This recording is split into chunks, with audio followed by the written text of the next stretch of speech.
de dígito aplique 2200 Facebook janela. Vamos direto daqui, galera. Direto do Facebook, porque temos muito o que falar também aqui. Temos 15 minutos para falar bastante coisa para vocês. Temos aqui, ó, desde janeiro para cá, Exibição de muitos visão eventos. OBS 28.1 Facebook Instagram janela. E aqui no nosso Instagram temos uma meta de 2.000 seguidores. Se até 26 de abril não bater os 2.000, não farei sorteio de $50. Hein? Não farei. Pesquisar, exibição, visão de dígito Ok? e no Facebook Vamos direto aqui ao 2200 ponto dos 2208 torneios. volume Antes de deslizantes continuar 0% volume com o torneio 7%. de hoje, temos várias partidas. O campeão Paris é o primeiro a jogar hoje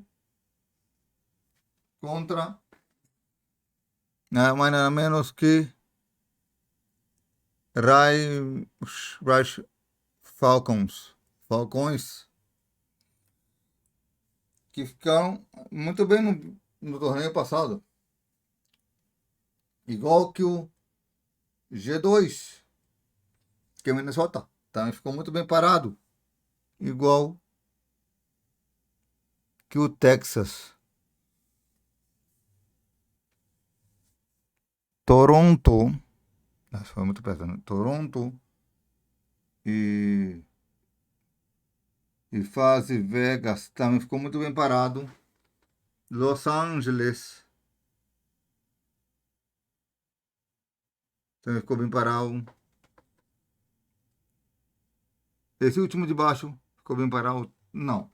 Ficou entre os piores times da passada. Miami chegou no torneio e perdeu, né? Na hora de ir, né? Mas ontem eu não falei disso, que não deu muito tempo. Eu já falei já um pouco dos torneios, não vou dizer os torneios que tivemos mais cedo. Tivemos muito da Square essa semana. Hoje é 21. Hoje não teremos dois eventos, teremos um só. Hoje às 4 da tarde estaremos começando com esse evento aqui, hoje às 4 da tarde. Amanhã, dia 22, é o último evento da semana. Dessa primeira rodada do segundo torneio. Então, dia 24 começamos a semana 2. Ou mais tardar dia 25 ou 26. Por aí a gente começa. Por que eu digo isso? Porque olha só, a Square Enix também tem vários eventos para sair por trás desse evento aqui. Então, ele vai fazer depois do evento número 3. Temos mais 11 minutos. Vamos aproveitar para falar aqui, ó. Daqui a maio, agora em março, temos vários eventos. Mas eu não confirmei ainda o evento da Frontier Unlock. Então, o evento da Frontier Unlock está em veremos ainda. Até o final do mês eu não vou saber a resposta. Outro evento que também teremos em breve é mais um da Capcom. Deve ser focado em abril. Porque o Pragmático nós já trouxemos a demo. Está aí. E outro detalhe.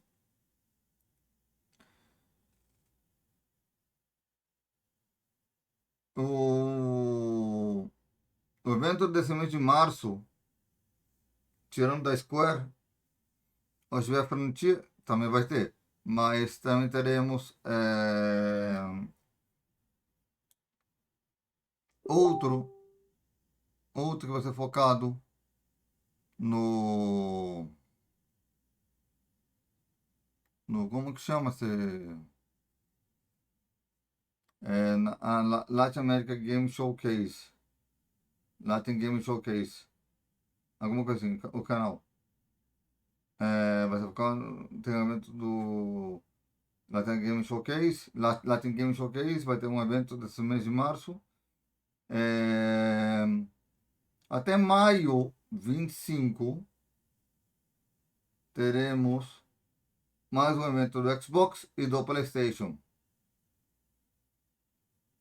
1º de junho temos alguns eventos indies. 5 de junho a Summer Game Fest, que já começa. E vai por 4 dias aqui no canal.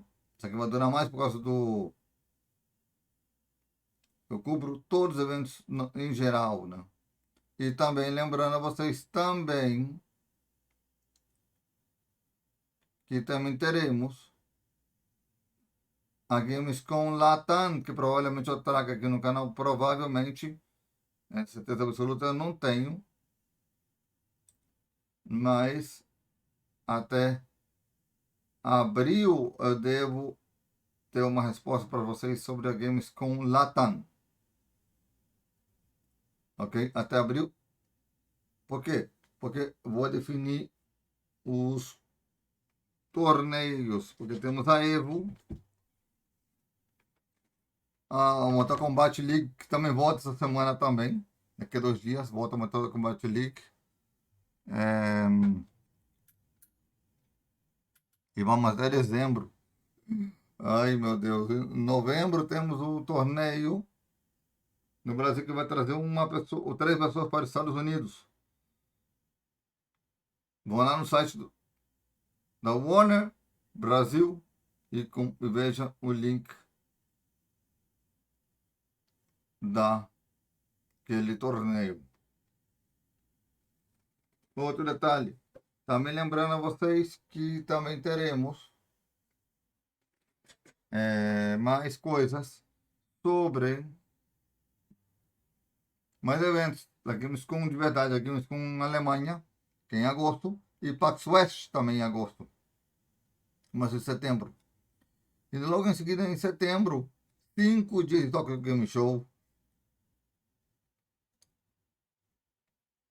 5 dias, galera. Sabe o que é 5 dias? Tokyo Game Show? Aí que o meu bumbum vai doer aqui na cadeira, hein? E muito. E lembrando a vocês também que também teremos alguns eventos de Halloween, Future Game Show, PC Game Show,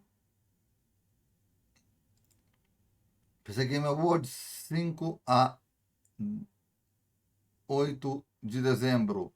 De 5 a 8 de dezembro, PC Game Awards. E temos um outro Awards que também se passa em dezembro, não lembro qual é. É, e dia 12 de dezembro, o da Game Awards. Mas em novembro, tem uma nossa votação entre o dia 20, entre o dia 17 e dia 20 de novembro. Ok? É a nossa votação. Até agora, se fosse lançado o Chef Live esse ano, a votação seria para o Chef Live. Se tivesse na categoria, né? É. Ou GTA V. Ai, ai.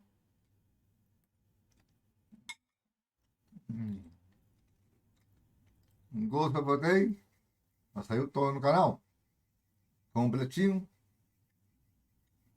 Amanhã é o último episódio amanhã. De Ghost of Yotei. Amanhã é o último episódio. E começamos o GTA 5 no dia 24. Dia 23, temos Caballo Nuestro. Caballo Nuestro, de mi amor Manetola Gavilotti. Também lembrando a vocês também de apoiar a Nath com as músicas. Deixa seus comentários no vídeo dela, que ela entende muito bem tudo que acontecendo no canal para vocês alcançarem as 4.000 horas. Outro ponto, também temos uma coisa legal para vocês aqui, que é um presente para quem bater as 4.000 horas. Deixa seu comentário, compartilhando. Sortearemos 50 dólares também até dezembro, na live de final de ano com a minha amor Manetola Gavilotti. Lembrando, em maio, não sei como vou fazer, mas eu vou ter que trazer uma minha. Em maio ou junho. Ai, meu Deus. Então, e a segunda da Liga 2026-2027 da Major League, talvez eu traga no canal para vocês no ano que vem. Se a gente alcançar as 4.000 horas daqui a outubro.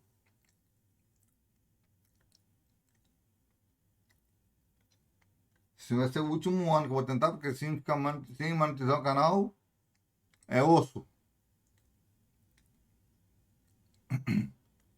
Então, dado o recado, vamos aumentar o volume da música aqui, porque vai começar. Eu vou deixar vocês com os melhores momentos da partida de ontem.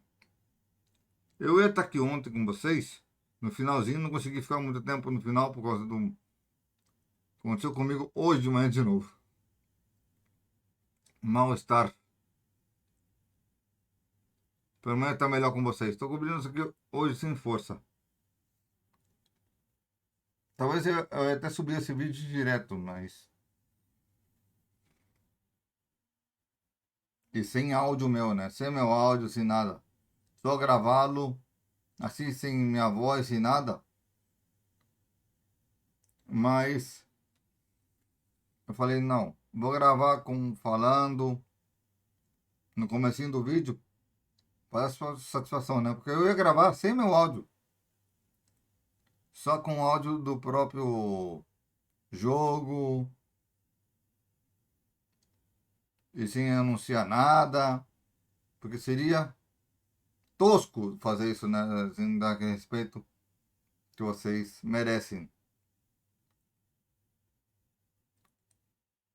Então, dado o meu recado,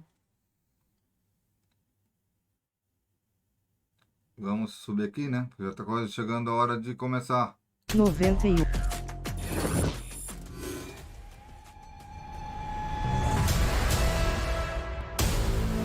We back from another one. Another one. Here we go. How I like that. We back from another one. Here we go. Aplicável atalho de apenas teclado almoçar, hein? silenciado M, Eu vou- botão M. Desmutar o atalho de teclado eu vou M. almoçar. Então, volto já. Volume No, we do not need permission. We came in alone, now we leaving here by ourselves. Now nobody wanna 90%, everybody think I'm crazy. Guess I gotta 98%. live up to it, nothing but to do it. Hear me out. Let's go. They know we done been there before. Been there before. They know I done been there before. I think we gon' do it again. Do it again. I think we gon' do it. I'm ready to go for the win. Go for the win. Tell them let's do it again. Let's do it again. Do it again.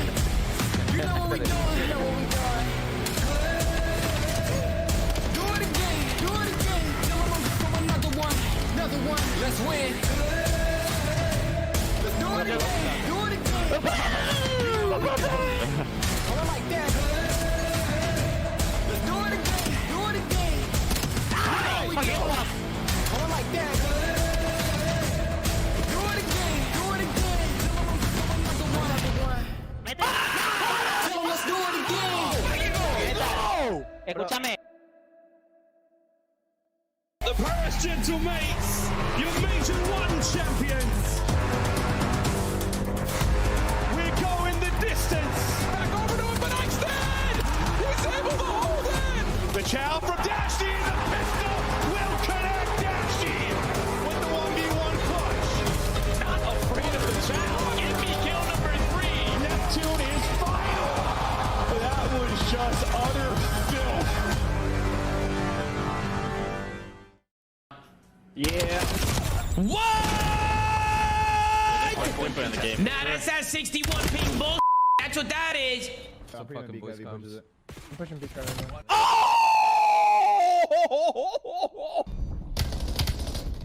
You shoot, Matt.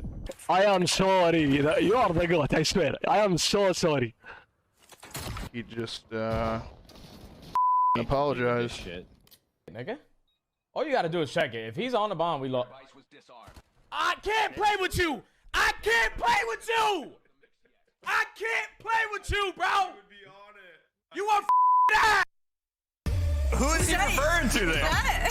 Sometimes you just don't check the bomb. Wouldn't be the first time I was ninja'd. Been ninja'd on the main stage before. Oh. By David Barlow, now the 5-time, and you know they say pros don't fake. I guess ranked kids don't fake either. They don't fake. They don't fake. I respect About that. time you finally let study down, not the other way around. Yeah, true that.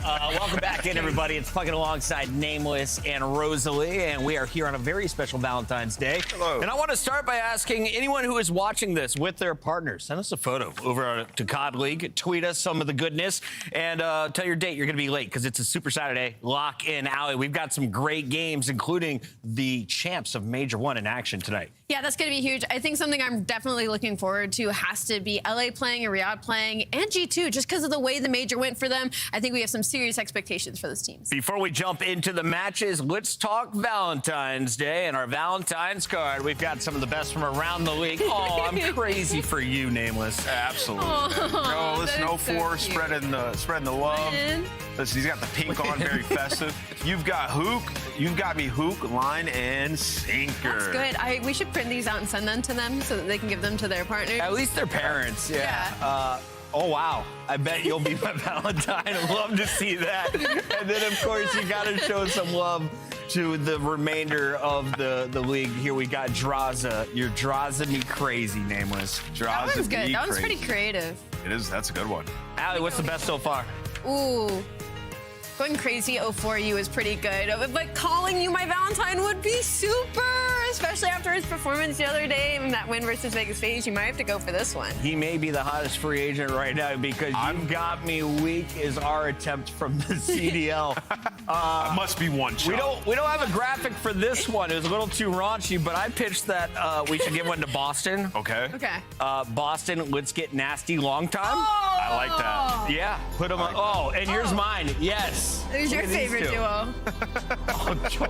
Oh. Joe, you might want to get tested after that one, buddy. You're going to see that dynamic duo taking the stage here in just a little bit, and you are going to see all of our favorite duos in action. Let's start with you, Allie. Yeah. Who is your favorite duo? My favorite duo in the league is probably Rencourt and Super. I just think it was really cute. You know, both these guys came into the league last year, and it was Rencourt first, and he was just an unbelievable AR, and then Miami brings in Super. And the chemistry that these two have in their roles together is just unbelievable. The pace they play. They tried to share the Rookie of the Year trophy. Yeah, that was Look at him special. handing that off. It is so cute. And I guess, you know, people who talk shit together also stick Win. together. They win together. So for Miami Heretics to have this duo, I mean, they make waves in the league. 3-0 over phase together yesterday. Who is better, Super or Rancor? Rencourt. No! You can't pick one. Yeah, you Super can. had a hell of a day yesterday as well. Super. I like this battle. Rancor. We'll look at the For numbers sure. in a I'm not moment, but separating I need to duos. know who is your Valentine's duo. Yeah, I mean, the best active duo I think we have in the league, Shotzi and Dashy. These guys are incredible, bro. Still taking over games. We saw the Search and Destroy they took over on land. It was awesome to see. And, you know, just watching them, you know, throughout their careers, they both thrust themselves into some of the greatest players that we've ever had in those rankings. And in terms of duos, like, it's at least arguable, right? Like, they're a top 2 duo, I think, all time. And they're continuing their story. It's not done yet. Coming off of a top 2 finish where, you know, they lost in a game 7, but both of them had good tournaments. excited to see this duo continue their future. You know, now they have an opportunity to be the greatest duo ever. If they can Thrust their way into the conversation. Great way to describe the ascent from this dynamic duo, Shotzi and Dashy and Optic. Getting the job done back-to-back world championships. They also got a dub yesterday as they walked away with the 3-0. So what does that mean for our standings after one day in stage 2? Well, we got 3 teams on top. But, Allie, for those who missed the show yesterday, only the top 10 are making it to Birmingham. Yes, only the top 10 are making it to Birmingham. And then even then, there's some play-in situations that happens with some of the bottom teams. So tiebreakers are going to be everything, and everybody plays everybody. So we really get a good feel of kind of where people stack against the rest of the league heading into a major. Nameless, the big surprise yesterday, though, was to see FaZe falling to the bottom 3. They were handed a 3-0, and we talk about it. Head-to-head records could come into play.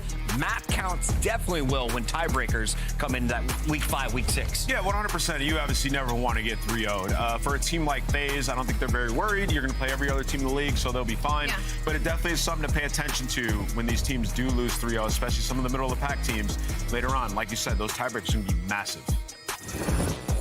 Allie, for everyone who forgot their Valentine's Day present, they're going to get a chance to order one on Amazon during the break. But before that, highlight this graphic for me. How many games are going to a Game 5? How late should they book that Valentine's Day dinner? Probably pretty late. I would look at maybe like a 10 p.m. We're looking at a couple of Game 5s today, probably. I mean, we're opening up with a banger, and we're rounding out with FaZe and Koi to see if Koi got any life in them. But if you didn't get them anything for Valentine's Day yet, you better go pick some flowers in the closest feet. Pick some flowers, get some chocolate, make it happen. We'll be snappy back. Don't go anywhere. 4-day match action kicks off here. Super Saturday.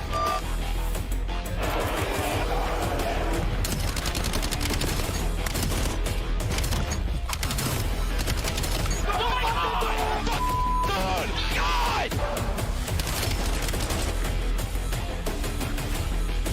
Oh my God! What are you doing? You're so nervous!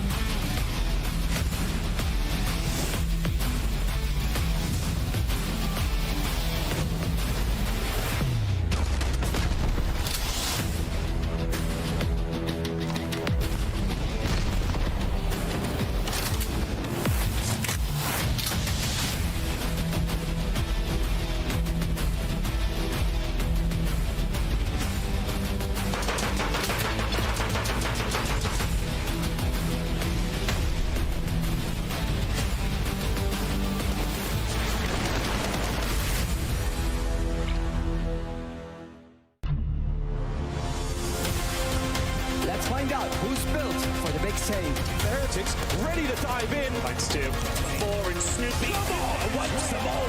But Hydra with the switch impossible. He's making top room. So damn happy. It's Saints. Down a bruiser. Dominance on the grandest stage.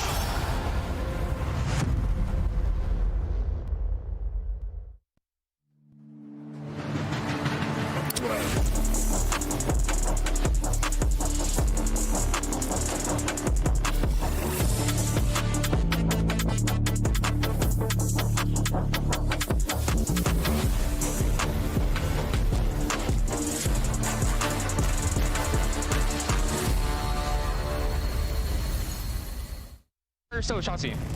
Good play, good play. I'm planning to. Nice, Danny. Got this. Dash. Kill late pinch. Take your time. Door. Good shot. What are you doing? You're so nervous. There is the first trophy raised by the Paris Gentlemates as the squad moves over to Europe.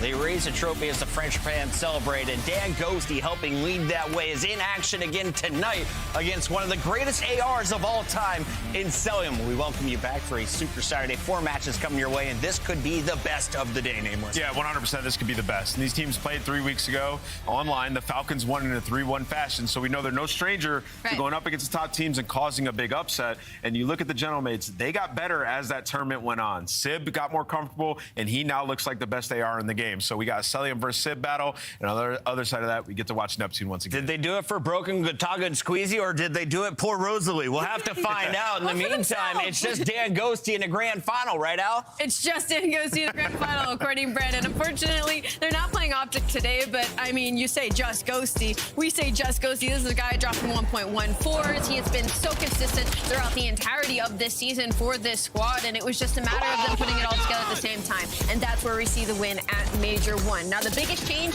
their Search and Destroy was unbelievable. Won the last 5 matches, 6 and 2 overall in Search and Destroy. Why is that so important? Well, because their overload hasn't been great. They lost 4 in a row at the Major, so they didn't really need overload to succeed, but that's definitely going to be their focus during this play, is to try and tighten up that game mode. Yeah, and to that point, overload changed a little bit, right? Like the park and the buzz strat that was throwing them for a loop. Like, it's going to be a little bit more harder with the way the spawns work. You get the mid-map spawn a little bit more aggressive to alleviate that.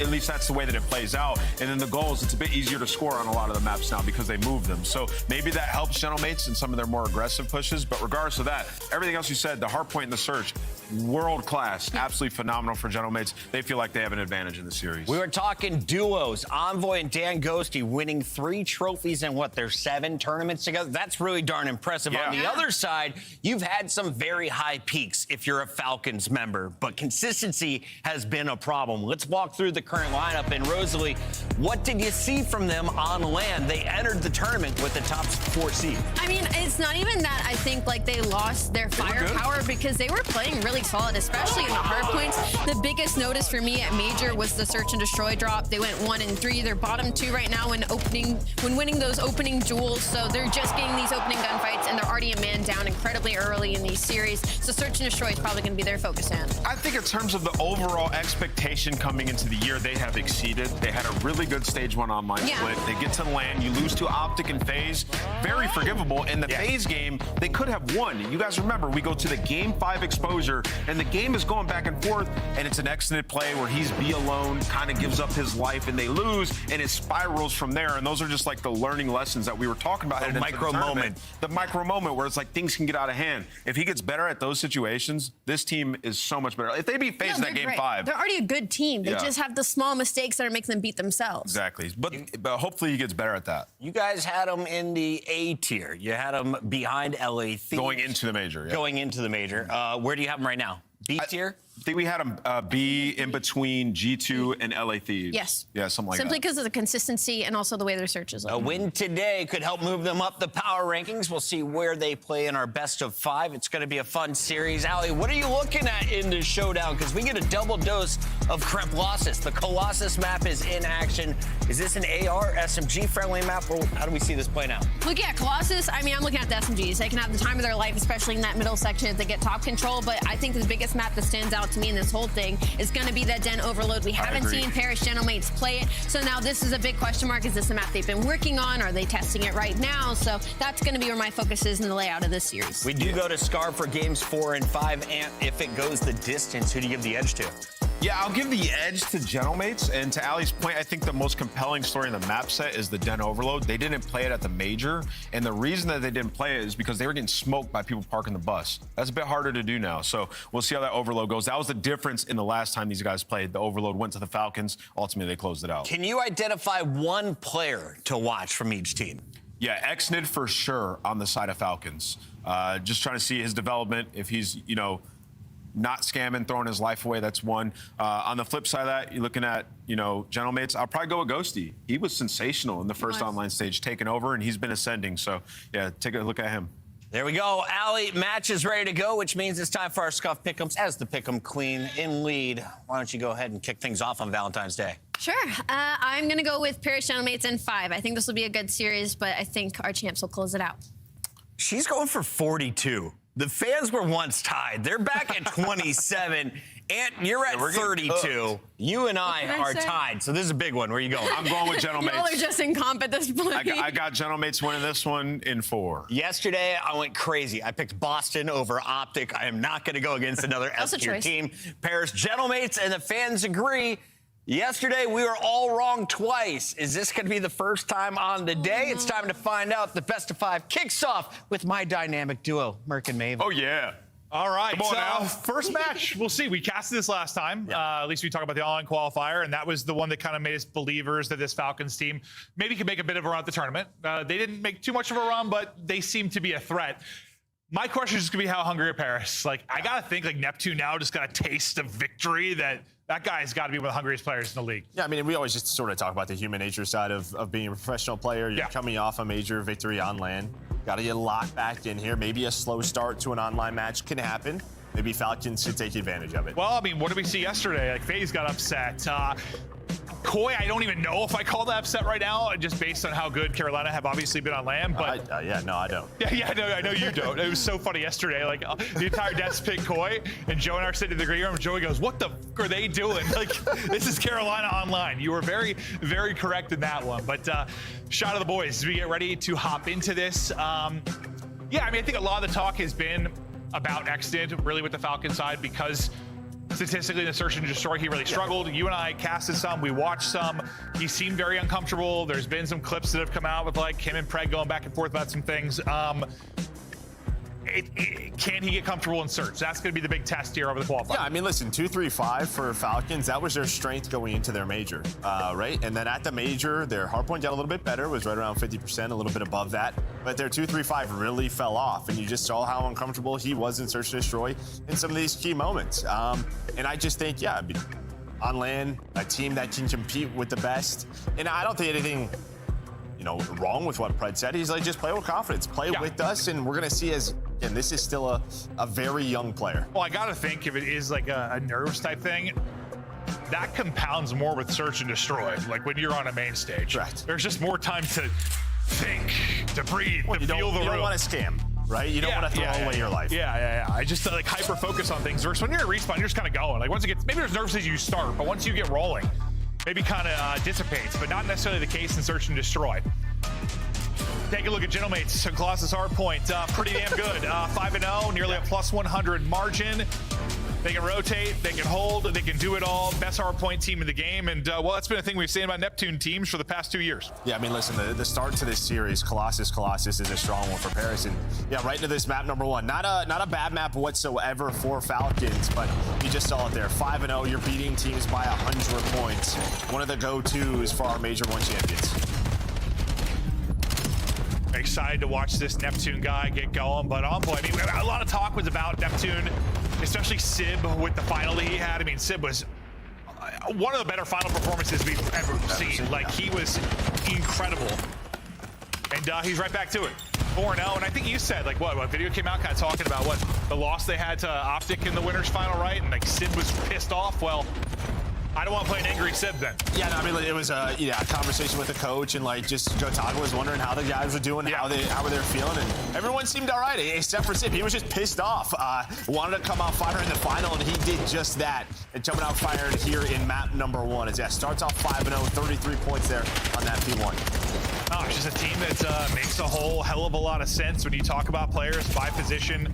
All kind of had a chip on their shoulder coming into this year, and things have clicked early on. And while they clicked early on this map, nice little 40, basically 0 lead to start through the first point.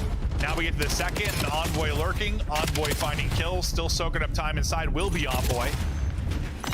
This has been a great opening to the map. They've still got the back spawns to keep locking it down here. Yeah, you have that extra spawn right behind the hill. So, yeah, you have kids back there, but it doesn't matter. Walls blocking it. You get the close spawn. Reinforcements are in. So, combining these first 2 hills, and, well, Envoy hitting the shots. Almost finds the second on the Stellium. Great plays from him, but alleviating the pressure from the front should free up the final 20. I'm about to say, if Envoy peels Cell off a heady right there, that would have been pretty nuts. Now, usually a gunfight, we're going to see Cell lose, and he does close it out. 5 or so seconds remaining here. The rotation is up. Falcons are set up, and now they need to find some positive momentum here because they only have 2 points on the board. You're averaging 1 point per hard point so far. Not going to to win hard points if that is the case. They do. Oh, an early break would be horrible, and they're a risk of one now. I mean, that was just a beautiful hard point from Paris, right? You get one kill, so you know you have a 4-on-3 on the rotation. They set up a pinch. You had 3 players push through yellow. The last player alive then pitches through blue. And yeah, this could get ugly quick. Again, we talked about them being 5-0 on this map and just dominating teams. Might be another one here. Well, we talk about their margin of victory is around 95. They're up 95 already. I didn't think they'd be up 95 halfway through the third hard point. But here we are. This has been lights out. Now we saw, I mean, this was what I think Koi went up like 100 to 10 yesterday. The exposure started off, and you know they came back and won that, right? So we've seen obviously some big comebacks off of early starts, but this has been terrific from Paris. The next opportunity maybe for a positive spot for Falcons will be here as we get ready for 4 to pop. We'll see if they can transition this scrap time into 4. Yeah, I mean, this just has to be a good hold, but already 2 kills coming in for Neptune and Envoy. You're going to be flying through yellow lobby. As well, just one more player there. The close spawns are still here, so you'll reinforce this, but there is immediate pressure. Actually, Celium, he's going to spawn all the way out, relying on his teammates, and his teammates are doing a pretty good job, but it's Envoy who's making this scrappy. Yeah, I thought they did a great job until Envoy's 2 popped up, and it made things a little more dicey, but finally starting to rack up some time around the point. Falcons have enjoyed the good spawn throughout this, and with those kills from Pred and Kismet, should be in a position to lock down these final 30. Get you right back into the game. Oh, that's it. I mean, this is the way Colossus is. There's a lot of big swings. I think the good thing is you didn't have a Hellstorm come in to lead to another break at this P4. You're able to deal with that pressure, so yeah, you have another chance. And yeah, you can go on these runs on a map like this.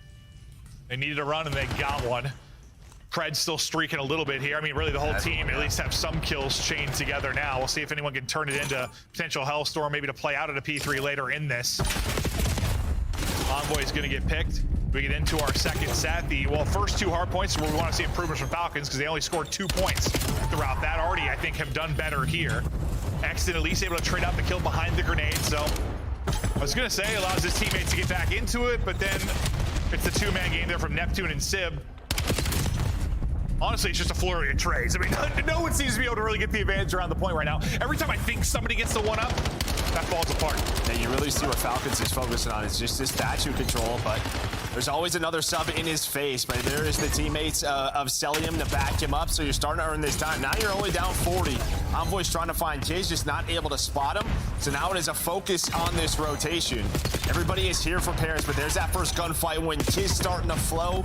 3 dead, and yeah, there's a big swing. Yeah, I think you feel pretty good if it's a map like Colossus and Neptune is double negative, and you're still, I mean, still holding on to a lead, I guess, if you're Paris, because you got to think Neptune's going to start to come alive. Like, yes, I know you're talking to the Falcons comeback, but Neptune, if you're talking about this particular map, Neptune be the guy that I'm looking at to be like takeover. He hasn't been that at all. So does he start to kick it into gear and they start to run away with the game? But the story right now, the comeback here from Falcons, down 100 basically to kick off the game. Now just down 15. They have hard point control with 40 left. Let's see the comps from Falcons.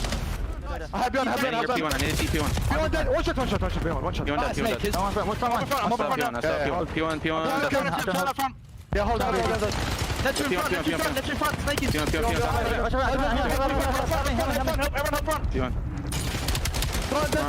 Dead.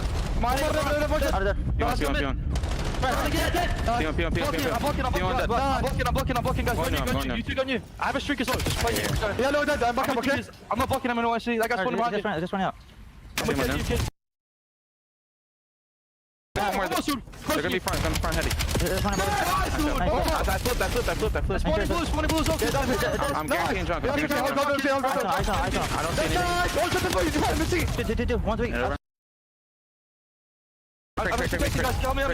I'm gonna streak. I'm gonna streak. I'm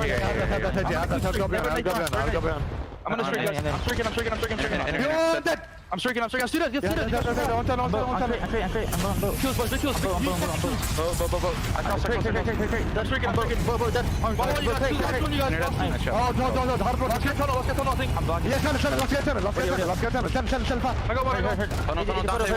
got wall bank, bro.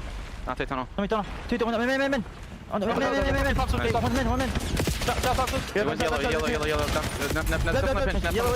Yellow. Yes, sir. I played it. No one else. All of them mid and back. Trust me. I have P1. I have all P1. I'm all going out. Yes, I'm going out. I need to go out.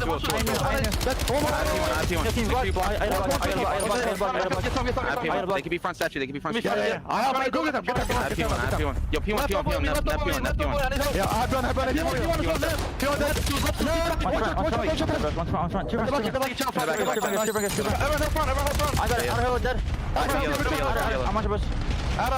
getting P1. Go see one shot. Statue, go see.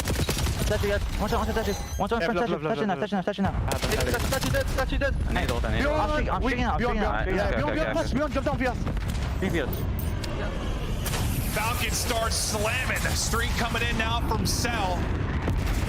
Once down 100, now up 20.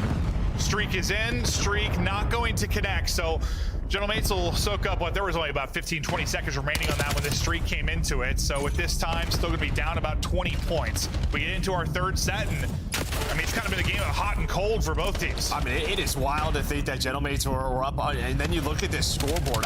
You just got going if you were Falcons. Everybody was on sprees on these different hills. You had multiple Hellstorms come in, but yeah, was that early deficit just a little bit too much? Compare somehow steal this away, because you are cooking right now if you are Falcons. And it might be Falcons like one of those teams just because like the passion flowing with Exit and Fred talking about like online match, like they just get so pumped up. Oh, it's awesome. It's just more maybe than another team, at least early in the series, that they're going to be able to catch somebody. But Neptune, who was what, like 8-16 or so, has started to turn it around, started to make some big plays. We'll see if they matter down the stretch.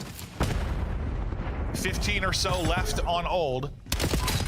As Gentlemates are pushing through, Fred's going to win one before he is traded out. We'll see what Sib can do from his position, but you can see from his eyes, next hard point ready to go. There are members from Falcons inside. Fred's able to win a gunfight P3 top side. And they get all the kills really as new as about the pop. So looking where you have Gentlemates spawning, that's about as good as it can get. Yeah, I mean, MC's had some big multi-kills these last couple of hills. Locking down P4, he then had 3 to clear the P1, does it again to spawn them out. Now he's locking down this hill. A stat line we are used to seeing from this guy on your screen, and he is beaming. Somebody get me this class as well. You're just trying to fly on in, but it's 5, making 6 on to Ghosty. Another Hellstorm earned. Cell is disgusting. 35-20, and yeah, I think you said it exactly right. Hasn't necessarily been every series where he's been like vintage Cell, but there are moments, and you saw it there. Disgusting work inside the hard point from him. He's leading in time at a minute 40, which you'd love to see from his position on the roster. Getting it done in the slaying as well. That is about as good a stat line as you're going to see from your AR player. Yeah, I take that every map. Yeah. any day of the week, absolutely. But we're not done with this yet. Now, you do have that Hellstorm still if things go bad for Falcons on this cell, but you fight back once again if you are Gentlemates. Trying to find another break there towards this P3, and well, geez, that is a big 2, because you had tunnel control behind Envoy M Neptune, but he takes it away, so now you have to break this right away if you're Paris. Well, they might get the break pretty early on. We'll see. Fred's still trying to hold. You have numbers, I thought, for a moment, but popping out is Exit, making the flank, popping 3. The route is open, and Exit will make you pay. He's on 38 as well. The frustrations maybe have been in search and destroy, but at respawn, the man can be a demon. Buries Envoy. And with 5 more points, they will close this out. Ghosty's triple trying to give him life, but there's still 1 more man up, and Fred will call game. Down 100 to basically 0 to kick us off, and then they start roaring. Falcons bring it back. Yeah, I mean, we've seen that throughout the year, right? You're going up these... There's been a ton of it. Yeah, a lot of it, but you see it again. I mean, that P4 is the key for Falcons, right? You don't get a streak on Paris off the first 3 hills. I think that helps. But then you can see, I don't know, you got going at the P4. You're able to find 30 to 40 seconds, chain it into a P1. And I don't know, man, something flipped. The guns got hot on the Falcon side. Yeah, no, I just kept thinking, like, I mean... You're Paris, you're up that much with like a slow start from Neptune. As soon as he kicks it into gear, you're going to run away with this. But it was the exact opposite. He did start to improve a bit. I mean, 100% based on how he started. Played about even from there. Led the team in damage, but I mean, you just get a map from Cell and then 4,700 damage out of Exit. I had 72 engagements on the map. He's moving. No, he is moving. I mean, just compare it to kids at 29 and 25, right? Yeah, right. 20 more. My guy was challenging everything and play with confidence. You heard in the listening, right? You hear between Pred and Exit, it's like this big brother, little brother thing. I think it is awesome I know there's a lot of stuff like going on with socials, but I think this is what he needs, right? He needs someone to talk to and give him this confidence for moments like this. No, and I mean, maybe Fred got like some flack for how they were talking about it. I don't know. I thought it was great. Like, play with confidence. Just play with confidence. You can't, I don't know. How would you feel if you had a teammate that you thought was literally nervous in big moments? Like, I would not be okay with that. Like, we gotta fix this. Like, sack up. Play with no fear. Play with no fear. Like, we know what you're capable of. You can be absolutely disgusting. And listen, is it going to answer all of our questions? No, because I think like it's going to be S&D on land that's going to be the question mark, 100%. But it doesn't hurt to get things going here. And it's just got to feel good to know your teammates have got your back. And I don't know, I like to see that from Pred. Yeah, I mean, now we see the first Colossus hardpoint loss of the year for Paris. Yeah. I just felt like, yeah, they really couldn't get anything going. This is what I was talking about, like Celium. The back half of the game just had some of these multi-kills. You stop breaks, you kind of flip the map. He was a key to close out map 1. Yeah, and I mean, I didn't see, if you're going to allow him to sit with like multiple headies to finesse in a hard point, and I didn't see if he had a trophy covered or just nothing hit utility-wise, but like he didn't take a stun, he didn't take a nade, he had time to reload and reposition and take those fights kind of one by one. Like, Cell's unkillable from that. Like, no, you get him to statue side and you say, all right, Cell, have fun. Exactly. Like, you have to stop him from getting to that area. It's just, he never really, there might have been one moment he was kind of double shell, but not really. He kind of was really good at finessing back forth, splitting it up to give himself one-on-ones. And I just didn't see if there was a trophy there for coverage or if there was just not really good. One. I assume so, because he didn't get hit by anything, I don't think. So, incredible stuff there. Great job in the hard point from Cell, and well, Exton doing a good job making it easy. And he's gonna be ones that's gonna, you know, Ant calls them like scam routes or something. He'll take some routes, he'll take some flanks that'll flip you, maybe we don't want to, but then sometimes he's gonna catch it perfectly. Like late in the game where there's a comeback opportunity at 3, he takes the route to get in behind, is able to pick off 3, and that kind of sealed it there. Yeah, I mean, every team's got that player, right? And at the same time, as much as it's on him to take that route, you need your teammates to stay alive. 100%. Yeah, so there's a lot of, back and forth, give and go, but it was beautifully displayed right there from Falcons. Yeah, I mean, to me, it's like, it's never really like a scam route. It's like you're on the same page as your teammates. Like if they know you're taking that route, risking that, and they're supposed to stay up on the other side. I mean, it doesn't obviously always work out, but those are definitely the routes and moments that are going to pay off, or maybe screw you for the next hard point. We've seen a lot of that. But all right, one map in. Again, last time these guys faced off before the major, that was the first real like big victory for Falcons. They got that 3-1. You and I had said before that match that we weren't really just had to see them beat big believers in this team because it hadn't beat anybody yet. And that was the one that sort of made us believers. And like Ant said, you know, the losses that they had on land, it was what, Optic and FaZe, like not bad losses, 2 of the top 3 finishing teams there. But do we think they're a team that is going to win a tournament? I don't think I'm a believer of that yet, but I think you and I talked about this actually yesterday, like the drive back from work, where you're like, they're going to get hot one weekend and probably make a run into like a top 3. Yeah, no, I think so. I think you see it, right? Just if their respawn is this good, they're able to steal hard points away from the best. Again, it's just a 2-3-5. That is what collapsed at land. So yeah, we're going to see how much better they get. Yeah, and I can't be like a hypocrite. You know, if I say what I did yesterday, where I said like, you know, FaZe were that map away, up 5-2 from beating Paris, and like who knows, maybe they win the event. I mean, same thing could be said for Falcons in a way. Like they could have won that map 5 against FaZe, and then who knows, they may be able to run to the final. I don't know if that would have been the case, but they have potential to do it. They were that close to beating FaZe there. The S&D stats for Cell on your screen. Yeah, he's been quite good. And listen, I joked. I'll eat it. I joked at the beginning of the year. Yeah, he came in and kind of got thumped. And I was like, well, it was nice to have Sebadabisi in front of you for 7 years. Could be a little bit different now. But since then, I mean, he's shut me up. He has begun to pick it up. He's got back into his comfort zone. He is one of the greatest, if not, he's in a very short list of ARs. You have a conversation about being the best ever. Like his skill ceiling is ridiculous. Stats team has a stat after him. That's what I was laughing at. Like, the guy. If you have a stat named after you. This is what he does. No, but just great to see him and his impact in Search and Destroy. Now on the other side for Paris, I mean, listen, as well as that event went, as great as those clutches went, you also, right, you have vets on your team. You have to realize, okay, let's not let it come down to that. We still have a lot to improve on when it comes to Search. No, that's why I thought like it was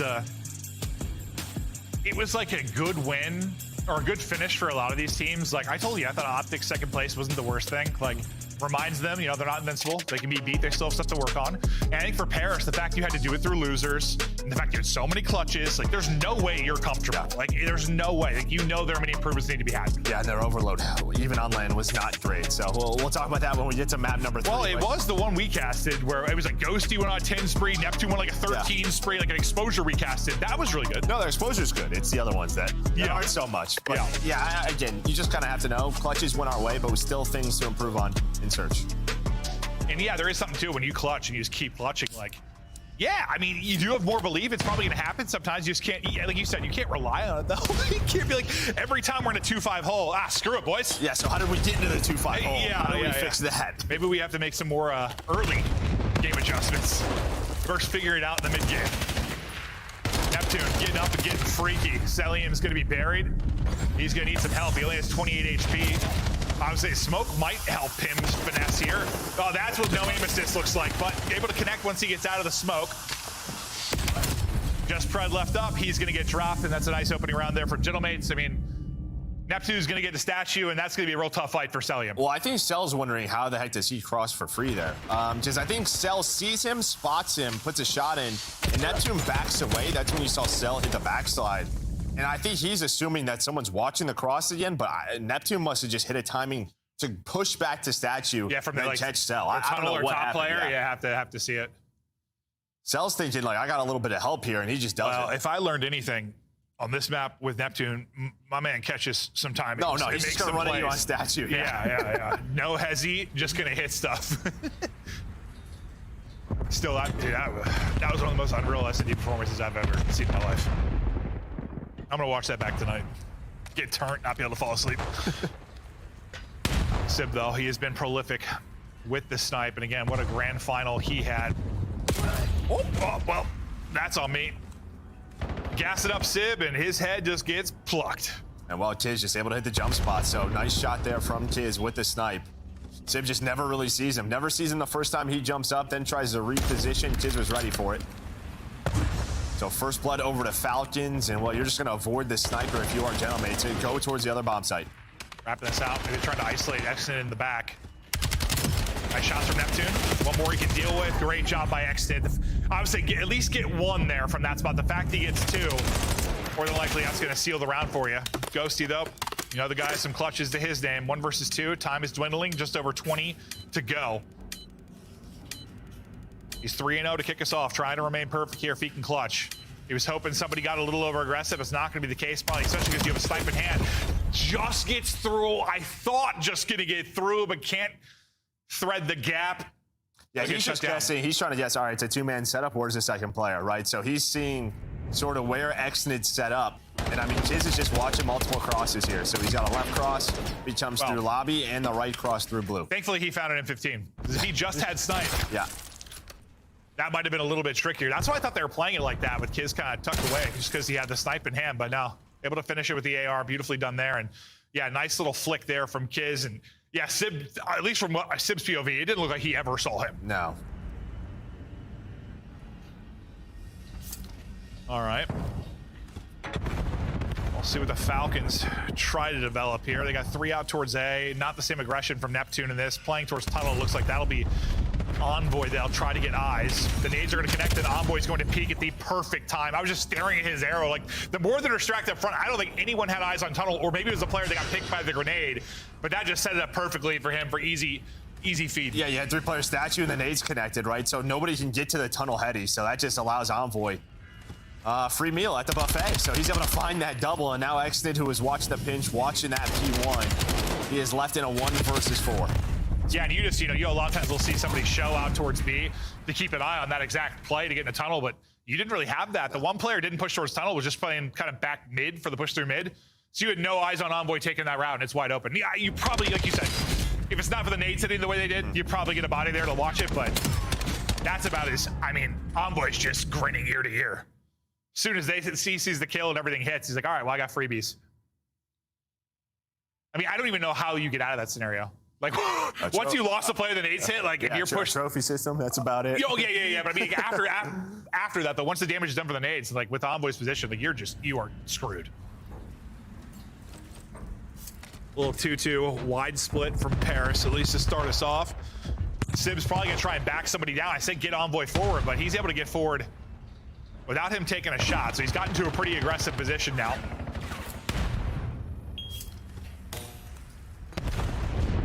I mean, you have a lot more information on the side of Paris. You've played this real deep if you're Falcons. Yeah, you're just sort of waiting for info, and then you're going to toss nades just like that. But Envoy only gets hit by one. The second doesn't follow this up. So now this is really a B hit. So Exnid is here, and well, he's going to find that first blood. Great stuff from him. There is a quick trade. So 3 versus 3, and well, on a map like Colossus, plenty of time to rotate back towards A. Fred is through as well. What is his timing going to be like? He's able to find one, but there is the info. They are wrapping back. Yeah, I mean, usually you like to try to get the plant there at B and get one person pushed across, but there was no real freedom to do that. You got the free pick on Exnid, if that was clean, maybe, but they didn't get what they wanted, so they try to wrap it out. Craig gets 2 there, probably calls around, but at least able to get 1. Neptune, real weak, 17 HP, and well, he's got a little help, he's got a little movement, he's got a little gunny. Gentleman's close it out. Yeah, I mean, I think like Cell is playing this a little bit more patient, but he's probably getting a call like he's one shot. He's waiting for him to maybe like jump down, and then just tries to follow on through, hit the pre-fire, and Neptune just continues to jump. You know what Pred said about people that are one shot? Yeah, you gotta run at him. Like they stole your child. Yeah, I think that's what he said. I mean, yeah, he just hits the, he just centers at, yeah, as he's going up, centers down low, and Cell never hits him. You know, I'll be honest with you. When I said he had a little bit of help, I thought there was a second player still up behind him. No. I didn't realize it was just Neptune at that point. He just melted him. Beautifully done there by Neptune. I didn't realize Cell got the 1v1. Yeah. I didn't realize Cell got the 1 pick. I think Neptune, did he get the ace in that? Yeah. He's on 5 in a row. I think he did get all 4. Incredible round there from Neptune. Well, yeah, because he traded, well, his early ones were both trades, right? He traded Envoy, then he traded the kill from Pred, and they clutched up with the 2 at the end. Yeah, so sensational round there from Neptune.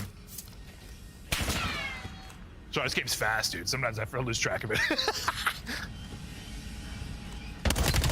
We're talking about Neptune's sort of hard point, but I mean, ever since the major, his search. And they keep talking about how good he has been, but actually reads this, just not able to find the off angle, centers right near where Neptune is, but that's 6 in a row now. But Cell's able to push on through in those 1 versus 3, but there is a trade from Nep again. Nep is, yeah, he is streaking. And this guy, I mean, this is classic. I'm going to say, I don't know, I'm classic already. It happened a couple weeks ago, but classic Neptune on Colossus. Like, bro. I mean, what was it? He had... What was it he did in the map 5 versus Face? It was it an ace? Was it 3 kills in 1 round, 4 in another? Or was it a 1v3 and 3 in another? I forget what it was exactly. 1v2. No, it was an ace. It was an ace and a 1v3 or something. And like 2. It was insane. For whatever it was, I forget. It defied all logic, and well, he's doing it again here, just taking over. 7 straight, 9 and 2. Should play with the Hellstorm now. Yeah, it looks to be the play. Just literally from his position alone. Yeah, I mean, the only thing here is you don't have tunnel control, right? Nobody's watching this, and you are pushed up if you are Falcon, so you can just play from tunnel. You're going to see those players go. But you're going to have 3 inside. Just the 1 player all the way back in exit. Can he somehow stay alive and avoid this? Can. So everybody stays up. They're just going to leave him tunnel. Yeah, they're just going to fly top middle. And just ISO Cell. So I didn't know if this was going to turn into much, but well, I gave him map position and trying to turn this into a bomb plant. Ghosty gets ripped, but well, you want him getting shot. You want the bomb to get planted. As I say that, though, that is not what happens. It's a peek from Kismet that's able to stop the plant. So now things may be falling apart. Kismet is going massive. Nice readjustment there from Envoy. Can he get out? He will get out. I thought the trade was going to follow it up quickly, but Ghosty was there with the help. 20 seconds now to go. A shot in the smoke. That is what no aim assist looks like again. Ghosty has had a couple windy ones, but you can't blame him. Yeah, it's just dissipating, right? So yeah, that's what's going to happen. Almost able to line up those shots, but 1v2 now for Envoy. He's going to spot both of them, but it's going to be so tough to get this bomb down or find both kills. But I like the response from Paris, right? It's sort of, all right, there's 3 tunnel. What do we want to do? They take P1 away. I thought maybe they were going to fly through the lobby, but they just find Cell. And then, yeah, as soon as Ghosty gets ripped down to 3 HP and you're going for the bomb plant, nobody else is there to help watch over. Was that an ace from Kiz or he get 3? Oh, no, he got 3 because Extended got 1, right? Or no, Cell. No, Cell's who got isolated. But Kiz he got the pick on the bomb. He got the second kill. He got the last. You're always asking me, and I don't know. Yeah. No, you're just the big brain, dude. Regardless, massive round there from Kiz. No, I think Kiz did. I think he got it as well. We need someone to try and have like an ace crap. Yeah, right. I just couldn't remember the 3rd kill. Now a Kiz ace. I didn't need like an assistant next to me. It's just like an ace tracker. Because honestly, by the end of the round, I forget who started the round. Well, Neptune starts this one. Sib and Ghosty follow it up. Xnid, can he pull off the 1 versus 3? Scurrying away, half HP. Envoy just chases him down, closes it out, and that'll be the 5th round on the board. But yeah, you've had a Neptune ace, a Kismet ace, but Paris Gentlemates firmly in control, up 5-2. We know they're comfortable from 2-5. How comfortable are they from 5-2? That's a great point. Probably pretty comfortable. Yeah. But a nice round there from Paris. I like the switch up. They take P1 control, and then what they do is they send Envoy through on the full flank. So the player who's potentially helping from lobby side of Falcons to like watch top mid, you know, he starts to give up the full flank, right? He wants to get involved. That was Exton, and then he ends up getting flanked. So nice little strat there from Paris. Beautifully done. And now map point. See if they can finish it off here. Uh-oh. Well, Sib might not be good. We'll see if they can close it out 3 versus 4. He's playing now. Maybe he's playing now. Maybe a controller issue. Not entirely sure, but doesn't matter. Sib was vibing. He looked like he was ready to take a nap. No. He was chilling. Yeah, it doesn't matter though, because Neptune's like, we don't need you. I'm 12-4. The god of the sea is taking over. Give him 3. He already had 1 ace. Why not another? Now, he might have got it. I'm not sure if he finished that kill or his teammate next to him. I don't think he got hit markers, but still a heck of a round. And yeah, I mean, Sib was like, I don't know, disconnected his controller, trying to switch classes. Yeah, whatever it was, doesn't matter. You can see the smiles on his face. He was just lounging, not moving, dude. He looked at me like, I don't even know if he looked pissed. He was like, ah. But Neptune, yeah, he's got it in the bag. Another beast mode search and destroy performance out of Neptune. It's not a classic yet. Okay, I overspoke, but like it's starting to become one. Like this guy just seems so comfortable on this particular map with the teammates around him, the freedom to continue to make plays. He can get done in many different ways, and that'll tie us up at 1-1. But yeah, it ends up 13-4. 1,362 damage. Yeah, that's just and 3 incredible. first bloods, right? Also leading the way on the squad. No first deaths. You also love to see, but just nice little 2-man game with him and Envoy. They really just switch up the routes. But yeah, it just feels like he's got the timings down. Yeah, perfectly. We'll take those risks. Knows what comes with that, and yeah, then puts up a double digits again. This is his home. Something is absolutely clicking for him. But yeah, the question for you was kind of their overload game. Yep. Exposure has been so good, but you need to obviously, when you have 3 choices, you have to be good at 2 of them. Mm-hmm. Looking to expand upon that, get lights out another one. Din's going to be the go-to for today. See if they can do it. Yeah, well, I mean, this is, you're the team sort of in the lead. You got to expand that map pool. Yeah, that's basically what you're going to be doing the rest of the year.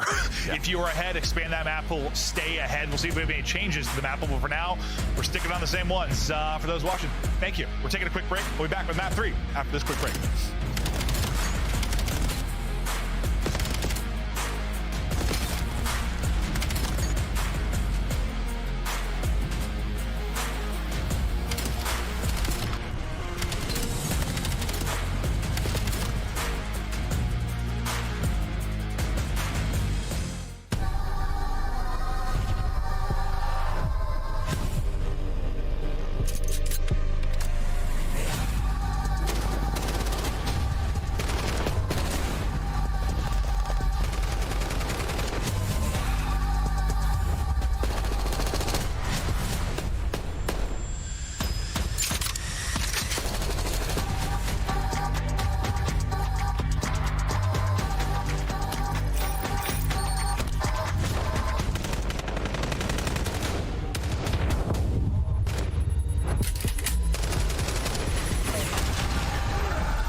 Champs tickets are on sale now. Come see the best teams lock in for this season's grand finale in fabulous Las Vegas.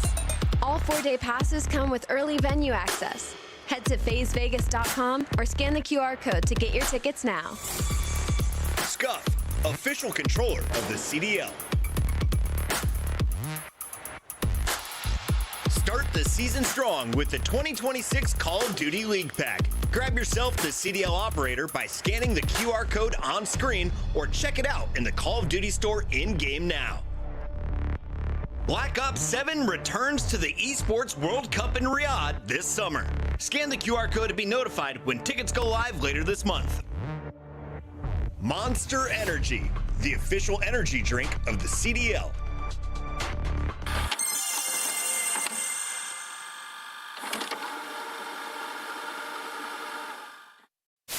There's nothing here. Starbucks, he's a one shot. He's dead. That's it. They can go there deep. That's it. Yo, pinch. Nice, let's go. That's above you. He went down. Absolute, my bad. He's one shot. You guys got this. You got this. Money for you. Way better. Nice! Let's go. If I lose that, then just take the Porsche away. All right. Now the car, come on. Yeah. Go the car. Yeah, we gotta go out. I'm one shot. Nice. Last deep left. That's just don't even charge then. Look up. Nice. Yo, Byron, Llama 2X was right. You're awful. They sound with a very quick listen in. Last one. Got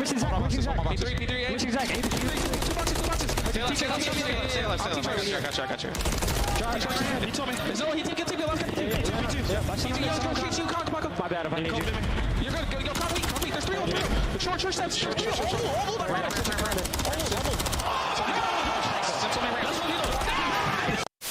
Thank you all for tuning in. It's week 2, day 1. We'll be back tomorrow for another round.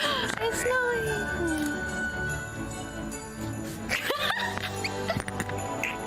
It's vibey in here, man. يا عمري يا سعود يا لعيب يا فنان ما شاء الله خلاص فزنا المبا الاول الحمد لله نفسيه جميله للفريق والله يا عمري ما شاء الله Falcons fans getting fired up for the Map 1 takeover. Exited in Cell went wild. Unfortunately, all the success they had in Map 1 didn't go so well in the search and destroy. Pretty calmly and coolly controlled there by Paris, and now we're tied up on 1. Yeah, now you get to this sort of den overload, right? Which was like a strength for Falcons. They're playing that slow strategy. Teams started to veto it versus them, but Paris, yeah, we talked about it there. Their map pool in overload has not been great, so trying to get better. Yeah, and I don't think we're going to see with the change in spawns and stuff. The park to bus is going to be a little trickier to do. We think. Well, we'll see if that ends up being the case, because I imagine Clay and these Falcons are going to try to do it if they can. But looking at some of the overload metrics here for Gentlemates and Falcons, and what stands out for you, Joe? I mean, with how good Paris has been on the year, right? You would never really expect the #1 team to be 5-8 in a Game 3 mode. So again, there's just obvious improvements that need to be made here. No, like that's actually kind of insane for like a top team. I mean, typically, at least when we think about years past, like they would dominate the top control. teams, like they would football, like phase for like that stretch, they were so good in control. Before that, I mean, usually like Optic or whatever top like uplink team or one of them, it's kind of weird to see like F5 and that. Usually it's the search, right? Like really good in 1-3-4, and search is what 50 to 70%. And even then, like usually it's around 50. This is not. Yeah, that's below 50%. No. That's wild. So no, that is a glaring enough thing where that is something they have got to figure out. I think if they're going to find continued success, because again, I think you have a better reliance on improving a bit in your Game 3 than you do relying on the 2-5 clutches to always happen for you. But all right, Map 3 underway. We'll see if these Paris boys can get something going on an overload that is not exposure. And for Falcons, I mean, this is where, you know, you look to Fred, you look to Kismet to find openings, turn heads, find timings, and just be a pain in the ass. And so far, a good start for them. I mean, you had that Civ nade, but, well, you're talking about subs on one side, it's the subs on the other. Envoy and Neptune going to give them mid-map control. As well, there is one player just, well, that was Cage, just sort of waiting for the push out. Well, just plays that quarter beautifully. Now it is a 3 dead for Gentlemates. Pushing it forward. Falcons looking to get involved. Celium, he needs to win that gunfight. They're probably in a good spot. I don't know how he lost that to Neptune deep with a submachine gun. Still hearing fighting around the point, but yeah, as soon as Cell lost that gunfight, things kind of stall out because they're able to really group up around the point and stack it defensively. Yeah, I mean, Paris had to been weak. I mean, you had no trophies right this early on. That nade from Pred looked like it was going to hit 2, so if one gunfight goes their way, that was a chance. But now on the other side is a counter. All the way pushed up was Envoy. He's able to find one right off a spawn, gets pushed up through B, and that is clean for Paris. That is quick. Yeah, quick and clean. Beautiful stuff there from Paris. They're set this up. Yeah, they're trying to set up the chain together, but well, you got to win some gunfights usually to get that going. They lose 2, and that'll stall things out here for a moment. Sib tries to take 2 down with them, but at least able to win 1 there in the double chow. Both teams kind of fighting for EMP control for now. Envoy and Kismet probably going to fight over the mid-map pressure. Looks like Kismet's just tucked away on one side of it. Neptune is just laying out everybody around him. That'll be control around the EMP for Paris. Yeah, but watch Envoy. Oh, depending on that timing, right? He was trying to find the opening. And it felt like he did. There were a couple players off spawn that were watching, then gave it up. Then they Pred snapped. So a big pickup, because if he dies, probably another one on the board there for Gentlemates. See if this gets reset or gets touched. So it'll be a touch here from Falcons. Envoy's holding the corner, trying to make sure nobody can get through. I thought Exit had that gunfight win, but instead it turns into a ghosty kill. But that next kill, either team need to get kind of with that point man going forward. They haven't been able to find over this minute or so stretch, so we've kind of been stalled out around the spawn. Paris with the 1-0 lead, I guess feel content kind of to play around this for now. They've got everybody out mid-map. I say somebody better get on EMP. Yeah, it kind of looked like they were just waiting for the reset. Yeah, waiting for them to maybe over chow. But yeah, you had nobody on this side of the map. So a chance here for Falcons to get going and get aggressive. So you're gonna find Sib. Everybody else is off a spawn. It's a bit of a wacky moment there for Gentlemates with what they wanted to do and how they wanted to attack. Obviously, someone's gonna grab the EMP. There was a solid 5 seconds there where just nobody scooped the thing. It's gonna get picked up now, but like there was a moment where you only had Ghosty deep, and you find a timing where you maybe had like a 4-on-2, but that just falls apart. There was too much hesitation there. I have to watch it back, but I swear they had a moment they really had a chance to take it with numbers. Yeah, I think they were waiting on Kiz to the middle of the map, and then maybe that's just all it was. It just takes a little bit too long, but it's almost telegraphed. Kiz, though, kind of doing the shotsy. As soon as he spawns back up, just going to hit the overextend, push on through, is able to find one. Neptune's in the middle of the map, and there you go. You wait for Kiz, and well, it looks like it's going to pay off. So you have EMP possession, you tie the game at 1. All right, there we go. I was frustrated for a second, but it all ended up working out. They took their time, they put it through. Now we gotta head over to where Paris are gonna want the EMP to be. It felt like it was just holding the line for as long as they could over, what, 2 to 3 minutes really after their score. Now, their chance to maybe get one on the board and take advantage here late in this first half. But the ARs are set up and the ARs are firing for Falcons, not letting them get through. Exit trying to get aggressive. They're gonna push this out. Uh-oh, I say if Cell falls, this is trouble. Everybody going to drop, and that is a score. That is an easy score. Yeah, as long as the nades don't connect. Oh, yeah, I lied! Yeah. I'm a dirty, dirty little liar. No, they didn't score. You got it. So I'm not a liar. Yeah, because of the nades. Yeah, and that is the difference with that point. Just a step back. Pushing a step back got very close, but Neptune was still alive, honestly, able to put it in. I thought the timing was so good. I didn't think the nades were going to hit before. I thought they were going to slip it through right before they actually connected, but ooh, it got sketchy. Thankfully, though, Neptune maybe not a dirty, nasty little liar. With 15 seconds to go. They're able to put through one more, up 3-1. I mean, they had to play defense, Paris, for about 3 straight minutes. But then they get 2 scores in the final 60. And a lot of the times it's going to be about, especially on certain maps, like where the EMP is spawning, just changes your gameplay so much. But let's look at this last effort for Falcons to try and get one through. Well, EMP carrier dies, and that will end it. So 3-1 for Paris, looking good so far. Yeah, and I mean, listen, doing this a little bit different than maybe what we saw from Opta yesterday. Not always relying on sort of these pinches. Like right through rooftops, they just kind of had a 4-on-4 straight up. Then able to get it in. So yeah, just great stuff from Paris. And then chaining it together. As soon as it spawns, able to push it Dojo. Here's that first cap. That was pretty clean on the counter. And then, as you said, the next 2.5 minutes or so were all Falcons controlled. Yeah, through the middle of the map. You really got no forward pressure. But as we know in Overload, it just takes a minute, and then the game can go just wide open. Well, I got nervous as soon as it was like, I think it was Exit and Pred that got pretty aggressive on the rooftop side. like when EMP was that side. And when they both dropped, I was like, this literally comes down to Cell like literally needs to get 2 kills, or this is gonna probably be a score. And Cell got gunned, he lost his gunfight, and I mean, I put a lot of pressure on him and things fell apart. Just one where maybe you just have to play it a little more defensive for a moment there, got a little too aggressive and ended up costing him. At the same point though, I mean, you win those gunfights, it goes differently. Yeah. That's what God it works. Yeah. Winning those gunfights is key. It's easy in hindsight for me to say maybe that was a little too over aggressive, but same time somebody talks to 3-piece, I'm like, best play ever! I'll take this to a 2-score advantage into the half, and now Paris will need to play a little defense here. Falcons gonna struggle to find much success pushing it through this bottom side. They're just gonna want to try and get EMP out of here if they can. This is where Gentlemates want to party. This is like when the first half where we saw Falcons kind of pour it on for about 3 minutes, only led to 1 score, but they had control for so long. We'll see if Gentlemates can be a little more efficient with it. I mean, this could be a bit of a blowout. Yeah, they're gonna start to transition this though. I mean, nades don't connect, so you're gonna have multiple players and you're just gonna play the possession game for now. Just reset and find another push. A couple of players off spawn gonna come through with nades. So maybe you can make some plays, but so far nothing to be found. And yeah, Pred finding Envoy, who was kind of just lurking inside of P2, but now it's over to Nep. Say if Exit walks away with 2 there, that stalls things out completely, but you still have numbers here for a moment because Sib's pistol is lethal.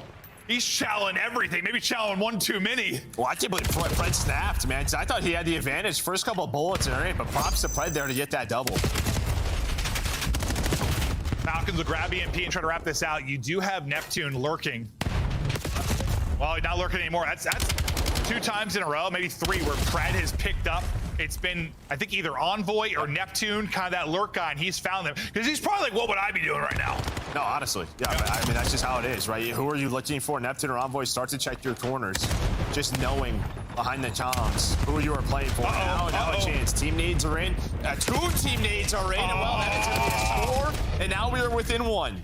So we saw like a really good use of lethals earlier. That's a real bad one. Well, you just spawn up and you sort of throw it towards the point, right? When you're out of the play, the problem is your teammates are sitting on it. I wonder if it might have just been one bad thrown one, and then the other guy had like a 1 in his hand as he died or something. I don't know exactly how that played out, but the fact is it's a Falcons score. In what, I mean, might have been a score even if the nades were better, but you're right, another chance here. Now it's a team nade for the Falcons side, but Cell decides he wants to kill everybody. 5 in a row for Cell before he drops. Not able to actually get the EMP on through, though. If he somehow scooped that, he might have been able to make some wondrous play, but instead just kills everybody. Yeah, his teammates run behind him, and that player from Paris, the last one, was able to find the kill onto the EMP. Pred's lurking on through here. You're sort of waiting for him. On the other side, it's Sib. So you have players in the base of the enemies. Pred's going to come back and just make sure they have EMP control. And I actually like that play. Just make sure Paris cannot get moved on forward. Your team needs a little bit of help. Yeah, I thought he was going to do like the full-on like rapid flank, but just cut up the middle, kept the fight around EMP. I don't know how Neptune got that second kill. I don't know how he's still alive. He was 4 HP for what felt to be an hour. Just mayhem around this EMP spawn. This reminds me of the first half, right? I mean, it's just sort of like the 2 minutes, 3 minutes where we just had a fight at the 50-yard line. Nobody can really gain control. See if Paris can finally do it here. You do have Pred in the middle of the map, everybody else off spawn. Nice win from Pred on the Neptune. Pred loses that and things get a little bit dicey if Neptune can get forward. Ghosty and Envoy trying to do this. Envoy's corner not going to be safe though. That'll lose EMP. A nice shout of the heady from Kismet as he drops 2. Oh, that's EMP. Oh, Lordy. Dude, if he gets both there, that's a score. I mean, that was EMP. They're wrapping this through. Pred's all the way pushed up and able to find the first kill. Pred has been so darn good throughout this map. Now trying to tie up the game.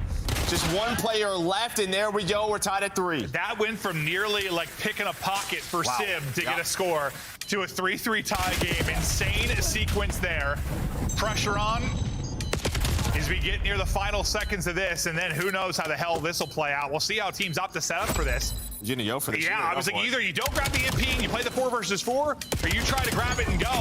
Paris want to grab it and go, but At this point, it's probably just die. Die with this thing, get your respawn in, everyone die, and let's set up. Okay, those deaths don't matter, that's fine. Yeah, it's one of those things, you get caught with EMP, or not what you want into the overtime, but here we go. 4 versus 4, no more respawns remaining. I mean, Falcons, they are just pretty much in their base. The problem, though, they're so tucked in now with it resetting. If this is like 10 seconds left, you're just gonna grab EMP if you're Paris, and you win the overtime by having EMP control. So it's like there's no pressure to Paris, or sorry, no pressure to Falcons, like they're in a good position, but like same for Paris, like they can just sort of tuck in.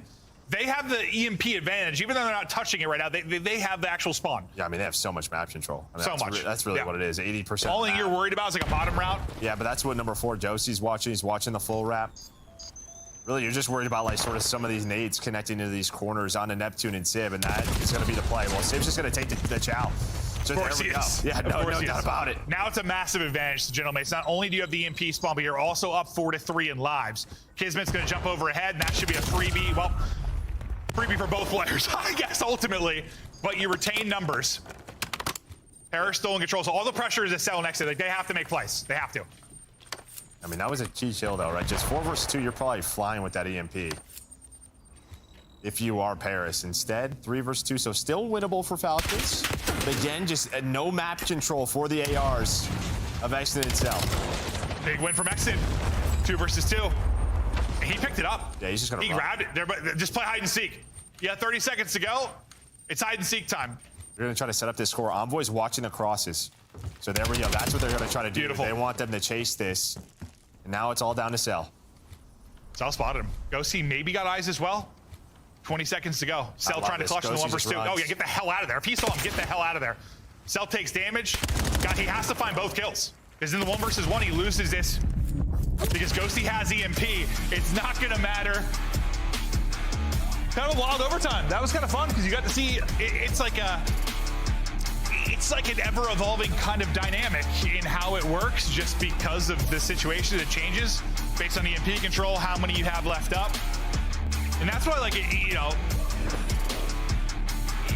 at first I was worried when Paris grabbed it. Like, you're taking a risk there, it can get sketchy, but like, in hindsight, like, you still have like 20-30 seconds. Like, you're either gonna die or you're gonna score. No, I was like 15, but yeah, they 15, had to go. Yeah, I was a little nervous. Yeah, but you just send it, and it's like, okay, if we make the play and we score, great. If we don't, we get the reset. And like, even if, you know, Falcons are set up in their base, like, okay, like, we have map control, and you saw how that played out.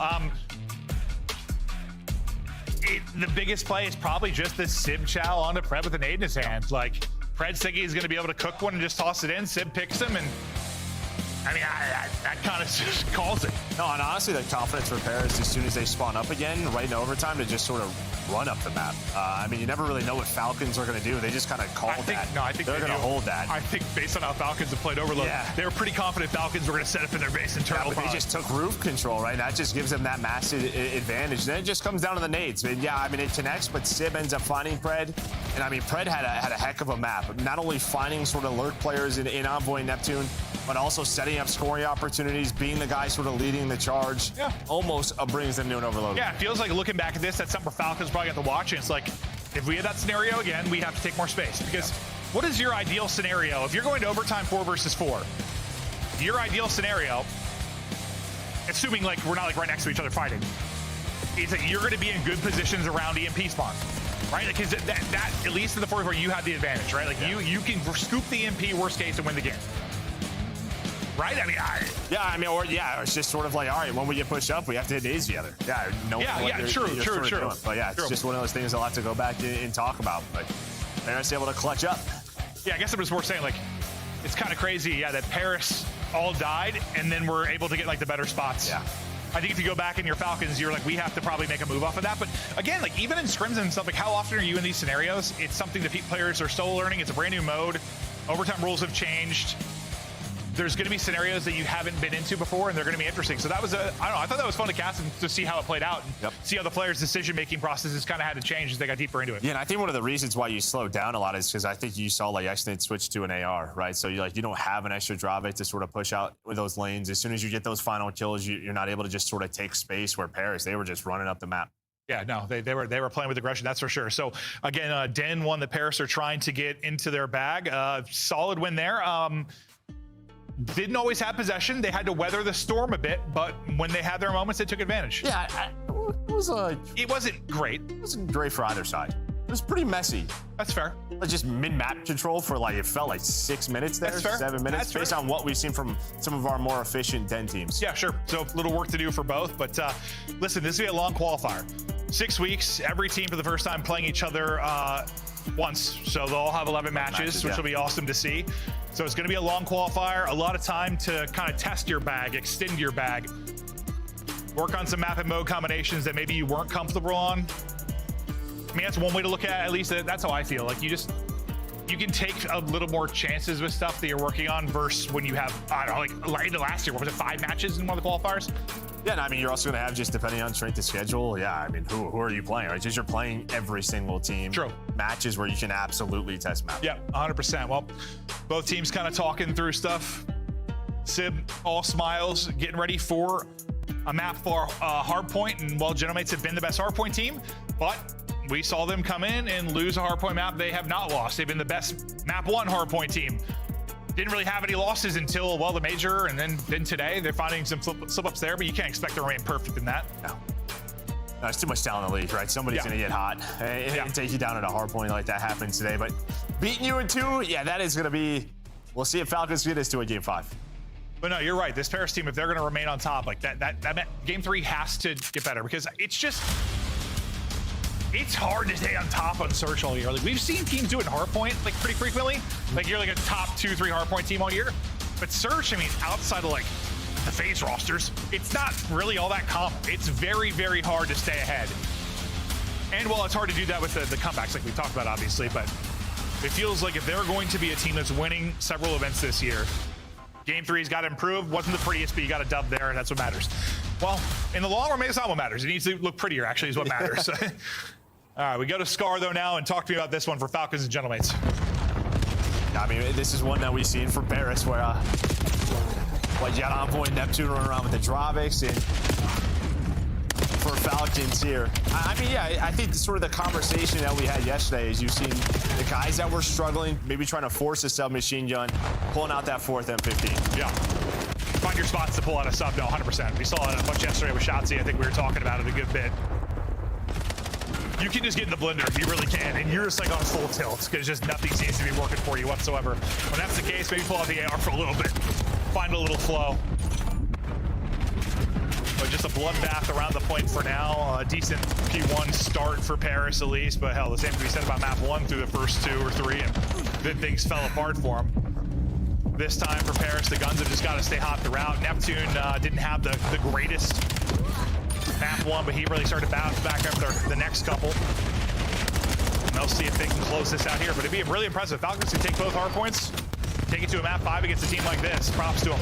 I mean, we've seen Paris sort of have these nitty-gritty wins on this map, right? Just 250 to 230 barn burners, sometimes going their way, sometimes not.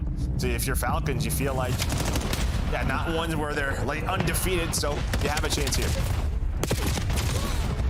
Pressure to some of the ARs to walk away with big maps. Celian had a monster map 1. Ghosty, the one hot early as he starts us off at 7-2, and Ghosty finds another one there on the Kiz. Nexted is lurking, but now with his shots, he's going to be swarmed, and that's exactly what will happen. So they seem to be set up to take these final 15 seconds or so, and now you'll see fanning out. It'll be 2 and 4 in Neptune and Ghosty as they look to take position. You hope your players at all maybe stay alive to get the scrap time, but not going to be the end of the world. They're going to have to trek it over quickly, though, because our 2 players going to have a lot of work to do. And so far, Ghosty getting his power position, able to walk away with the kill. Unfortunately, gets naded out of that, but buys enough time for the reinforcements to get here off spawn. Yeah, I'm actually surprised Falcons didn't pressure mid-cut quicker there when you had the 2 kills. Instead, they just fight from both sides. And, well, I mean, you give up the playing heady, because that's really the key, is that you need pressure through mid-cut. So the player playing heady has to turn. And there we go. Kiz is able to find a couple of kills, so Envoy's rotating back and forth.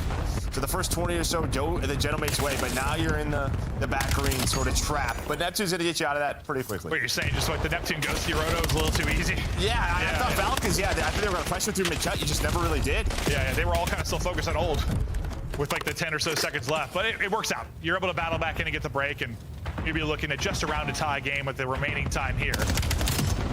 And you've got a ton of map control right now if you are Falcons. And next hardpoint ready to pop. You lose everybody right as news about the pop. We'll see where the spawns come in. They are all going to be safe for Falcons, but converging quickly will be the Paris players.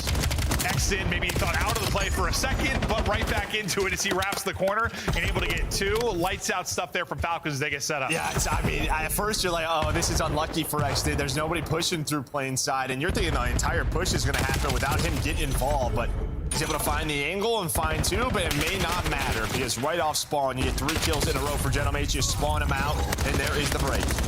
Yeah, okay, so that was unexpected. I mean, you got everything you wanted if you were Falcons. That was a perfect forward ad. Every setup you could want, and then I don't think you found a kill. Unfortunately, after that, now the same can be said on the other side as Kismet's just soaring at you. No, I mean, this is a very mixed deal. Like, yes, back spawns, but you also spawn pretty darn close front. And if you don't really get pushed out sort of towards this front truck to cut off the spawners, it's just this mixed fest back and forth. But Neptune, not the best map 1, but map number 4, he is bringing it. No, he is twisted, by the way. He, like, stabs somebody, snap back to get the pickup of the player out of the window, just joke somebody with the metal, the wooden beam there, fried, like, no. And then he hit, I think the shots of the guy at the back, like, Truckee hit down to 30. Yeah, Neptune is twisted, 17 and 10. Sib's 4 and 12. We're like, all right, Sib, maybe he's, whatever happened. What, was that the end of the search for his controller issue? Maybe he's having some issues, I don't know, but 5 straight for Exton. We're battling, basically square still for both teams. Now, I mean, this guy's gonna double every time he spawns in. Neptune with 2 more, just running at him with the Dravik in hand, sliding on through, getting them off the hill, which means scrap time going their way. Dude, so I feel like there's got to be something with Sib. No, I'm telling you, dude. There's got to be something. Right? Listen, Scar sometimes, because you're in a fight as soon as you spawn, majority of the time, and you could just get smoked. This is just like the blender, man. It is the blender. Well, we'll see if he starts to come alive. Maybe just a ton of assists to his name. Is the rest of the squad, though, pumping, putting in numbers. But it was really the mid-game and late game that Falcons took over and took away that map 1. Pred, well, yeah, it's like Pred's in the blender on one side. It's Sib in the blender a little bit on the other. But now into this second set, good positioning right now from Paris. But as we lose 1, it turns heads. Sib, though, good enough to walk away with 2 wall bangs there. Honestly, I like the push there from Exton and Pred because you're able to find that first kill. Envoy, 7 in a row. Paris trying to run away with this series. Let's hear the comms from Gentlemates. Let's get them. Top G's. One even there. One there. I needed you, Trav. Sorry. One inside G's. I'm going new. Yeah, sorry, Trav. I'm with you. You can walk. You can just help her. Nothing to the pringle. Exit. I think top G's are taking. Go. Last two. Guy top off. Go to this guy. Art cell and one guy top training. Yeah, I went gay. They're both gonna be on the top bar. One shot again. And one stat. Back upstairs. Go 2 going stat from fire. I'm about to shoot Loki. Yeah, you can. Kids are twice set. The one big back left. There's 2. One's our sat still and one single. Alright. Oh, really good job. Nice, Dan. Play this corner. Box up, dude, Fred. Alright, yo, one up boxers, one single time. I'm gonna take it. He's a single tip, man. They're last guy. He's B search, B control. Alright, Josh, send it. They're spawning D5 screen. Inner squad. Nice. I got hard blocking again. Every top. I have mid routes. Let's go. One more. One shot top. They're about set. One more top. He's gonna be top. Top cell. Last guy shooting. Just cut to new. One's inner squad. Cut first guy. Exit first guy. Thomas. I said it. Another one here. Turning back left. One deep left. One new. Just go to new, guys. Top fire now. I don't see you got new. Mid cut, bro. Mid cut. The guy knew he's mid cut. You can bump. He's holding mid cut. Well, Sid went from 4 and 14 to suddenly calling in a hellstorm, so he has definitely turned it around a bit. It was a nice streak from Envoy at the beginning of that. Now they're up, close to 100 again, but we know how delicate that can be. They already threw away a 100-point lead in the map 1, but very different scenario. This is much deeper into the game. They're set up beautifully here at P3. Yeah, and you have another streak as well, right? What they weren't able to do in map 1 was find a couple of hellstorms to maybe break the setups like we just saw from Falcons. And now you've had it throughout this map, so you're able to break the P2, get yourself on another spree. Envoy has another hellstorm in case there is a run, if you are. And now, I mean, Ghosty's close, 28 and 15 from this guy. Ghosty, a monster one. Damage in, trying to stay up. Misha just one more to earn the streak. I'm not sure it's going to matter, but you're going to have several to work with here. Lurks, finds it. 2 Hellstorms in the back pocket now for Paris. Falcons just have been, honestly, this last like 3 hard points, they have been smoked. Yeah, you have back green spawns, right? They haven't been able to flip the map, and that is just props to Paris, just locking them in that trap. But yeah, the Hellstorm kind of sets that up, and then they never come out of it.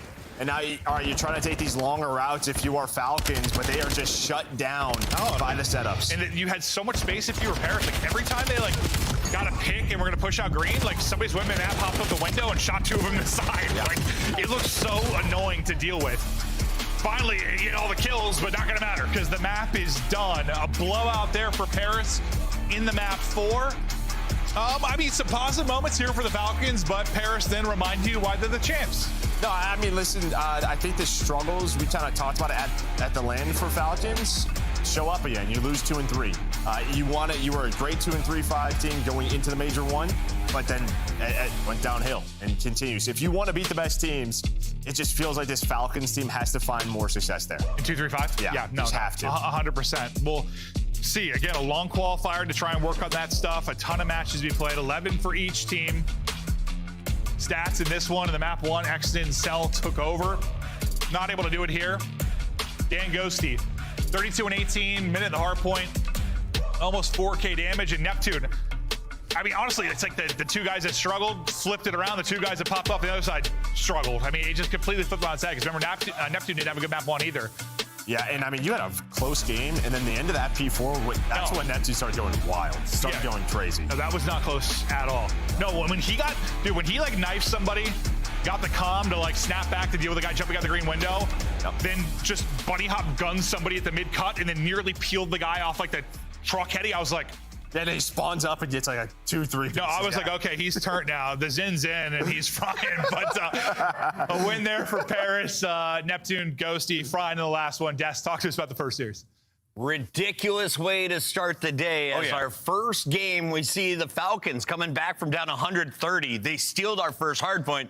And then Paris wakes up for the remaining 3. Allie, walk me through what you witnessed in our first fight. I witnessed some really good hardpoint teams. I mean, obviously, in that map number 4, the final result doesn't look like it because they did end up getting a 100-point club. But, like, that first set of rotations especially, that felt like the 2 best hardpoint teams just going at it. And the way that Paris Gentlemen edged them out was just the way that they didn't fold under the pressure of some of these situations, especially when one of their teammates was literally going triple neg. I don't even think that it was really Sib in the blender. Like, he was just kind of sitting on time, where Envoy and Ghosty, their awareness of where the pinches were coming from, where the spawns were, the calling outs of, okay, guys, like, let's just go new, let's set up the non-panic. That is what makes championship caliber teams. Yeah, to me in this map, there were 2 specific moments where you just kind of looked at it like, that team's different. Yeah. It was the one where you saw first rotation, Riyadh had a fantastic plane, and they're set up on Grandma's, and they got a 4 dead right when the hill popped their pick. They're gonna pick up a 60. Well, it's Militant out of Gentlemen's. 2 guys fly up motel, instant check the corner on the stairs to kill them,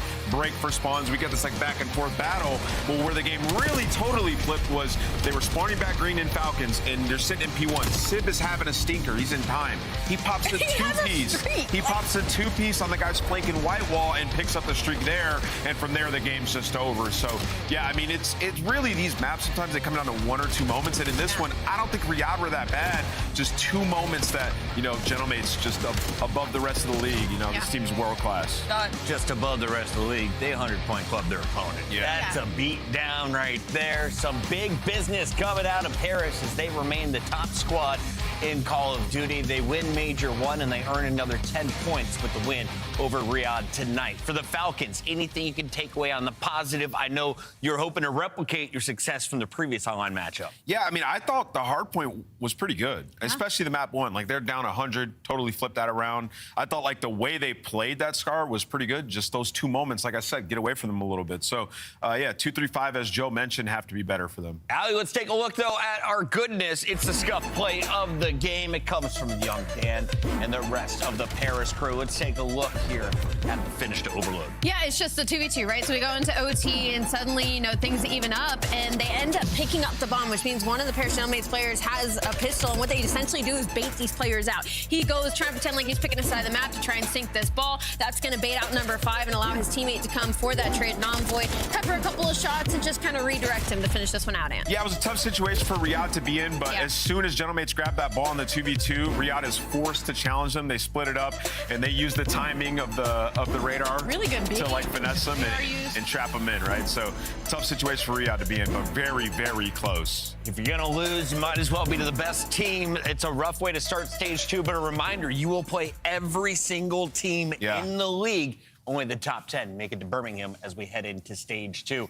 That is our first match in the books. We're trying to get an interview for you guys set up. If we can't, we'll have it on the other side of the break. Final thoughts on this opening matchup, though, Allie. We see our first of 4 series. Woo! Are we going to get a game 5 in the next one? Ooh. Yes, I think we do. And then, unfortunately, it doesn't go G2's way. And this one doesn't go to a game 5. We avoid it tonight. But what did you see from Paris right now? Yeah. What does everyone else need to catch up on? Yeah, a clean Call of Duty. I mean, every tight moment that could have went the other way, they just flipped it on its neck. Especially when we talk about the Overload. The first side of Overload, they were on their back foot. And remember, going into the series, this is what we're looking at. Can their Overload be better? Well, defensively, it was so clean on that den. So, yeah, Paris improving even after a win. When we come back, we'll be on the line with Neptune. Stay locked. This is the CDL.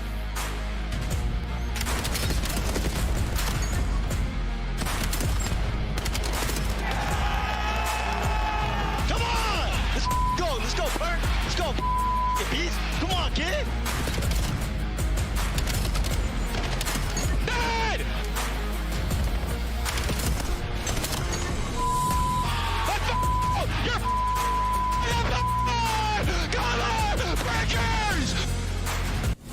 COD Champs tickets are on sale now. Come see the best teams lock in for this season's grand finale in fabulous Las Vegas. All 4-day passes come with early venue access. Head to phasevegas.com or scan the QR code to get your tickets now. Scuff, official controller of the CDL. Start the season strong with the 2026 Call of Duty League Pack. Grab yourself the CDL operator by scanning the QR code on screen or check it out in the Call of Duty store in-game now. Black Ops 7 returns to the Esports World Cup in Riyadh this summer. Scan the QR code to be notified when tickets go live later this month. Monster Energy, the official energy drink of the CDL.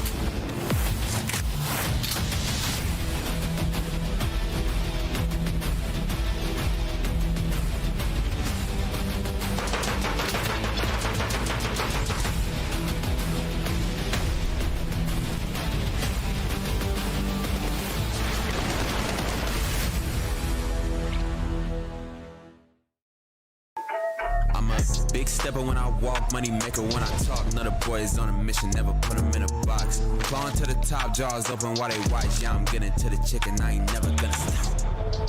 I'm the life of the party, know it's going down. If they wanna talk about me, I'ma tell them how. I'ma tell them, I'ma tell them, I'ma tell them, I'ma tell them, I'ma. Everybody wanna be like me, fast lane, steady whipping 2 doors off speed.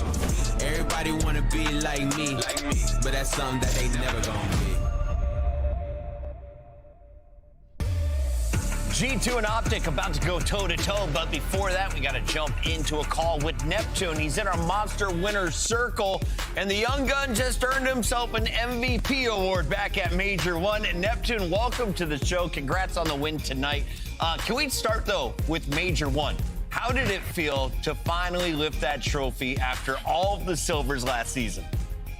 Yeah. After winning Major 1, after the year I had last year, it was surreal, honestly. Shout out my teammates. I mean, it was the craziest finals I've ever had. So, shout out my dogs, and we're just looking to get back into it for Major 2. How is that guy right behind you? He seems to be bringing the vibes tonight. No, I mean, he's pure vibes. He's always making it fun every day in scrims. We love that. Dude, you guys are an incredible duo, man. It's awesome to watch you guys play. Super fun, and you in particular. I want to ask you, when you reflect on last year, obviously tough in the finals, what was the biggest key to getting over that hump to where you dominated a final?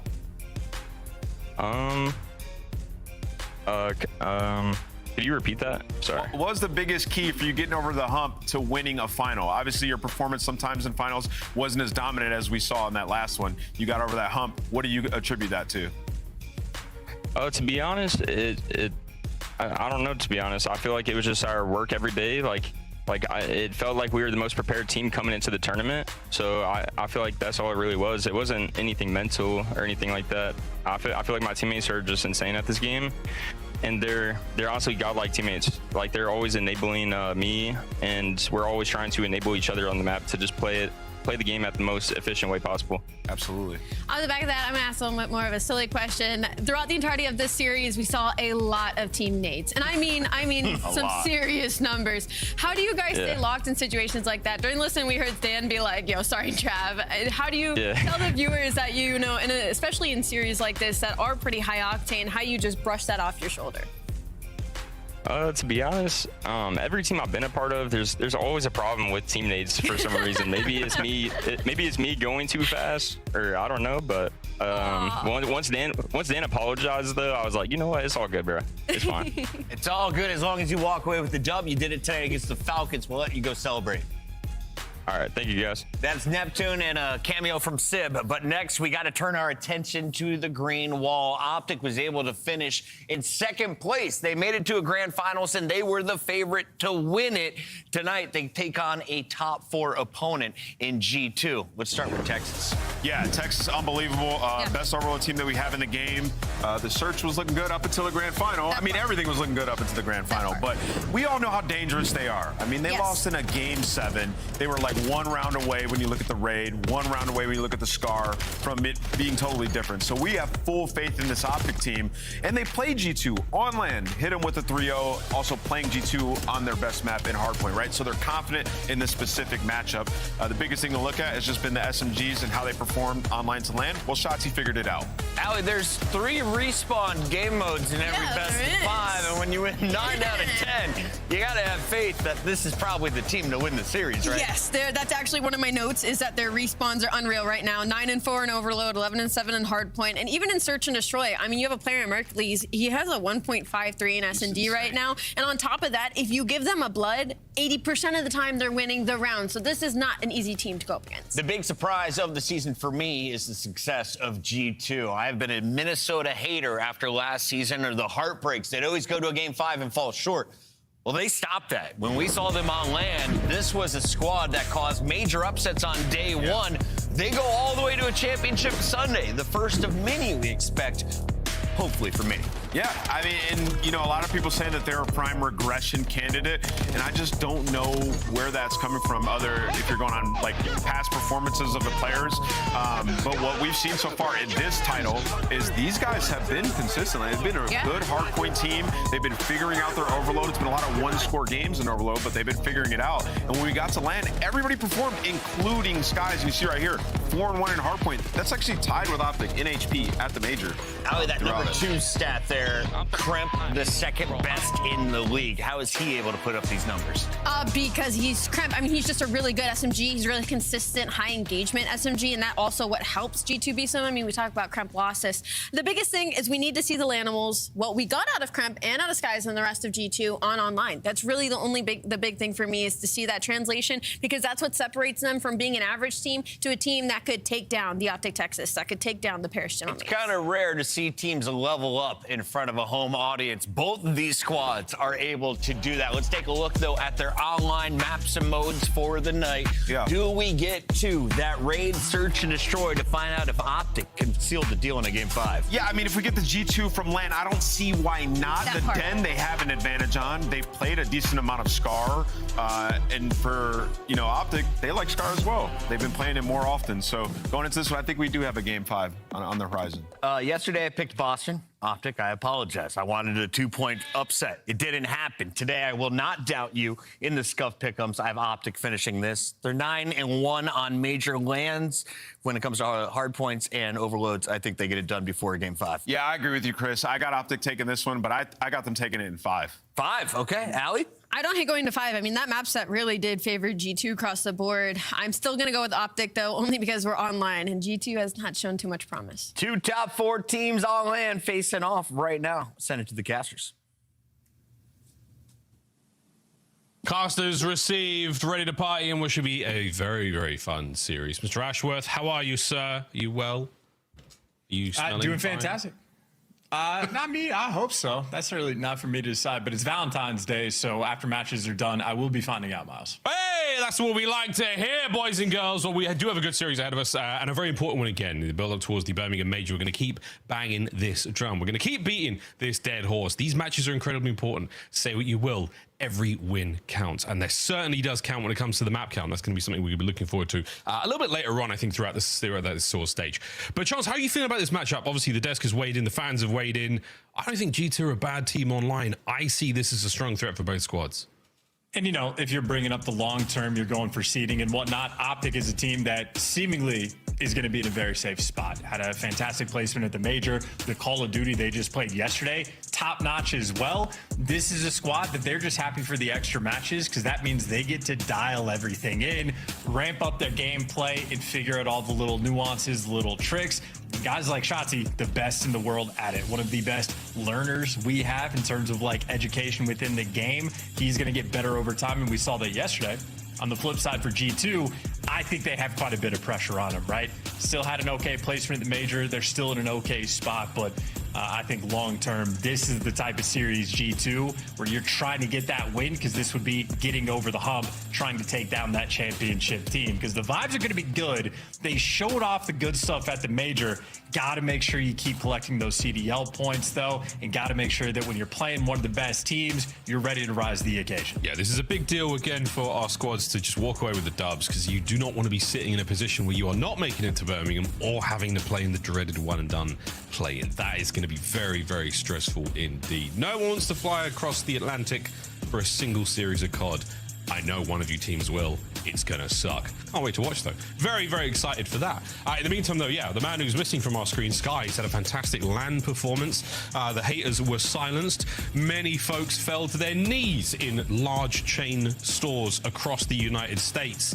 Very, very interested to see how the squad looks today because, yeah, want to come out hot. You want to find some dubs, and a difficult squad to do so, Optic Texas. Talks of they're not necessarily, quote-unquote, trying online. These boys have looked fantastic so far. Obviously, a second place at their own major, not ideal. Second, not a terrible place to be. We discussed this a little bit, mate, during the matchup. Of course, if they do walk away with a win there, we start to say the D word. We start to talk about dynasties. We start to talk about that true greatness. They're already in an amazing historic spot right now, but how far can this squad go? Well, I mean, they obviously have a ton of self-belief. There is no, hole that this team could find themselves in that they will not have the confidence to be able to get themselves out of. You go from 18 to a world championship. You go from weird roster changes. The vibes are always going to be good. They're always going to have a ton of confidence. And any player you want to criticize on this roster has done more than enough to make up for it and prove that they are, quite literally world champions. And the newest man on the roster, Mercury Leafs, has obviously gotten a ton of attention, and he has been Mr. Consistent for the squad as well. Every single time you watch this guy's POV in game, he's doing something that seems almost game-breaking. Very special. I think he got shadow banned pretty early on as well because you just watch the gameplay and it does not seem real. Yeah, I think the eggheads at Treyarch were like, oh, my bad, G, my bad. That's just Mercules. We'll unban that real quick. Sorry, brother. With big fat work. big fan. They might have gone, are you guys sure? Like, even us, like, these numbers are crazy. You But the computer is, I promise you, the computer is telling me that this is impossible. No, it's not, and it's in a P1. Here we go, ladies and gentlemen. Estrel with the first man on the board to draw blood, and that blood is very green indeed. As we keep things a rocking and a rolling on board with the man who we can't keep out of our damn mouths. It's Mokules. Well, Estriel dared Dota take him down, and Estriel's a guy that anytime he's playing a top team, always does quite well. Meanwhile, Dashy, I mean, look at how nervous. Well, no, okay, we're gonna have a nice little reset. Something's happening. Having a little bit too much. Yeah, I'd do that too. If Estriel starts off 3-0, I'd be scared. Or maybe they started on the wrong side. Who knows? Isom, not sure. Well, we'll figure out in a second, folks, what's going on there. A small IRL LOL. A very, very small IRL LOL. Nothing big enough, though, to really warrant. So, anyway, we'll figure this out. We'll get this back into the game. But an interesting start to our matchup again. G2, strong start. Estrel there, good work. Nothing really of note, I think, Chance, is fair to say. No, not in the slightest. I think I was told that maybe a G2 player like stepped away, or I don't know. Everybody seems to be pretty good vibes about it. Estriel may be a little bit peeved because he gets that 3-0 start, and you know, it's something Hixie sort of spoke about maybe a month or so ago, of the idea that if a player gets off to a hot or a cold start at the start of a game, any individual map, how that has like a cascading effect. So if you're a player, or Civ maybe, in the last series that we saw, maybe a good example on that Scar hardpoint. He starts off like 4-18, struggling, very consistent to like find the flow of your game. Pops a 2-piece on a rotation, really finds his form, and gentlemen start to run away with the game. So digging yourself out of a hole or getting off to a hot start, Miles, always key. Yeah, real important. I was speaking about those hot starts. A man who has plenty, to be frank, is Krem. This is season kills per 10 minutes. Krem atop of that board, not by a huge margin. He and Rancor and Neptune very closely contested there, but serious hard work. At this kind of level, at this league, it's very, very difficult to keep this up, but nothing but heavy hitters there in the top. A couple of surprises, I think, you'd be safe to say, that definitely up there, but very, very impressive stuff. Krem has given himself, I mean, quite the title. Krem Losses, he's got a map now to his name. We're really running with that one. I've heard it shouted at me in ranked already. Like, it's taken a foothold here in the league. It's also a map where Krem, for what it's worth, is not the main slayer. It is also a map that was left open in this series. Optic said, hey, if you want to square up on Krem Losses, we're happy for the challenge, and G2 picked Den instead. But on Colossus, Krem is only like the 6th or 7th best slayer on that map specifically. #1 on Den. Granted, a limited sort of like statistical size pool there, but Kremp is absolutely the player to watch out for map #1, at least on the side of G2. Yeah, you square up on a map like that, I feel like it's G2 trying to expand the map pool. It's G2 trying to show different looks, that they are not such a one-trick pony team when it comes to the smaller SMG-heavy maps that we've seen them so far. Hey, we'll see if that's the case, though. Again, Optic, we know what they're worth, and it's a ton right now. These boys can get it done in nearly any map mode, you name it, all good. G2, the potential is there. I've been riding the fandom pretty hard so far.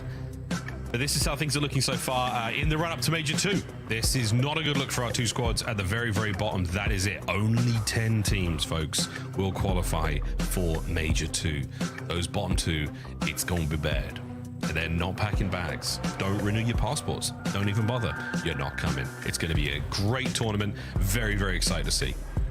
And then, of course, it's not just that the bottom 2 teams aren't going to be going to the tournament at all, but then the bottom 4 teams after that are going to be those playing in the play-in for that one-and-done sort of situation. So you're only safe if you're in the top 6. So you're really going to have to set yourself apart. And again, Miles, as you state, the tiebreakers are absolutely going to become a factor. Maybe not for a team like Optic. Again, the expectation is that these guys have been very strong and that they're going to keep that thing going. G2, though, at least for how their first stage went, very much a team that needs to capitalize on every single advantage that they have in as many series as possible, because no doubt capable of playing like a top 4, top 3 team. They can bring the fight, but got to make sure no mixiness comes in with the seeds. But a long road ahead. That's a month away, month and a half, 6 weeks, something like that. Something like that. I mean, just think of all those games. I mean, 1, 250, 249, and it might be the difference maker between you get on a plane and you not. Scary, scary stuff. In we go to Den for the second time Gambate, here we go, folks. Nice 3-1 skip from G2. The opening strat has not changed a bit, and this time Estriel even better. Well done. Yeah, deja vu all over again. This time Estriel hit the left side rather than the right, but nonetheless, you get the full setup that you're looking for. And great positioning on the minimap as well. Dashy, though, continues to be the pistol purveyor, and just like that, the retake is instant. So wonderful 22 seconds there for G2. Opening break nice and clean, but on that rotation, Optic have done enough where they're feeling a lot more secure. But so far, all good. Team kill, another one. Add it to the book, folks. No love here on Valentine's Day. Quick rotate towards P2. Krem's going to try to be that first man in. Now a 1v1 against Shotzzy. Wins it. A little bit of help now from... Oh, a bit of help there on the 1v2 now from Pook. Estro trying to clean house, and he does. Wow, great stuff. Doesn't take his shoes off, though. Bad manners there in Japan, and that is going to be a cleanup kill from Skies. Great stuff now towards the backline from Mamba, and we are really trying to hold P2 down. Yeah, that was a great setup to have Skies be the last one in line to win that final gunfight to get it secure, but that was a lot of effort for G2 just to make that happen. Effort's going to continue as well because Krem down low is dealing with the entire Optic squad, but you get your SMGs inside this hill, they're a nightmare to deal with, and well, thy name is Estriel, 7-2 start. And obviously that carries over from the map 1. Man is shooting. Yeah, it's spooky stuff. Scary stuff. That's number 5. That's number 6. It's scary stuff indeed. The man has got the spirit of an Oni within him, and he is certainly demonic thus far. 10-2, 6 spree, great time. New hard point, open for business. Optic are in first. Yeah, and every kill right here for G2 is going to be a massive impact as well. They're obviously a man down, so you're trying to play keep away, but looks like Optic are going to keep it perfect. Win every single gunfight to win the rotation. You have Shotzzy already pushed out in lobby. You got Mercules pushed out to the overload point. I mean, from Optic, the minimap right now is looking perfect. Very, very good. Nice wins there from either side of the spree's now closed out. Krem on the contest. No good. Hook's on a hold there. Mamba trying to pick up what he can, but these are desperation attempts. You're trying to hold on as best as possible, wait for the boys to get in, at least have a foothold for the next wave of fights. Mr. Bueno, nice work getting involved. Lovely bait and switch by Tin, and that's going to be a moment for G2 to hold it down. And able to flip towards the right side as well, so a fun little moment there. Optic only got the first 20 seconds. The minimap looked great, but the post-execution not quite as tight. Still, though, decent scrap time being collected. G2 clearly setting up on the rotation. Got a player over towards mid. Everybody backed up to the backside of Dojo. They're going to be playing heavy for this new time, and Mamba gives you the entries to make it easy. Yeah, I like that. Well, back-to-back hard points now exchanged hands. Both our squads playing tight. Krem now on the rotate towards middle, oscillating between front and side. Good work again with squad. Everyone finding the kills. First wave of Optic players nullified. Yeah, well, they lose the patio gunfight, but you win the gunfights up front, so Dash is going to be a thorn in your side, but the rest of Optic simply not nearby. Mercules, though, over towards AS&D. You're starting to find the openings to get nearby. All comes down to Kremp on time. He's surrounded, gives you a kill, but Optic finally get the break. Yeah, they get the break, and Mamba takes a tumble off the map. He doesn't manage to get his guns up, but they're ready now, and that's going to be the flood of Optic players right through the front. Great break, 20 to go. Optic, Texas are in. G2 might chalk this one up, but they've still got to get themselves across map as well. Good stuff. Optic with a late break, but G2 still with the lead. Yeah, you see Estriel also fell off the map, so he wants to make sure Mamba not alone on his date with Death down in the depths below. Nonetheless, though, first set of rotation, as you stated, 20-point game. Super solid stuff coming through from G2, and Estriel definitely not a player that can slow it down. We're thinking about long-term spawns, and Shotzzy is a demon. He does get cleaned up, and hey, Mamba with the nice response, but either way, that's just a gunfight to get the spawns for new. The time going to be in Optic's hands. For now, we're battling for P1. Estriel looking for a couple more kills. Gets one. Doesn't get the couple. That's not a problem. His boys now doing what they can. The pickup from mid is going to be there from Optic. Hooks on the cut. An important position on the way towards P2 and to try to keep the pressure off P1. But G2 doing a lovely job. Getting time when they are struggling to find the kills at what feels like an eternity. Optic still bringing good heat, but not enough in the objective. Well, 1v1 battle maybe for a little bit of that scrap. And, well, one by Skies or maybe just to kick off those trades. Nonetheless, G2 going to be set up for another P2. This is where Estriel went on the long spree, and it was the best hill G2 had this entire map. They're trying to make a deja vu a second time. It'll be Skies inside the hill. Oh, they've read who. Great timing. Not for Hoog.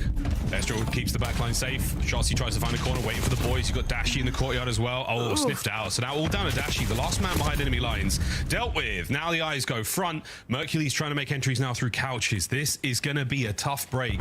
Slow and steady. Merc checks his corners. 1v1. It's good. Here come the rest of the boys. And it is a tough attack here from Optic. It's been staggered, and they have been forced in one by one. Yeah, and they can't find the timing on the routes either. Mama spawns up before Shotzi can make it through. Dashy and Hook, though, able to give you 2, and Hook finds a little bit extra. So Optic eventually able to fight and battle, maybe to get that final 20 seconds. But either way, this has just been a strong hill once again for G2. And by God, do they want that scrap time. They send the entire squad to get that final 10. They're going to have about a 55-point lead going into the new time. And with G2 with the hot hand, Miles, we'll also go for a listen in. In red, A and D. Responding left. When you go mid, I'm going deep. I'm playing him. You saw me? Middle me, one shot, dead. I'm trying to close. I have mid control. Don't weak as fuck. Don't make it outer. One shot. No, one shot, Merc. Tyler. One's outer stone. Outer stone, weak as well. I'm being 10. Trying to cross in quick.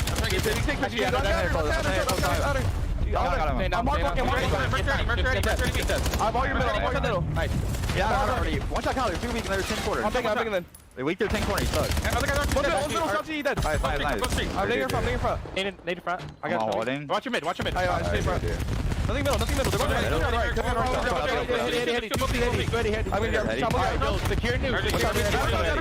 going one's going to red. Red fast Shotzi. One's all mid. There's two. I'm all done. His last guy. One shot. I still spawned together.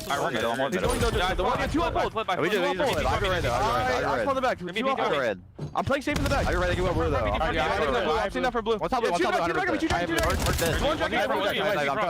Last guy Kyler. He can be in. He can be in. I'll top blue again. I'm blocking that guy. Watch out. No, there. You can be blue now. They're both there. One's out of roof and one's in here. I'm helping front. Give me top blue. One shot. No one pitch. I have enter. He could be red. In red again, Shotzi. Out of roof. One shot. It's all good. Reset. We're going to Red death. He's going to cut us front. One shot at a time. Play for his time. He's still. I need him. I see the red. I'm flying through. I see the red. Nothing else here. I'll see him. Unless he's window. I'm back right. I'm back to the right then. Great listening, high energy, at times a little scary, but hey, you'll take it. Good lead still from G2. I mean, I'd say pretty elite comms as well, right? I mean, everybody calling out what they're picking up, what needs to be watched, where the players are going to be. Really no flaws, and it shows in the score line. G2 trying to control the entire time. Estriel, though, overwhelmed. Optic doing what they can to fight. It was an 80-point game at one point. They've chopped that down to about 50. Obviously, they got a long way to go. Still going Prim. Able to get the pressure on the Merc there. No kill just yet, but he's still cooking. Krem bringing it on dead. Here comes Esther in the quick pick up. Oh, the cleanup through front. And what a 3 it is for Justice. 28 and 19. A minute 20, a hard point time, and 20 for the win. Yeah, he has certainly brought Justice this map as well. These are going to be easy cleanup kills. It is going to be another P2 where G2 just going to overwhelm it. They've been here first every single time, handling the spawn so well. Skies even gets the 1 kill on Mercules before he tumbles. G2 looking to call game here. Yeah, calling game. Got to get it done here, though. On a few moments now for Optic to make their way into the time. Estriel still holding down the side. Oh my good golly, Miss Molly. He is ripped through him. 32 and 19 a final score. For Estriel alone, G2 starting a series hot. And, you know, if we were to do kills per hill there, I think Estriel on P2 specifically maybe got 12 or 13 of his 32 on that hill alone. That is where Minnesota really set themselves apart, and obviously gets the highlight reel best play as well. By God, is that Dravik easy to shoot. Wow, didn't think you were going to say that. Excellent stuff. I'm an AR player, man. I'm an AR player. I played 300 games of Raid. Well, G2, 1-0 right off the rip. Massive work there from Estriel. 13 objective kills, big assists across the board. They suffocated Optic there on Den. just shy of 10 minutes, and G2 happy with that result indeed. They have absolutely come to play, but as the desk said, this could well go 5. We'll see if that's the case. Well, the first one certainly going the way of the G2 boys. Minnesota walking away with the dub. Big looks across the highlights here, and it is going to be an estrial montage. Yeah, and if you've ever heard the phrase like playing to your competition, it's usually used in a negative fashion, talking about like a top team, how they'll play like down to their opponents. Estriel is a different case where he will play up to the competition in a sense, where if you're going against one of those top dog teams, and for Estriel, it's been this way for a few years now, he will absolutely kick it up a notch. So, I mean, Optic just, you know, getting collected there by Justice the entire map through and through. Both opening breaks he had were perfect. He just always brings his A game. Always a fun player to watch. Yeah, very, very exciting to watch. Electrifying moments there. Optic down, but not out. They showed the goods against Boston yesterday, but today they've got an opportunity now to push the series a little further forward. We're going to get ourselves into search and destroy. Which way are we leaning here, mate? Because again, as far as the game flow is going to show, pretty strong looks. I don't think the lead changed. It didn't. It absolutely did not. Once G2 got going, no looking back all the way to 250. Well, it's the P2s. So Optic do not score on the first P2. On the second P2, they got a measly 9 seconds, and they obviously do not score on the final one. On the flip side for G2, it was a near full 60 the first go around. The second time they still managed to get about 35 points, and obviously they called game on the final one. So as sort of a battle as it was, every other hill, you're trying to make the impact. You're playing for the early rotations. It was on the second one where G2 set themselves apart, and that's why they're a dangerous 10 team. Again, Kremp losses was left open. Optic veto Blackheart instead. Even with that available, G2 showing they are much more comfortable on Den, or at least, depending on the opponent that they play, they do have an advantage in hardpoint in the pick and bans. Well, I will see. I also didn't answer your question. For the S&D favorability, I think it's close to 50-50. Optic have been a very strong team, so you lean their direction for the map too, but not in like a super convincing manner. G2 are going to bring a good fight. Guys, this is a true duo. Doesn't leave you hanging, even on Valentine's Day. In fact, especially on Valentine's Day, doesn't leave you hanging. Thanks, mate. I'm excited to see how this triple dose of Scar goes. A Scar sandwich, if you will. That's the content of this sandwich. But that is going to be the S&D kill leaders. And good news, folks. Mercules 1.53. That is a very, very impressive stat. And some serious heavy hitters in the mode there on that screen with him. This is an absolute, the current hall of fame when it comes to S&D. These boys nasty, these boys gross, and one of these boys is in this series.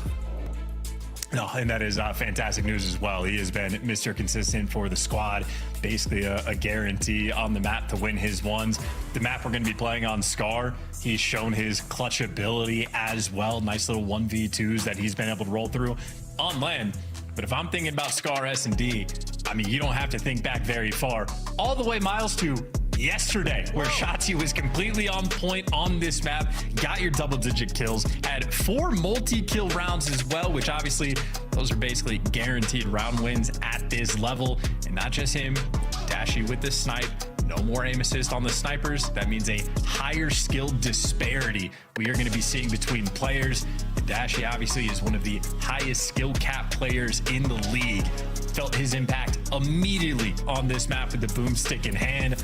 I'd be fearful. Of course, though, Skies is absolutely a player willing to square up. I can't wait to see how this one goes for Skies, because he is a very gifted sniper as well. And Bruce has made his way over towards, well, the eyes are over towards P1.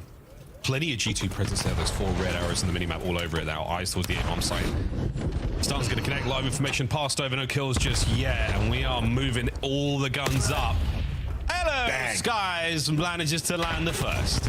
Yeah, attaboy. And there's Mamba, right? He gets the concussions. You're feeling the pressure and presence over towards P2. So Skies was dancing around the map, but knows where the play was going to be. And now Shotzi wanted to get active top art. The wall bangs immediately roll through to back him down. I think Optic waiting for Hook to make the play. They're through waiting. Hook's just give me a couple more seconds, boys. I've passed it. Yeah, I'm on the bomb site. And who's reading the back? It's Skies. He's down. Got it. Right, here we go. Go button. Optic start to move. Shotzi trying to make something happen with the inside of shot. Not going to happen on the flank. Kremp makes a flank of his own. And now he's alive and kick in. And it's a big turn of events. Back over to Hook. And what a moment from G2. Well handling the situation. Yeah, and the internal clock of Sky's there. Well, it does him dirty. He was actually watching that pinch not the entire time, but for a long time. The moment he turns away is the moment Hook jumps up. But I think Sky's turns away because his team also began to get active. Kremp starts going on the pinches. Estriel starts to make moves. So that internal motor of Sky's, he just knows his team is getting ready to win him that round. He did his job. He took down the big sniper out of Dashy's hands. Round is easy after the fact. That's a great opening round. Swap the sides. Wait the nades out.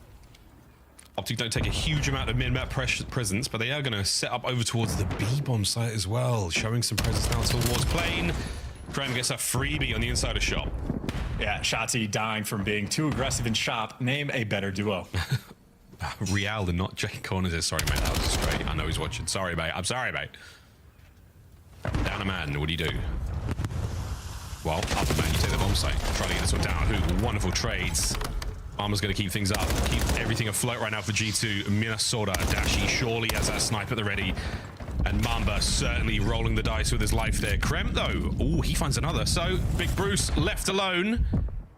And here we go. Oh, so close. All right, Dashy with a snipe 1v3. He'll be calculated about it. He's going to have to world star at least 2 different players. But this is definitely not a guy we're going to count out. Oh, no, Mamba did. Mamba got close enough. He was close enough. Mamba knew what he was dancing with there, man. He squared up. I like that. It's the peak he had from top P2 where he never actually shoulders over to peak top green. He just starts going for the wall begs to just like be a distraction. You don't want to play with that fire, but showing a really good example of what you do to play around a sniper. For all the conversation about how OP they are, I mean, listen, Miles, I snipe every single round we played of S&D. When kids are good and play around it, you're completely ineffective with it and eventually going to have to put it away. Yeah. If you don't hit, you must acquit. Oh, you know where this one goes, folks. Skies, what an opener. But there is the snipes of the nades. He's connecting. And they took down the only player to kill. Dasher with a sniper, neutralized again in Shotzi now. Overwhelmed and outmatched G2 Minnesota running them down. As clean as a round could possibly be, a nade from downtown from Caesar B. It blows up Hook. The nuke is gone. And after that, the round is won. And a 6-0 start from Kremp as well. Feeling good. The vibes are flowing. Him and Estriel almost taking turns.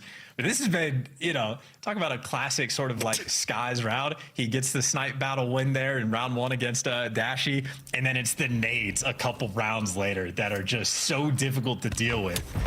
This is always a man that has him dialed in and even gets the hit marker. Now for number 7, gotta be careful. And yes, overwhelmed everybody on G2 connecting. No way. What's that aid over the top? Here comes Suk to try to stop the bleeding, and it's nothing but danger. Kremp 7-0. Hellstorm back pocket. Screw it, front pocket. Don't put it in your back pocket.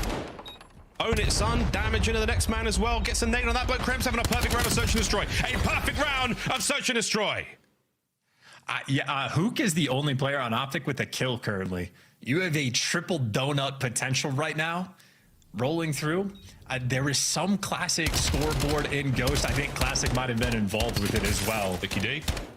Of just the majestic multiple donuts in one game. Not there yet, but it's not looking good. G2, the game plan. This is exactly how they want every single round to go. Right, that was about as good as it could possibly have been. That was magnificent. Surely we pull one out here.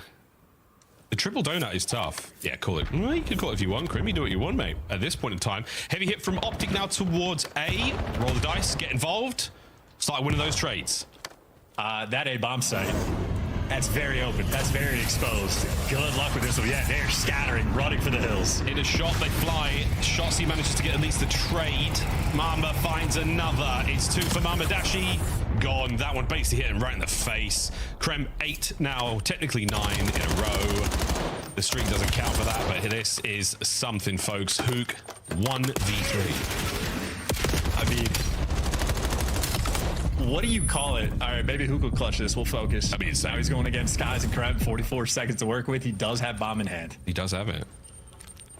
He's worried about them playing close. Yeah, fresh mag and you're in 15. You can make something happen here. That's good damage. That's enough to push him down. Kremp's playing it safe. We are not throwing anything away here, G2. We've got a good record here in the round count. And this is a wonderful attempt from Hook. He's in. This could be a freebie up close. Oh, not again. Another unfortunate timing moment there on the top side of green. Well, G2, it is absolutely perfect. Yes, it is. Skies, by the way, I think he was tracking Hoop that entire time, even through shop, at least based on the errors on the minimap. But more importantly, you have Dashy and Mercules, one of the best AR duos in the league, one round away potentially from getting double donutted. So I don't know what you call this. Is this a super octane if your AR duo both drop a donut in a series? I don't know what the language is. Like, but oh no, we might hear witness history. Not the double octane, sorry LaRue, strays for days from that guy. Why, it was a box of donuts for a moment, if not for Hook's efforts and shots at least getting one, but not the old double Ds. Not here against G2. And Krem is making a big case for it. No way. Oh, thank the maker. He doesn't get that one. 2v2. Wait. It's not over yet. It's not over yet. It's a 2v2. Listen, Octane gets to remain legendary. The only player that can have the double donut rolling through. Mercules and Dashy also could try to get the ball rolling. Oh. Information there on Mercules, the bomb about to be collected. This has been a super mixy round where Mercules and Dashy have been just posted up in absolute depths, and the COD timing is crazy. Oh, that was good enough. Doesn't check mid. 1v2. Mamba, down and out. And ladies and gentlemen, they are on the board. Yeah, no history here. Mercules also there with some crispy, clean shots on that last gunfight, I believe. So he's starting to wake up just a little bit, and oh yeah, nice easy snap, I suppose, for a player like that, but certainly a difficult gunfight win. Optic Texas finally get on the board. Yeah, we won't be talking about Octane's double Ds for a moment. We can put those in the back pocket and think about them another day. But for now, we've called in the Hellstorm. We've hit some great snipes. We've done it all. G2 still one round away from a 2-0 lead in the series. Wow, what a majestic trophy. That allows you to actually move forward with a little bit of freedom. And it's Mercules with bomb in hand with a Dravik. How about, look at what happens when you're down 5-1. You're digging deep in the strat book. I'll do it myself. Hey, bomb plant. No one's checking this. Not even a stun. Estro's playing it real slow and safe. Here we go. G2 slight shuffle towards the bomb site now in the attempted retake. And Dashy's hoping for an errant player through the middle of the map. He has been spotted and stunned. Up close and personal now. Here we go. Shotsy through the smoke.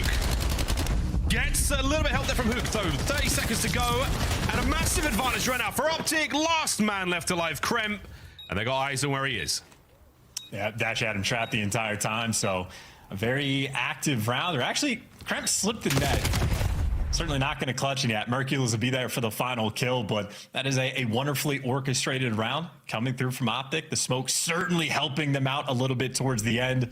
You had a nice sort of bullet time moment as well. Shot 2 at the backside, dodging the sniper bullet, because that sniper shot connects. G2 probably win that round, but Optic by a thin margin get that small advantage and turn it into a massacre around that bomb site. Every player getting involved, and Mercules, obviously the player, kicking it up on a 4 spree. Yeah. From 0 to 4 in 2 rounds. Back to square one with the nice nade strats, and it does connect. Mr. Bueno, it's so annoying. It's unbelievable. Aggression now from Optic, though. Shots, he's in. Miles, what that does is that allows Kremp to just get up to the plane heady straight off the rip. And of course, Shotzzy. Oh my God. He's so close. They've got no idea. They're not accounting for this whatsoever. Oh, he's getting these two. At least the bomb carrier. Yep, that's annoying. That's annoying! No way, it's another one here. ID's the bomb. Here come the reinforcements. Optic now starting to move forward. Shotzzy, what a round this has been.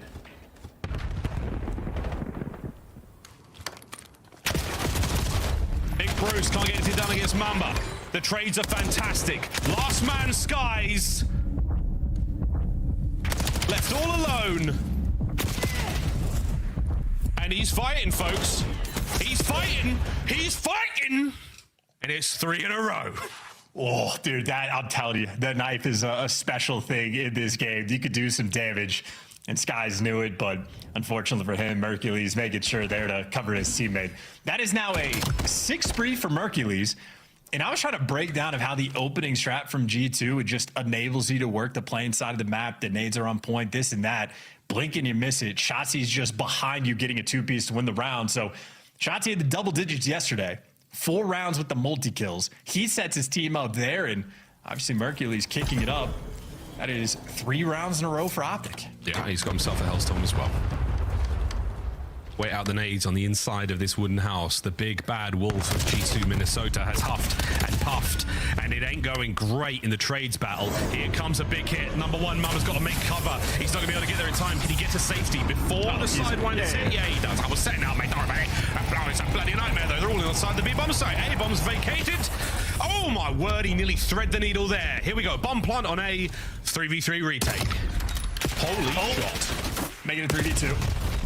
Oh, Skies, you wanted that second one real bad. Still good enough, though. Mercules, oh, wait, his 7th in a row now. Through mid-map. Scoring up against Bueno with the boomstick, 30 to go. Oh, my good God, it's 2v1. Is it going to be 4 rounds in a row? Estriel's got to go big, and he doesn't. Optic Texas 4 in a row. Miles, I was a baseball player. Yeah. We're a superstitious bunch, so we're not going to talk about it. We'll fake it, but no one's allowed to say anything. I didn't see anyone shooting bodies. I didn't see anything like that. Okay. That's the rules. Yep, okay. 4 rounds. Skies hits a great shot in that round. Is a great strat. Use the Hellstorm, get the bomb down. Wow, clean and efficient there out of Optic in this perfectly normal S&D. Perfectly normal. Nothing crazy to see here on the nice 8 spree we have seen from Mason Ramsey. Attacking round now for G2 Minnesota. I think nades over towards B don't connect this time. But Optic still take the position nonetheless. Yeah, this guy's making sure not a single Shotzi pinch will be rolling through this round. It is a default push over towards A. And right now, the primary defender, Dashy back down from up top, and this will be a free bomb plant. Everybody's alive. Yeah, it's a straight up 4v4 through the cover of smoke. We're going to get away from this one. Here comes Optic on the shuffle through mid-map. They've got shots in the skies, suppressed at the very least. Hook might be going on the well-wide flank. And in the meantime, it's 2 up, 1 down on the retake again from Optic. Mercules under the coverage of Dashy Sniper, looking to get his 9th in a row. Over the top he goes. The damage is outstanding, but it's not enough for the kill. A 1v1. A 1v1 and G2. Keep it together when it mattered most. 6-4 the final score. What a game of Scar that was. Yeah, and how about Caesar, Skies, Bueno, there to call game. Taken down for the final one, handling those pinch plays perfectly. The shots getting rung out towards the middle of the map, but he makes the right call to help his team when they needed it. Everybody there for G2 getting involved. It got scary. You go 5-0, the other team wins 4 rounds in a row. Mercules is on like an 8 spree. It starts to feel a little bit terrifying, but they take care of business, and Kremp absolutely does that map as well.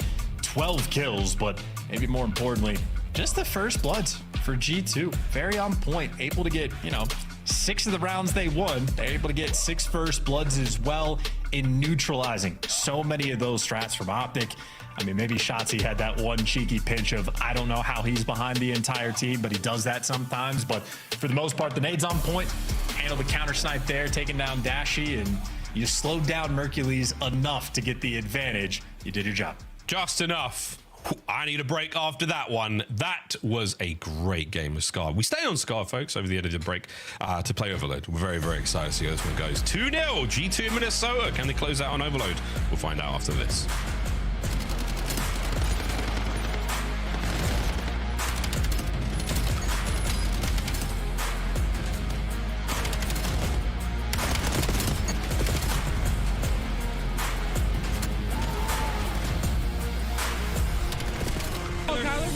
Wait, now he wins this. Fuck! That's why I hate the flank.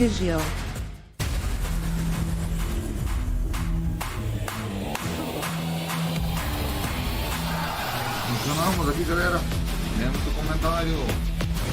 2 horas 27 minutos e 22. 2 horas 27 minutos e 20. Volume deslizante 13% volume. 11% volume. O problema aqui, eu volto já, galera. Fiquem ligados acompanhando aqui nosso torneio galáctico. 2 horas e 27 minutos já temos aqui.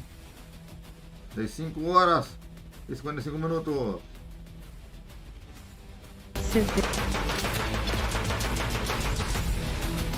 86.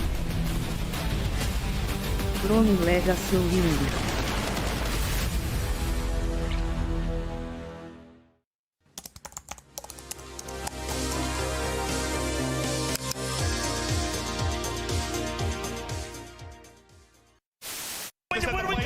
He's getting caught. 9 seconds to go. Just has to stay alive. Can he get back to it? I don't know. He's so close.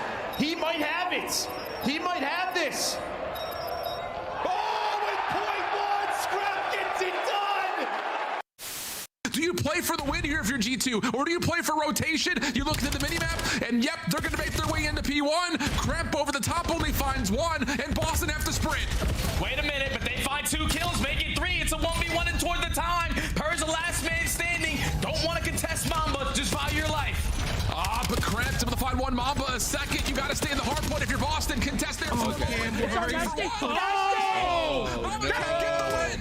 245 to 248. A moment of breath here for G2 to get back together. Cramp finds 1. Estriel with the team kill. He's just on his snoop. Oh! He's able to find 2, but not the Oh my God. What a match. Yeah, that was a good match. What a bang out, bro. So many pivots at the end of that game, man. Holy that was nuts. What do you think of my shirt today? It is a choice. It's a choice. Listen, guys, I put this shirt on. I felt pretty sexy, to be honest. Yeah, I looked in the mirror and thought, God damn. And then I got into the green room and everyone said, your shirt's too tight. You look an idiot. I was it's just a little too small, but it works. Insight's not going to see it. Kleenex going to get caught off guard, or is he? He gets 1. That's a decent 1-for-1 trade. Insight right back over, looking for a little bit of help from Scrap. 2v3, selling the cross, dealt with by Scrap. Sip also seen on the cross. 22 seconds. Draza trying to work this with Scrap able to turn this down to a 2v1. Just down to Sip. Not gonna happen. Shut your mouth. Toronto in the grand finals here at home. COD Chance tickets are on sale now. Come see the best teams lock in for this season's grand finale in fabulous Las Vegas. All 4-day passes come with early venue access. Head to phasevegas.com or scan the QR code to get your tickets now. Welcome to pros to play like the pros. The CDL team skins are available now. Scan the QR code or check out the in-game store now. Agora em março ou abril começa a temporada, hein? Começa o torneio. Março ou abril. The Call of Duty League, G2 Minnesota 2-0 over Optic Texas as we roll ourselves into a game of Scar Overload. Miles and Chance here to walk you through what should be a very exciting match. We've had a very, very exciting series so far. True theatre, a lot of dramatics, and 2 Hellstorms in a game of S&D. That was fun. The Den, pretty cut and dry, can't lie. Absolute B2A there at the start from G2. Can they close it out here in the Overload? Well, this is a map I want to almost slow the pace down and talk a lot about, because now that ranked play is out, big conversation with the community about it. And certainly in like our lobbies, Miles, and I think this has been a consistent theme of very high scoring games, because it is very difficult to actually control the device when you're getting ran over. It feels awful. So if you're struggling with overload in your own gameplay, please watch like the optic arrows on the minimap constantly. Pay attention to what they're doing off spawn. I mean, I'm over here playing in diamond lobbies, and the amount of time I see people that just simply do not rat back off of spawn and go pick up like the defensive positioning on the minimap, get dialed into the arrows. The optic arrows are always on point in this game mode. Win or loss, they make good decisions. Please watch them off spawn. I'm watching the G2 arrows right now. They're trying to push right on up. Sky's looking to get himself at least 1 more. They're going to get himself a little bit of objective play as well. Optic spawning all real tight, and that's going to be 3 dead, pushing forward now. Opportunity to get something rolling. Krent tries to cut the legs out of this play, and Shotzi oscillates immediately over towards the A goal. Big damage. Not enough for a whole lot to happen here as Optic. For a second, it was a rock and a hard place over by Plane. The ball is still moving. Yes, and you notice how that ball is moving slowly, where they're not running it down endlessly.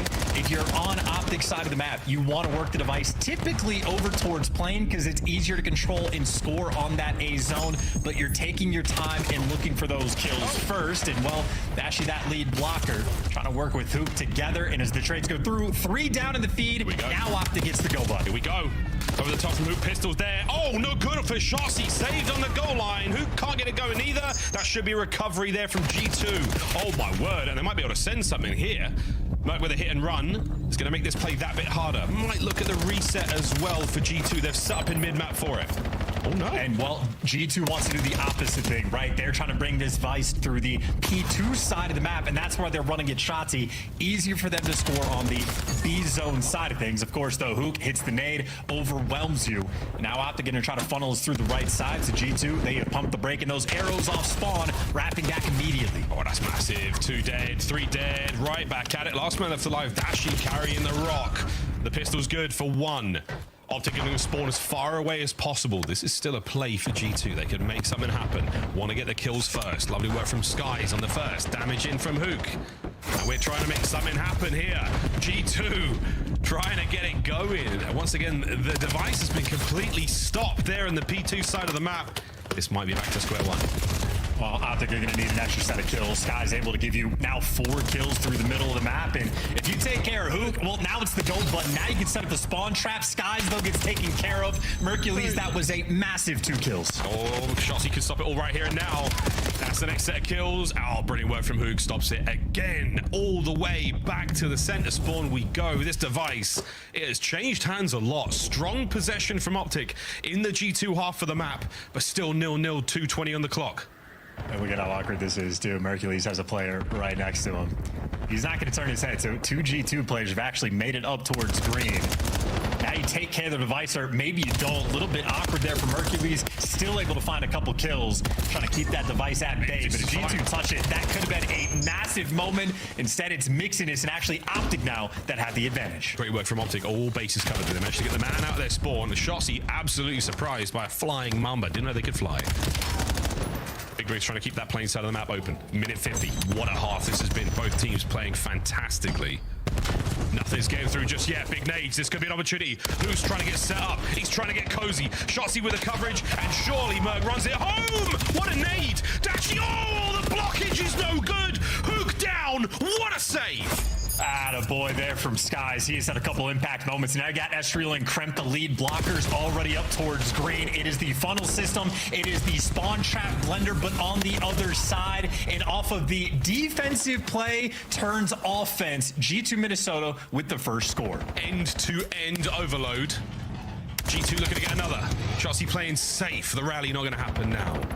Buys his boys a little bit of time. Quick recovery. A-zone safe and secure. Hook's now trying to play it right.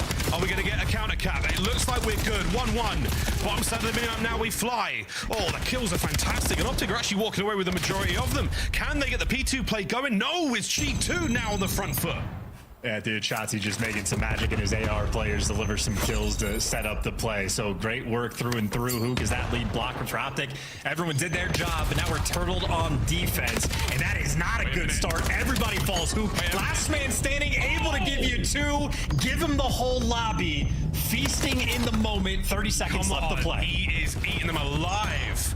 Hook finds another big one. 25 to go. This could be an opportunity for Optic to get something going. They're running it down. They are running it down. Dashi's still trying to keep a hold of this, pushing it forward. There's a man on the flank. Mamba is Hook. Have they counted this man? They have. They've counted him, but it's stopped the play. Gets a big kill. Guns front.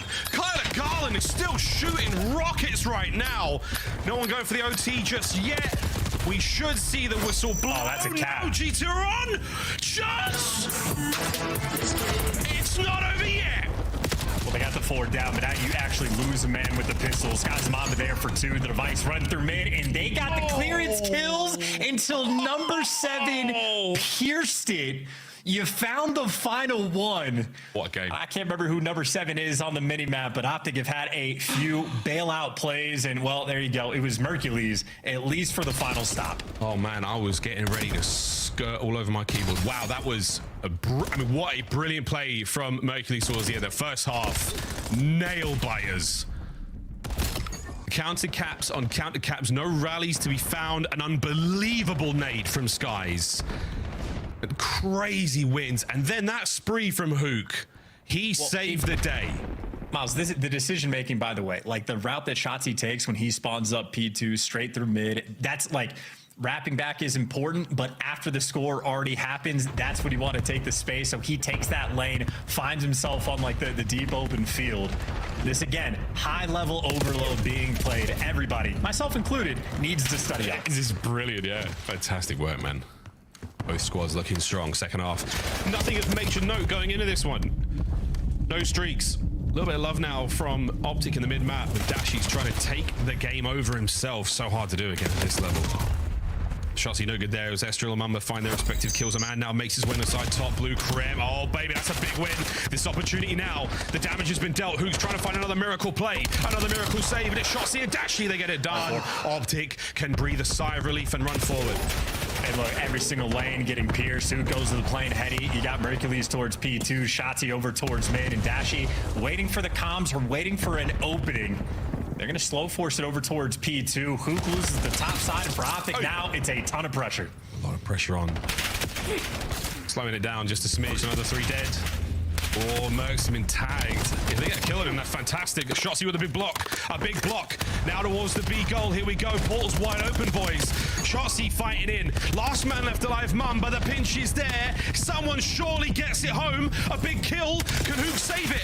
Damage dealt. He's been suppressed. It's not going in. It's not been stopped. It's been run forward now by G2. What a moment. Optic Texas. Let's go for a listen in.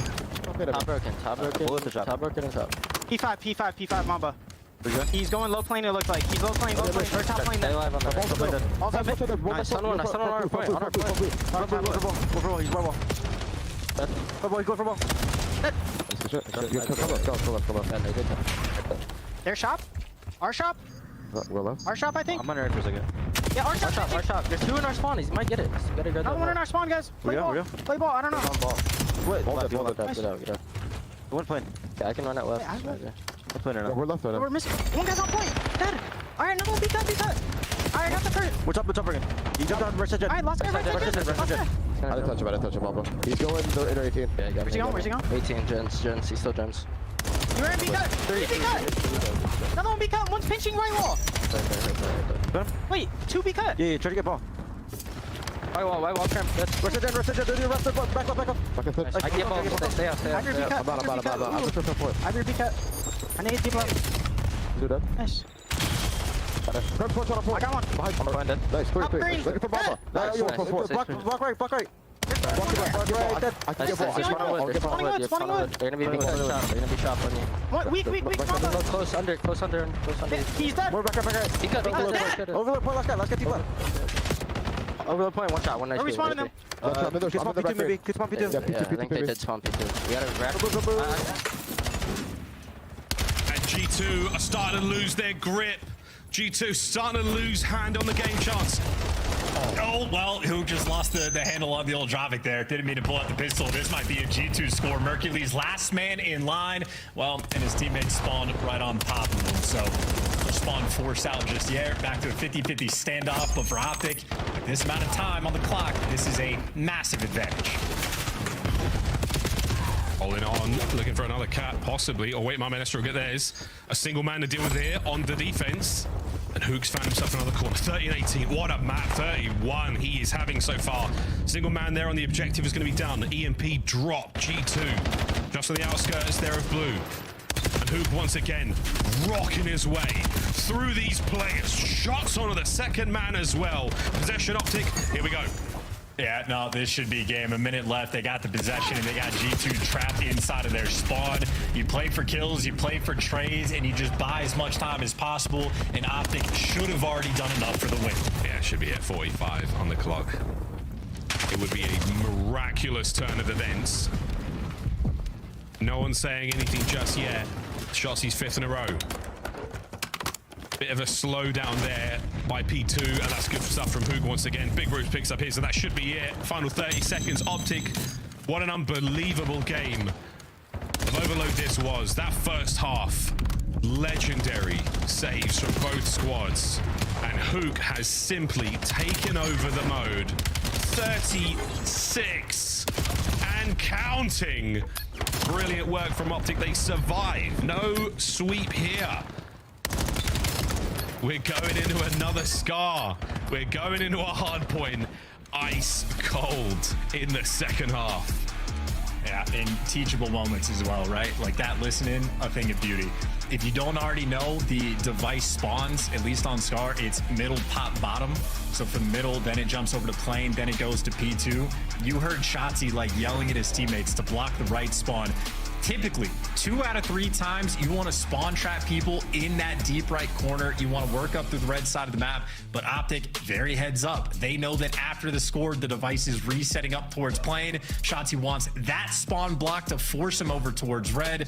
And of course, it's not like he needed to comment. His teammates were already there, but very controlled about when you're going for spawn traps, which type you actually want to set up. Because again, Miles, our rank play teammates don't do that. It's chaos, man. They don't manage nothing.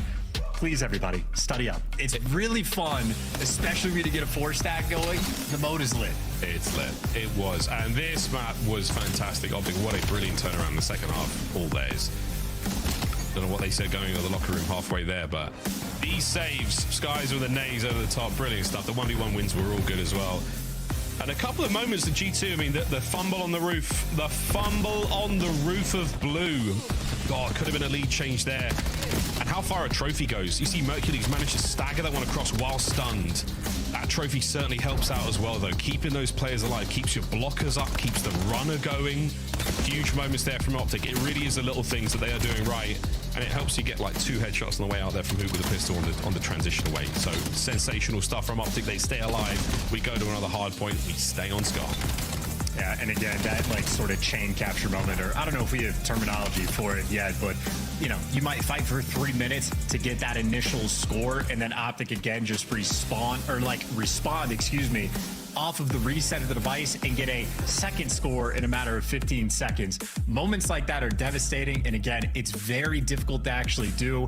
I think not pros, but I think most ordinary players are lost. You get the score, you have to reposition. Oh God, where's the device going now? Where are my players on the map? That's why watching the arrows matters so much, that these guys are taking routes 10-second advance. The moment they die, they know where they're going off of respawn, any of the 3 lanes being covered. It's fun when you get it, but when you turn into, you know, the monstrosity, the chaos of just running it down, it can still be fun, but very different than what the pros play. Very different. I mean, that's why we call them pros. They really know what they're doing. Our rank play teammates, not as much, but it is fun. Well, we go to a hard point now where things are going to be very, very different. We're going to stay on Scar once again now. And that raid game 5, is it looking that bit more attractive? Is it looking that bit more possible? We will see. Well, the reverse sweep is now on the cards. We are not going to see a clean sweep there. G2 started the series very, very strong indeed. And by all accounts, that was an unbelievable game of Overload to win for Optic. G2 will see what they got now if they can keep it all going. Again, a very, very formidable squad. They have shown us more than enough goods. Both Estriel and Mamba, fantastic looks on Den.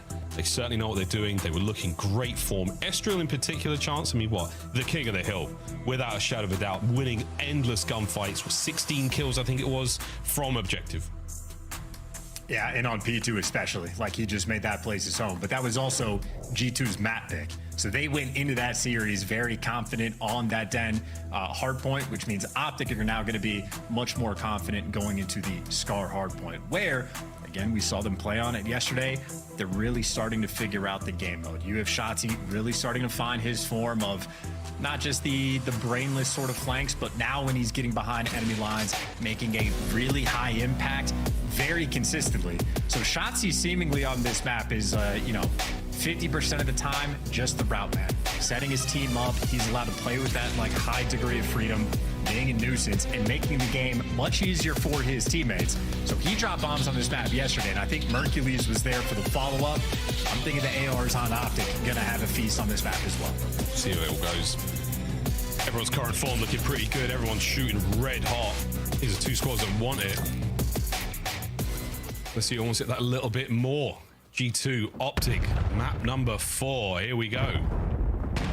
Just every time Sky spawns, I just see that arrow sit still as he's lining up a nade right from the jump every single time. But blue wall, or at least white wall, excuse me, has been overwhelmed. Shotzzy, this is what I'm talking about. Just a nuisance. He's flipped his spawn, so that actually means Merc's going to be on the other side of the map, but you would rather control P1 from this side. So not a lot of points being collected just yet, but Optic have the mini-map how they want.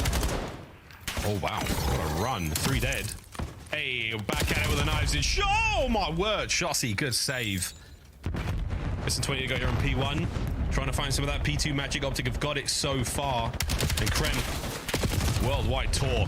Shots into the next man, but not enough to get anything done. Optic from P1 to P2. It's looking pretty solid. Yeah, and Shotzzy again flipping the map on its head, and that is exactly how you want to hold a P1. The observer servers crashed, so I think the player's very much still in game, but we're going to have to figure out how to reorchestrate it. But if you want to talk about a good P1 setup, Miles, we can do that. You get the top blue control, you can watch the boat pinch, you get a guy in store, and you just funnel him through the right section of the map, and it's much easier to stay alive in time. So that's why guys like Shotzzy want to flip it straight away, make the game much more comfortable. And if we're evaluating from the player cams, who perma-locked, but I think G2 right now probably winning the game. I think G2 is still, I mean, it's hard to tell. But we are in uncharted terrain here, folks. The observers have all crashed. The observer server has gone, so we are now still in game. The observers are attempting to rejoin. The players will still be in game. We will try and get eyes in game ASAP, but at this point in time, folks, it's your guess is as good as mine. Dashy's just been killed. I got that much. That's the old man right there. The older you get, every time you die, it's the reset. Gotta like stretch out the back a little bit. I just did exactly the same thing. Well, G2, it looks like they are still up. Mercules, mega locks. Looks across, sees Dashy get his trade. Dashy still looking good. Gunfight's taking place across the hard point. I'm seeing a huge amount of damage. Skies and Estro just got pieced together. Krem got his. That's a dead. That's next. Mamba, how is he doing, Chance? He's doing fantastic. He's locked in. Got the mouth moving. I mean, him and Hook also just like perfect line. Hey, we're back. And he's funny too. You know, anytime you die, there's no. I don't think there's kill cams in the CDL build, so you get that 2.5 seconds of like a black screen. Wow. That's why Mercules is always looking at his like whoever sits to his left's screen, so he can sort of stay on top of like the action and see what's going on. So cheeky stuff when you're playing online. No, exciting stuff. Exciting stuff. Well, we're back, and we were absolutely correct, Chance. We were absolutely right that G2 still technically having the lead, but going from played now towards blue, G2 with a rotation, G2 with a setup, and now G2 guns up, and Merc on the trades you're in, but he's the last man for his boys, and he's down. G2 hold. Yep, eviscerated. No one from Optic there behind enemy lines, and now you have Mamba trapping everybody over towards P2. He pushes up towards P1. You know they're funneling in towards left, and fortunately for Skies, maybe overwhelmed. Head on a swivel. His melee game has been on point. Nonetheless, though, Optic swarm over on the bottom side of the map, and they break the tie. Skies has had those hands since BO4. No joke. Shotzzy. This is a nice look. Can't get the next man, and is bueno indeed. Merc through front, cut to ribbons. Now the last two, make it 3 members of Optic. Still spawning in the back.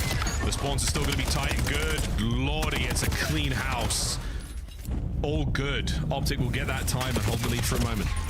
Yeah, now if the G2 players die, well, if you die first after that like wave goes through, you spawn at old time, but I think that's a well-timed death for Estriel. He should spawn up over towards new. So yeah, a delicate moment, but he's got it dialed in. G2, all 4 players by new time. Trying to bring that through that left-hand side. Oh man, upstairs. Shotzi's going to get his, and it's going to be the next man around that close corner. Perfect work to bring down another. Eyes on the back line. Shotzzy, what a life that has been. 3 spree. The back is clear. Now guns front. Yeah, immediately goes to block the spawns as well with a little hop, skip, and a jump. That is a super clean break. Coach is going to be happy with that one. And now the kill feed has been electric in favor of Optic. That was a 4 spree from Shotzzy that finally gets shut down. In the meantime, Mercules is on time and on a 5. And Optic, this will be the largest lead of the game. Right now, they're up by 30. He's smacking his way through. Hook over the top. A couple of big kills here from G2. This is 10 seconds. They certainly won. And it's 10 seconds. They should get. Optic still spawning in the back. P1 is now G2's, and they are completely trapped back here. Extra on a 5 now.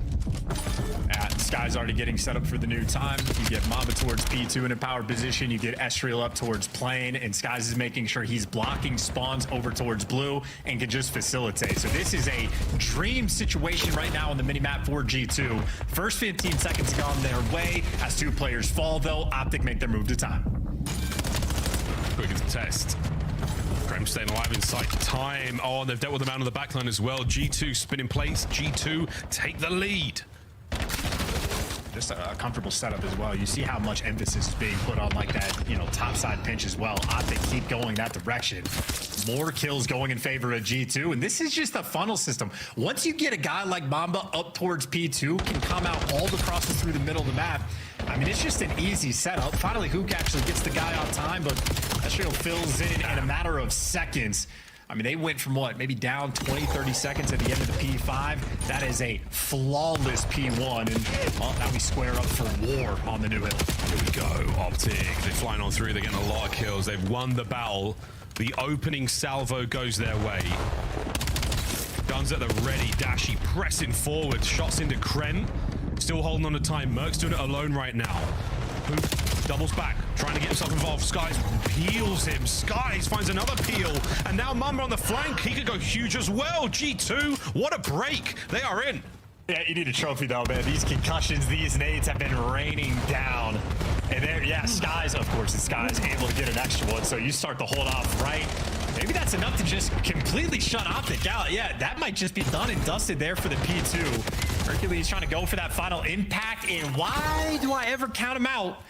Hercules last man standing, and he's going to take away the final 15 seconds. What a fun little moment. What a fun little shame on you, count him out. And my bad. A clean row is good, and that is going to be another nearly, or shots he could shots.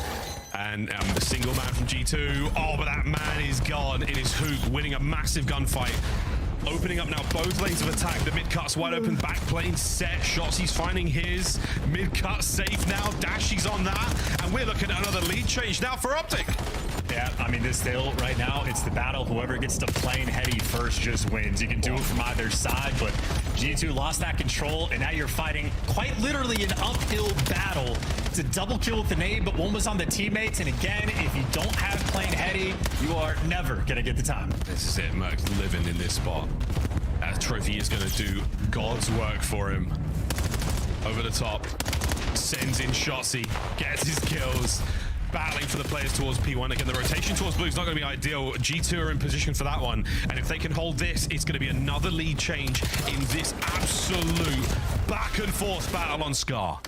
Yeah, huge that Estriel gets that first kill just to force this spawn out. And he's going to spawn right back at the new time. So Estriel very coordinated on his desk. And in towards the new time, the surprise shots he gets dealt with in the worst of fashions.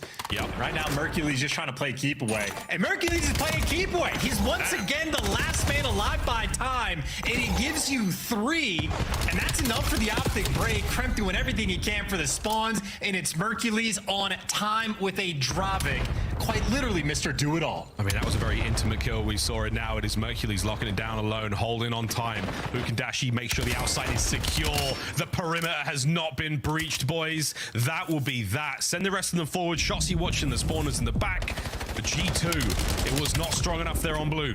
I mean, dude, you just do everything right, and then Mercules just pops takeover. There's nothing you can really do about it. Great news for G2. Continuing to play very heads-up Call of Duty. You deal with Dashy in the spawn, and you got a nice spread for this rotation. P5, though, it can be tricky to lock down, and Optic, they are prowling. Dealt with, though, in the middle of the map. Mamba able to give you 2. It is a clean shutdown. Number 4 turns to go and block the spawns. Minnesota, nice in control. We lose Dashy for a second. Gets 1. Another 3 dead. Now Hook. He's managed to sneak his way through the trenches now. He's running up that hill. But there's one problem, and that's going to be Krem. Middle of the map's going to be Mercules now trying to break that wide open. Still, numbers on time for G2. Trophies in play as well. And we are ripping. Oh my, from the inside of time. What a massive set of kills from Kremp and Skies. Yeah, Shotsy nearly found this sort of hero bailout play, but it gets dealt with. The timing not quite there. and now it's just the funnel system. Yep, you get the early rotation to P5, you kill that first push, and then everything after the fact is that much easier. G2 off of this hill, more than likely gonna take the lead, and this game right literally could come down to a P1. Make no mistake, you can get 40 seconds on this hill. This is, and both teams have shown the prowess. G2 with a wonderful P1 in the second set, and now in the third and final. Here comes Krem. Big bada boom with the Hellstorm. He's going to try and catch a few players out. They've managed to get inside a shop. It's a team kill. Mercules now leaves it a wide open hard point. Now it goes to Optic. Yeah, all that you wanted the blue side of the map, and you do not get it. The team kill going to take that one away, and that means G2 going to have to force it through the front. Try and get it done. Krem under the coverage of Estriel gets on the inside.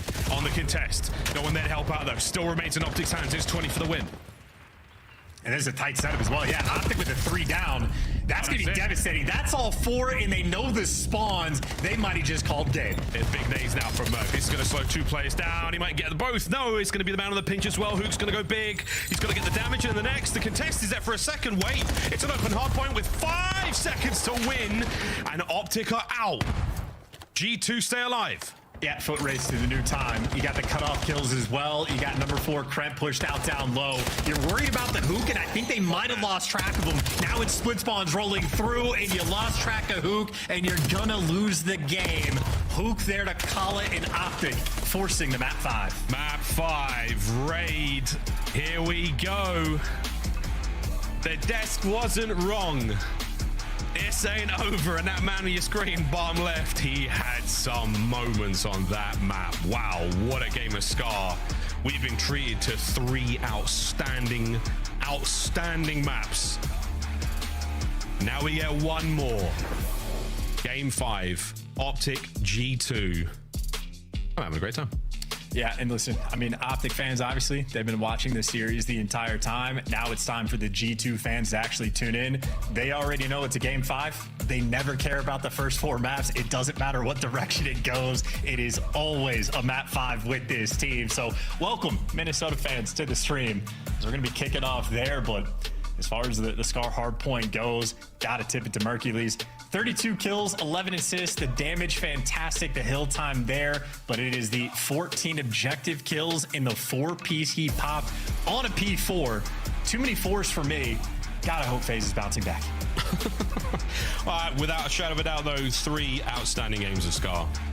S&D, Overload, Hardpoint. Look at that one, folks. The double helix, that's some good DNA. That's a pedigree, man. That was a nice game. Exciting stuff as we now dive into a game 5, the final map here in the series. It's anyone's game. At 6-4, Scar had it all on raid. We go back to Old Faithful. We've been doing it for a very, very long time now. New looks here in Black Ops 7. Can't wait to see how this one goes down. Will it be a reverse sweep or will it be a game 5 clutch? We will find out, folks, not too soon. We'll go to a quick commercial break. On the other side of this one, the exciting conclusion to this unbelievable series. G2 Minnesota, Optic Texas, game 5 when we return.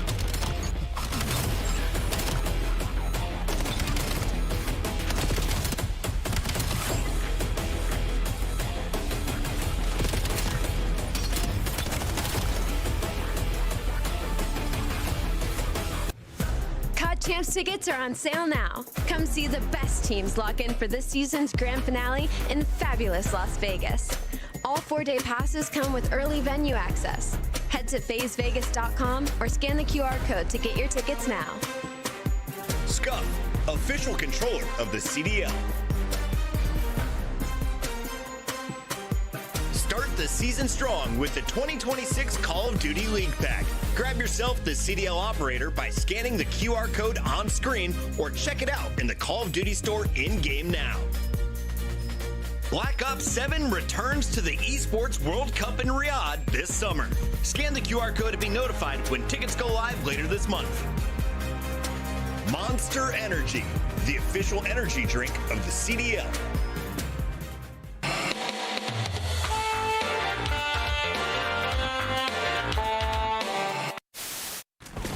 Backside, weak. Help me. What's right? Yeah, two backside. Oh, one shot. Nice! Let's go. Baby, come on. Did I get an ace 5-5? Hey. Oh my God, here we go. They got the stack. Second tick is done. FaZe trying to go. It's moving so quickly. Can they get in and contest? They're soaring through. It's just about done. The contest is in. Shotzzy kills everybody in front of him, but FaZe are able to get in. Getting a point, man. Here we go.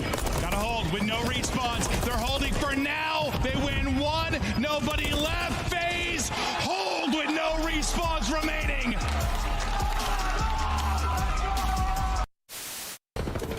All right. I look at it. It's just, it's guaranteed. Well, actually, talk about things that are easy to do. If you're having a knife holding, that's unstoppable.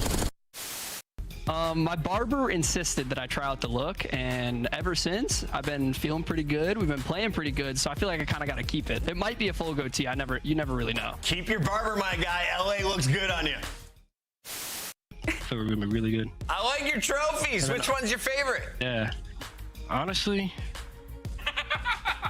I don't know. This one seems like insane. Look at this one too. Like, this is crazy. Like the golden nut, baby. The diamond nut. Excuse me. You know what I'm saying? How could I not be like?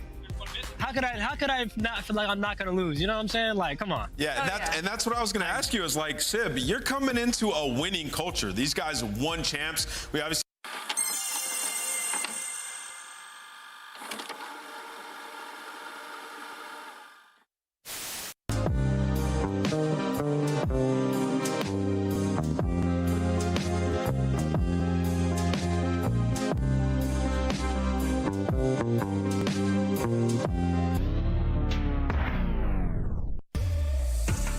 Game 5, ladies and gentlemen. G2 Minnesota versus Optic Texas. Thank you for waiting this one out. Wow, what a series we've had. Everything from double Hellstorms in S&D. The Observers crashed an unbelievable game of Overload. And that game was, I mean, we saw most of it. The parts we didn't see, probably the greatest sky you've never seen. And most of that was just a tribute. Now to Game 5. Here we go. Raid. G2 started the series off strong. Search and Destroy has looked nice.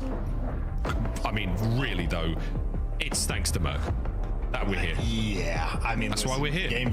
Game 5 is the name of the game for G2 Minnesota. Kremp has okay stats. I mean, not too shabby. You're happy for all of them, and then you look at the other side and you go, oh no, my nightmare. It's the Merc 30 takeover. At any given moment, he has that sort of potential.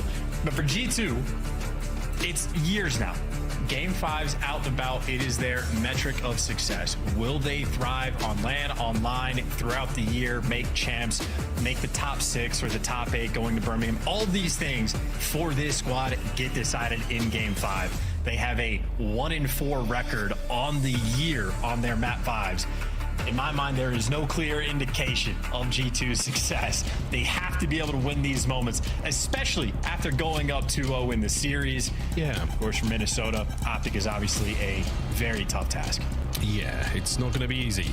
It's not going to be easy at all. This raid should be something special. I'd be pulling out all the stops because we got demons in this lobby. I'd be pulling out all the stops. Last thing you want to be going is down 10 points, down that moment where you just go, I wish we won that series against Optic. I wish I did that one spot that won us that round. I wish we just picked up the bomb. Let's go. Hey, get the nades off first. We already know how G2 likes to do it. It is I got carried first priority. I got carried away, my bad. Sorry, Krem. No death stone, no nothing. Everyone dodged all of that. Hercules, though, gets more than enough damage into Krem to make him rethink the play. Well, now it's a little dance inside of the pillars over towards Rain. Kremp not dissuaded. He's getting active towards Laundry, and G2, everybody's going to get active towards Laundry. Mamba left alone there on the pinch. You're trying to isolate a player towards the back, but Dashi is posted. Both teams playing a safe game. Shotzzy pokes his head out, but the whack-a-mole mission is unsuccessful. This will be a bomb plant and a 4v4 pure retake. A wonderful opportunity for both teams to give up something. Oh no, Skies, no snipe this round, no problem. Another first blood to Mr. Bueno. Now Mamba should be able to get himself another. Can't get the second though. Good enough on the damage. Now a straight up 2v2 pulls apart. Now Optic make their way towards the bomb. Krem with a drive-by intel. A lot of information gained. Optic are not slowing down whatsoever though. Push has to come to them, and indeed it does. Skies, well as the teamwork of Hercules can't get number 2. Time not on his side, and the teamwork for G2 on point. Definitely a little bit dicey there, I'd say, from Kremp and Skies, but you can see it from Kremp's point of view in the final one. He had maybe 2 extra bullets he could take there in that situation. Minnesota, just as in map number 2, get on the board first. And it came down to as close as it possibly could have come. We like that. A tone setter for the first round of our 5th game of the series. Top and size now, Optic on the attack. Where's that bomb going? Where are those nades going? Yeah, Dashi saw a little bit of intel there on the man on the rock hop. Mercury's playing the bottom bed slowly. Shots, you might see the top of her head in the moment here, but again, oh dear, it is Estriel and another first blood for G2. So tough when Shotzi goes down, because Mercury's in position to make a play, but if he gets active first, he's at the very least going to get traded out by Kremp, and yeah, he gives you one, but you maintain the main advantage. It's going to be up to Hook and Dashi here for the clutch. Now they are in position for the clutch here. Dashi's got that snipe by Ring. I wonder if he's on top Ring now. It looks like, yeah, he's got eyes on the pillars. So if anyone's brave enough to show face, he's going to get one and be out with his life, hopefully. That's what the situation calls for.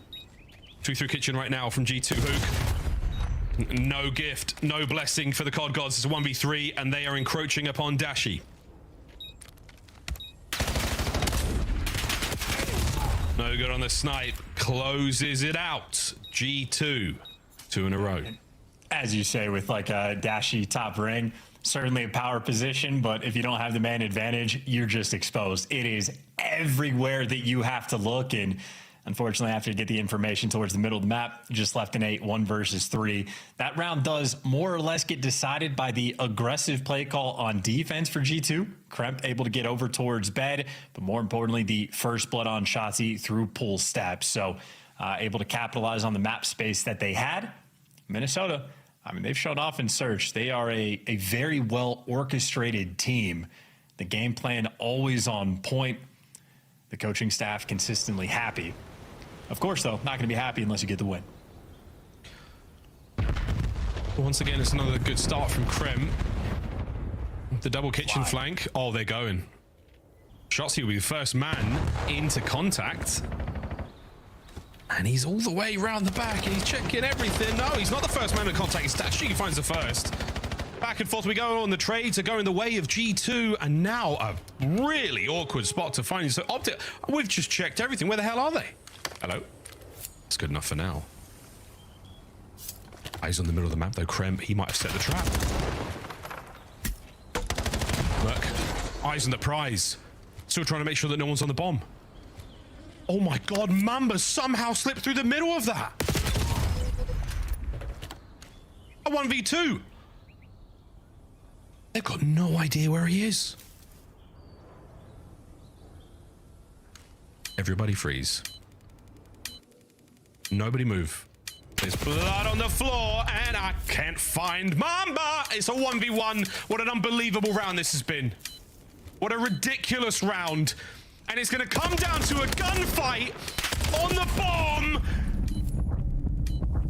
Mamba gets away with his life. He's going to get the bomb plant. He's going to get it. Is he going to get it? Mercury's is on the hunt. Mate, turn around with that knife out. You never know. Oh my God! Oh my! What a goodness! It's unbelievable. Miles, we've never seen anything like it. Dude, Call of Duty timing for every single kill that Mamba just got. If you watch the minimap from start to finish, Shotzi slips the net. Mamba gets crazy timing to pick him up when he gets to like the back garage area. He gets crazy timing for Hook to give up the top art door. And then obviously in the end, he messes up the timing to not be planting the bomb. But if he plants the bomb, he dies and loses the round. The fact that he missed it saves him. That is the luckiest man alive. Ever, all time. You didn't say a thing through that. I can tell you were gobsmacked. Another start now. Another first blood for G2. And an aggressive round from Optic. They have managed to quell the push. No damage from Shotzi once again. The luckiest man alive, looking to get himself another one. That Mamba magic. He's down and out. Mercury tags him back now. Enough of that bullish. as Optic get themselves on the board. That most frustrating round of Search and Destroy we've ever seen in our entire lives. We'll be talking about it until the day we all die. I mean, that's legit. You know, you have these moments. I mean, this round's great. Good job, Optic. But you have those moments where COD timing, and you want to put that in the dictionary of like next to the definition of COD timing. Look at this moment. That was multiple examples. Rapid fire. That is unbelievable. Great round from Optic, though. You know, nice little bounce back. But my dude, play the lottery. Get out there. If I'm Looney, going over to Mamba, pulling away from the setup, take a trip down to the gas station, pick some numbers real quick, move on back. Yep. You can finish the series later. Yep. 3-1. What a map. Big Bruce. Oh, he didn't see that. Oh, Kremp did, and he ran. Yeah, they don't want to deal with that at all. I'm out. Let's go. Oh, Hook says, okay, I saw the next guy. And the trades are fantastic. You go back to B, why not? You've made enough noise. G2, though, they're calling the play. They are, they're thinking about it. Yeah, we're going back to B. Dashy is waiting.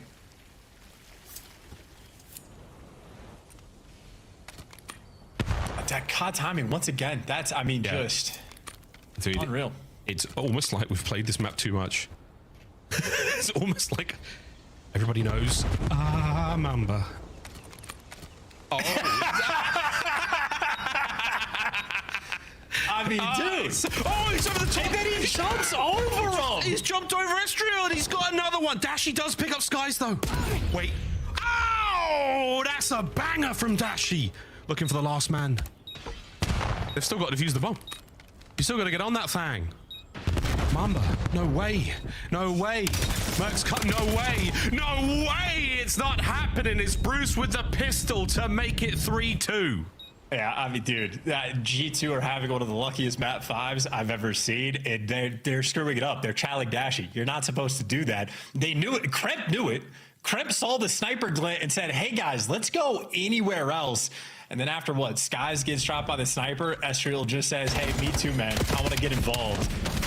He gets blown away. And for Mamba, dude, keep throwing shoulders. The timing will work out for you. Here we go. As lucky as you got, you just start handing him gifts. Oh, man. Or the final kill from Dashy as well. I mean, just to leave this piece of cover. I mean, everything worked out perfectly. This is the ultimate COD timing map. I hope the entire world learns of this. And keep in mind, Optic got eliminated from the Major 1 with who getting crazy timing by pull steps. Like, this is just... They do not have luck on this map right now. A ton of nades in the kitchen. They got the bomb down, though, so that's great. No, that's something. That's something, but... Shotzi gets himself in a Tiki. Identified, but he's going to stay alive in this position. Big flank from Kremp. That's being watched by Dashy right now. Eyes are on. Not yet.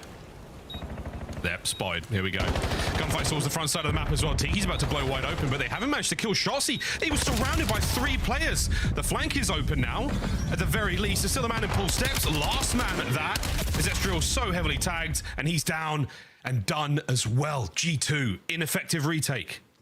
Yeah, no, just a perfect strat there coming through from Optic. Get the trophies out, get the bomb down very quickly. Dashy, easy job to watch the flank. Granted, loses the gunfight, but that means his teammates are nice and safe, insecure. No one has to worry about the back, so you play that super tight setup around bedroom. Shotzi gets the comms from his teammates, able to deliver expertly. Optic right now battling on this map through sheer force of will. So the COD gods fell asleep at the wheel during this one. 2-2, G2 off split. A lot of noise being made in mid-map, and Kremp's like, I don't care, man, I'm getting a kill here. Oh, the nade lands as well. It doesn't do any damage, but it manages to slip past the trophy, and then, yep, that's a lot of noise. And a lot of noise for a guy that's not dead yet. A lot of noise for a guy that hasn't gone down, and Estriel might be looking at another kill here. Dashy, perfect timing to just cover his teammate's flank. That was beautiful stuff. But no, it's over the top. It's G2 right into the fight. Skies, they somehow walk away with a win, and it's a 3v1. This is for a lead-changing game 5 for G2. Yeah, massive teamwork rolling through. I think every single kill they just got in that round also had an assist attached to it. Teamwork on point, doubled up through the middle of the map. Kremp able to get the first blood, but just the call to make sure everybody gets involved, right? You know, Shotzi's back laundry. It's not the overcommitment from Estriel just blindly chasing out, waits for his teammates to sort of engage and get in a better position, and then you hit that go button. So calculated and good comms rolling through for Minnesota. Able to stabilize, stop the bleeding just a little bit. Optic building a little bit of that momentum. Now they're back on the attack, and they'll be spreading the map as G2 gonna dominate the middle. Ooh, Dashy. I'm not going to see anyone just yet. And it's G2 dominated mid-map, but also desperate to try to find these kills. Catch that, Kremp. Oh, it's a sweet one from Kremp. Dashy doesn't catch anyone with a sniper on the way out either, so now it's anyone's guess as to where the bomb is going, though. G2 are not giving up anything. Hook. Oh, my good God. Nearly saw that. Catches nothing but trouble from Mamba. Oh, wow. G2. You put it all on the Dashy. And it's a snipe off in back laundry. Let them step aside, folks. Let them have it. Match point G2. A 1-4 record in game 5s on the year. This is what they're looking to make amends for, and Kremp was the player highlighted at the start of it. He has been the shining light, if there was any, for this team in the game 5s, and he has had a very strong performance. A handful of first bloods he has already collected, 9-4 at this point in time. G2, they can taste it. A single round away.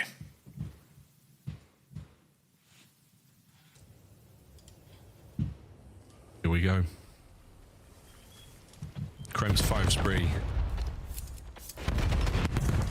He's gagging for more. Checks it all. Money window was wide open for a second at Hook. Oh, he does pick up that. So now, Hook, surely. Oh my God, is he going to check this? Just pump the brakes, man. You never know. Oh, the timing again. Another moment with the bomb still making its way towards B. And Kremp, man, what is this? What? He's just absolutely blacked out and sent it forward, but why not? Oh no, here we go. Now on the 1v3, and the magic man Mamba. He's found himself once again. Has he got timing on his side? He's got to find the gunny now, and he better hurry up. There's a man behind him. He just doesn't know. This is guesswork on where Dashy is, so he has a lifeline, but not a lot of hope. 40 seconds, though.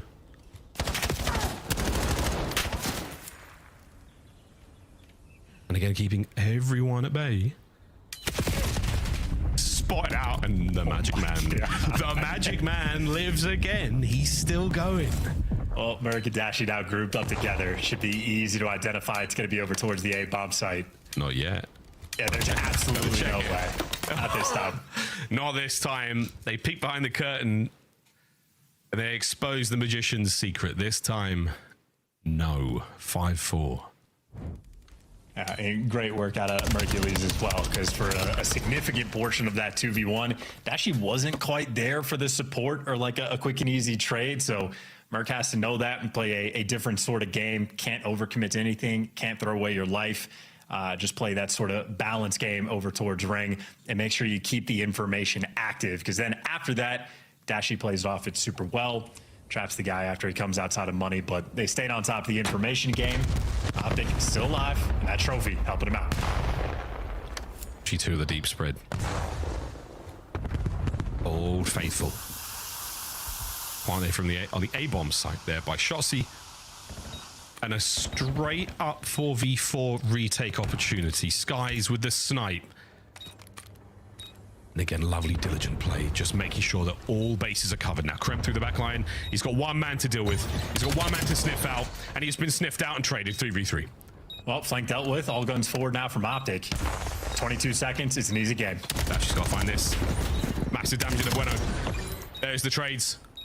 All down to Mamba. Mamba versus Mercules and Dashy again. Mamba. Oh, the fadeaway might have just sealed it. It's a round 11. It's a round 11. The final moment, the final round of this unbelievable series. I'll tell you about you, but doing this full time since like 2018. This has been one of the most ridiculous series I've ever been a part of. Hit the gong, Miles. Hit it. Oh, it's not me. Damn, I was hoping for that timing. Sorry, that it's clean. not me. I tried. It's not me. It's like, yeah, I know. I tried. No, I've got loads of weird noises, but I don't have the gong. I was like, maybe I was 10 seconds in advance. Maybe. Okay. Damn it. God, I'll get better next you're time. Keen. It's okay, you're keen. Here we go, folks. You know what that means. Gongs out, dongs out, round 11. What mania will we see in this matchup? Well, it's done. Fast retake. Mercury's in position for it. Gets traded out immediately now. The man on the stairs, heavily damaged. Trades once again. It's all down to Skies. And he's nowhere to be found. It's a 1v2. Through the smoke. Dashi knows, no. Yeah, Dashi saw him. Absolutely. He saw him. He one-wayed him all the way. But it might not matter. Big Bruce with a gun. Skies has got to stay alive. Plant that bomb. B-bomb's all yours now, Mr. Bueno. Against his former teammates in a 1v2. And 3-7 as well. But what a way he could call game here. If he wins this, I'll call my daughter Caesar Skies Bueno and ruin her life early on. He's trying. The damage is there. And Optic have completed the reverse sweep. They have survived everything that the COD gods could possibly throw against them. The universe was willing G2 to victory there. But some curses are simply too tough to break. That loss must feel unbelievable. Also, thanks, boys. I don't have to call it Caesar's Guys, but I appreciate you. That'd have been tough. There's no workarounds for that one, but Nope. I mean, typical out of Optic. Just the series, right? Got taken to task on the Den. It seemed like G2 just had the perfect strats there for this Scar, able to counter everything Optic was able to successfully do yesterday. Today, taken down, stave off the pressure of that like 5-0 lead that they nearly blew. But Optic, after the fact, stay strong. So Optic fans going to be happy. I mean, not that they need to prove anything, but proving once again capable of the resolve, capable of a reverse sweep. Had the clutch ability there in the round 11 as well. From Optic fans, that's basically everything you could ask for. A lot of fun, definitely a heart pounder. And for G2, it is Old Faithful, except not faithful at all. Can't win a game 5. Take it away, Desk. Old Faithful. No doubts here. At 5-2, Rosalie came running into the studio saying, guys, I'm getting ready. She did. And I said, don't worry, we're going to a round 11. He did say that. There was a bit of an exaggeration. There was not any real confidence when I said that. But Optic pulls it out. And we're looking at the numbers, 359 damage from Skies. Is that Optic shutting down the sniper on raid? Is that one player having an off game? Was he getting picked early? Yeah. How does this happen to G2? Yeah, he did AR out a lot, so it wasn't just him getting shut down with a sniper. It's just, you know, sometimes that's how the cookie crumbles, especially on a map like Raid. A lot of situations where, you know, they were kind of split, and you saw it. You heard Chance and Miles talking about the COD timing that was going on this map. A couple rounds where, you know, G2, I like their approach. Like, they were splitting up and, you know, kind of bleeding the defense a little bit on their offensive rounds, and it was working. Optic just, and I want to call it out, in the round 10, they did the exact same strat with 2 adjustments. The one that they did against Gentlemates on land, where they plant it front and they have Hoop playing by water stairs, except this time you saw Shotzi go over towards mid and leave Dashi alone by ring. So the retake, when they start to try to go over towards that bomb site, there's nobody there besides Dashi. I thought it was excellent adjustment, and Optic, you know, sort of progressing through their strats that they've had on this map. Yeah, 5-2 wasn't a real score, by the way. Ali, walk me through the end here, because this is where we thought we had it locked up. Mamba was on one. Honestly, I think it was the back-to-back after Texas got the attacking rounds, and they kind of just took advantage of the fact that G2 Minnesota was allowing the plant to go down, and respectfully, G2 is the 11th retake team in the league. Bottom 2. When that bomb goes down, you can basically sign the round away. And unfortunately, once Optic Texas figured that out, I mean, they just started 5-stacking sites, and at that point, the smoke goes down, that clock starts running, and G2 Minnesota, you saw a player go through the back 2, try to hit a pinch for this huge retake, but we're not checking the deep back. We're not taking the long routes. Losing is learning. It's Optic just taught the rest of the league. You lose, make a small adjustment, and it all works out. And one more question here. I wanted you to be prepared for the explanation of what G2 did to turn around their game 5s, because they were 1-4 coming into this. Yep. They are now 1-5 after being on game point. What is happening? Yeah, I mean, well, that one's a bit different, right? It's not like the C9 problem where they just have no ice. The Optics had some really good plays. Like, in that one, they know when Optic gets that bomb down that there's going to be a guy or pushed up by water, and they tried to actively play for the guy towards water, except this time, Shotzi was bottom mid. So to me, that's just better adjustments on the side of Optic than it is a G2 collapse. Allie, Optic is now 3-0 against Minnesota, and you were smiling during that answer because she loves numbers, and the stats don't lie in this one. There is no ice in Minnesota when it comes to the Game 5s as of right now. I don't think it was Optic, that bad. though, clutching up when it matters most. We have your scuff play of the game. Let's take a look at this one, Allie. It's 3 games in a row. It's 3 games. It's a reverse sweep, right? You go back to this overload, and I mean, this was just dominant from the side of Optic Texas after this 1-1. They took control of this P2 side and just kind of put them in this spawn bladder. And some of the kills that they were getting on the side from Hook, I mean, they just couldn't find this guy. Usually it's Shotzi getting lots, but Hook was causing some issues, and it was just kind of a steamroll when it came to the respawn. Yeah, and then we get to this one where G2 had control. 2 massive opportunities that kind of get thrown away. They had Grandma's control fully. Mercules gets in through bottom door and just pops 3 with an SMG. We didn't see it on the podcast review, but on the minimap, he was just going crazy. And then later in that Scar, you saw a streak gets caught in from Kremp, and he kills Estrio, who would have flipped the spawns to put Optic in back green. So just the small mistakes, again, costing another team. And what was such a good performance by G2, ultimately, you lose in a Game 5, round 11. It's got to feel great to clutch up on Raid if you are an Optic member tonight. Devastation in Minnesota. But right now we focus on the wins. In the winner's circle, we have the one and only Mercules. Mercules, welcome to the show, man. And Mason, I was excited to chat with you because I had such a great time with your parents down in Texas. What was it like having them at their first event? Yeah, it was really fun, you know, for them to be there in person and support. That was their first event, and yeah, they had a great time. Mercules, I was just talking about a little bit. That Scar, man, the hard point, it was wild. And there's a moment where you get into bottom Grandma's and you just go crazy. Can you walk me through that play if you remember it at all? Because that turned the whole game around for y'all. Yeah. Wait, was that when I broke through front or top? I think you went. You were in the hill. I don't know if you went from top or front. We saw the mini map. Yeah, you're going crazy though.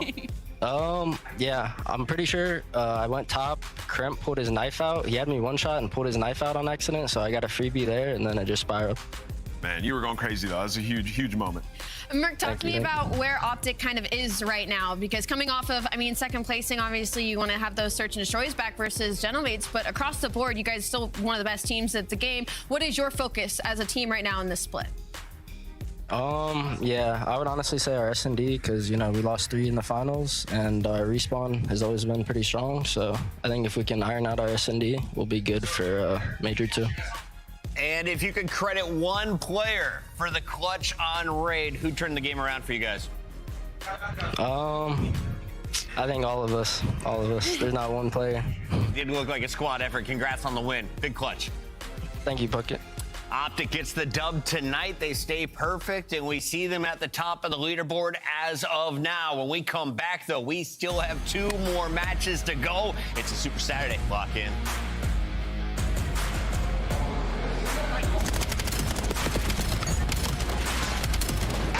Let's go, Tama! Let's go!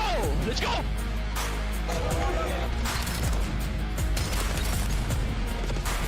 Nice! Nice, baby! Come on! Ah! Oh my God, you breakers! You COD Champs tickets are on sale now. Come see the best teams lock in for this season's grand finale in fabulous Las Vegas. All 4-day passes come with early venue access. Head to phasevegas.com or scan the QR code to get your tickets now. Look like the pros to play like the pros. The CDL team skins are available now. Scan the QR code or check out the in-game store now. Scuff, official controller of the CDL.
infamous, yeah. Paternal twins, I'm different.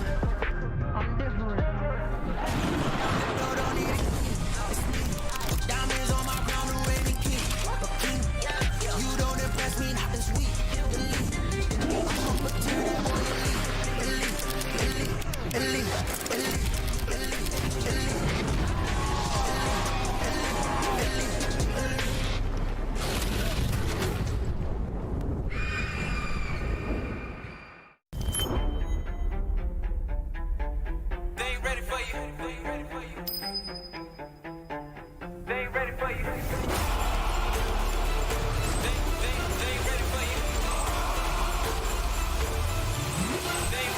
It's your time, better go get it. No slow with it, move like you're so in it. Knock it out the park, yeah, show in it. They ain't think you had the guts, now they know really, man, you better come with it. You ain't playing no games with him. Your homeboy gave up, you ain't changed with him. Do it right, cause you never switch lanes with him. You gotta fight for the goal, just hang with it, hang with it. Knock down, no shame in it. But you gotta raise up with a flame in you. Put your fist in the air, let's push till we there to the victory, yeah. We the victory, yeah, let's go. They ain't ready for you.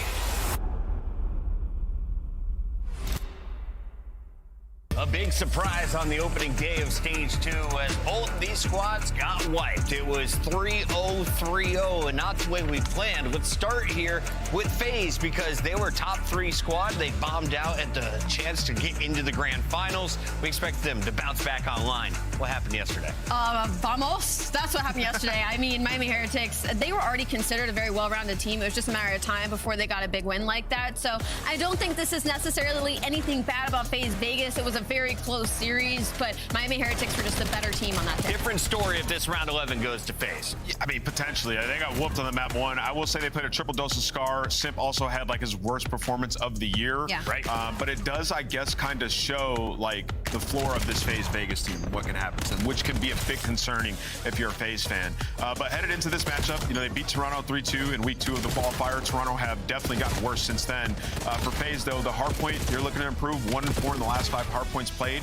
Now, a lot of those are against good teams because they went far in the tournament. But yes, you know, if their hardpoint does improve and gets on par with their surge, then they're a championship contender again. Look, it's kind of the same story as last year. You know, when FaZe was having their struggles, it was in hardpoint and it wasn't the fundamentals. They're still a top 5 break team right now. It's just they're kind of starting themselves on the back foot. So just go back to the basics a little bit. You have the engagement and the slaying power, and let it come to you naturally if you're FaZe Vegas. We haven't seen like all of FaZe frying at the same time. No. We've seen that with Genomates. We've seen that with Optic. We haven't seen that with FaZe. And even at the tournament, it felt like this like battle of like, can we just all play well at the same time? And like first day, the ARs weren't playing well. Then Draza started to turn it around, and then it was 0-4 who started to take a dip in performance. So I think they're just trying to still figure each other out, and they'll get there. On the other side of this fight, we have Toronto Koi, and Toronto, of course, has been under the microscope. We saw them bomb out of major number 1. Joe Deceive saying this is an unacceptable performance, one of the worst I've seen.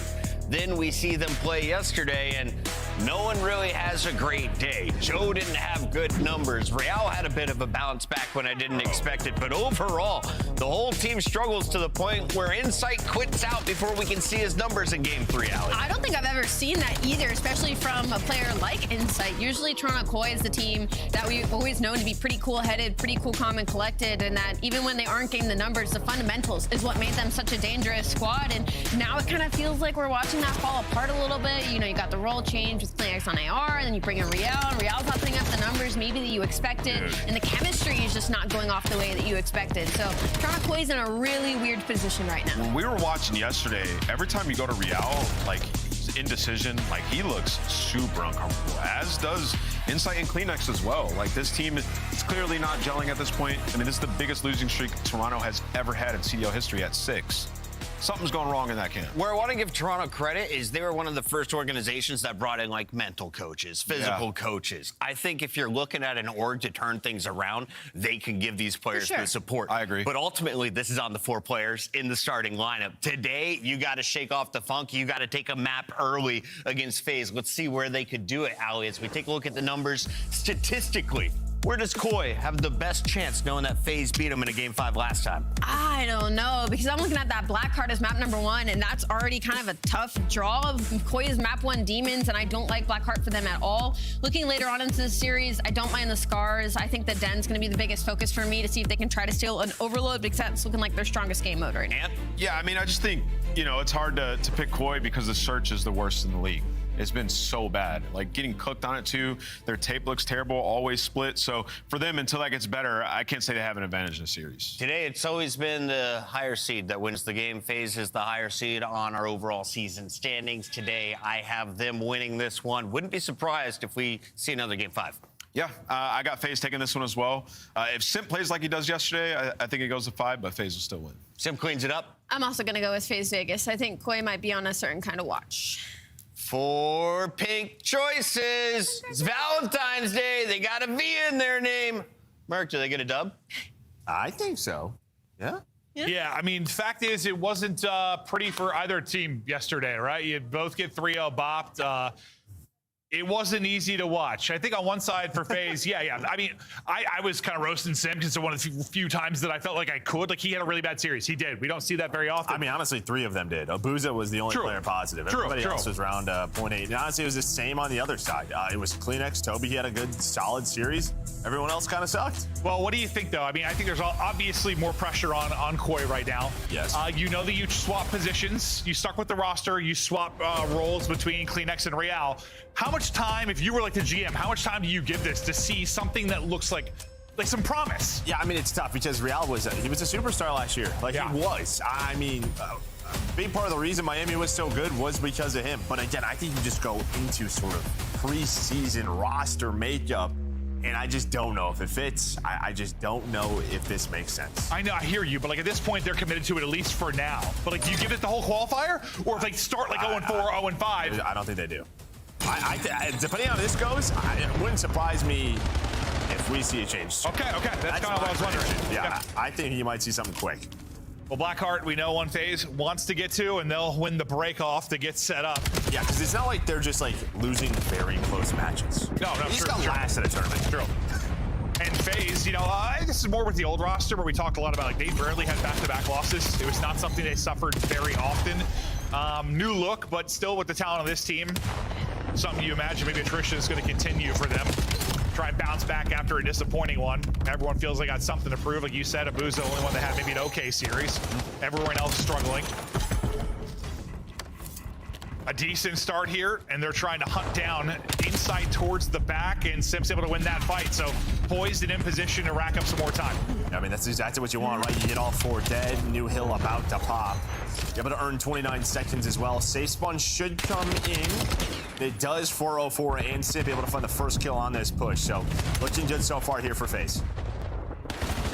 A 4 with a lovely double. Nice gunfight win there from Draws. Simp trying to push out and give them even more space towards mid. Nice little snap there as Real goes over the top. And he's making kind of one of those routes of the pitch so difficult. It was a double with the gunny for 04 earlier. This time it's going to be the Simtex that's able to connect. The close side top spawn will come in due to losing a couple of players at the same time for FaZe. So that's going to be pressure immediately towards the point. Abuza trying to finesse as long as he can, but that'll fall apart. Yeah, I mean, listen, you have a chance to sort of be stomping right now if you're FaZe. And I think you just get a little bit too aggressive there. You allow those back spawns to open up.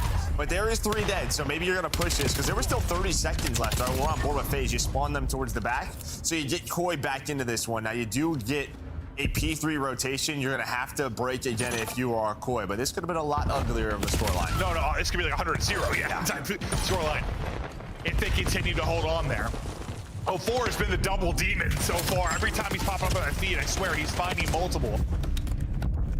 They'll take the advantage in numbers again. You see Draza timing a little bit awkward there, but able to snap back and win the fight, so good reposition there from him. Simp, he's been the guy kind of pushing out your cuts, trying to get kills out towards mid-map, and for the most part, he's at least finding one each time he's doing it. I mean, you're just so staggered right now, right? Like, Real dies, and then everyone else is coming off a spawn.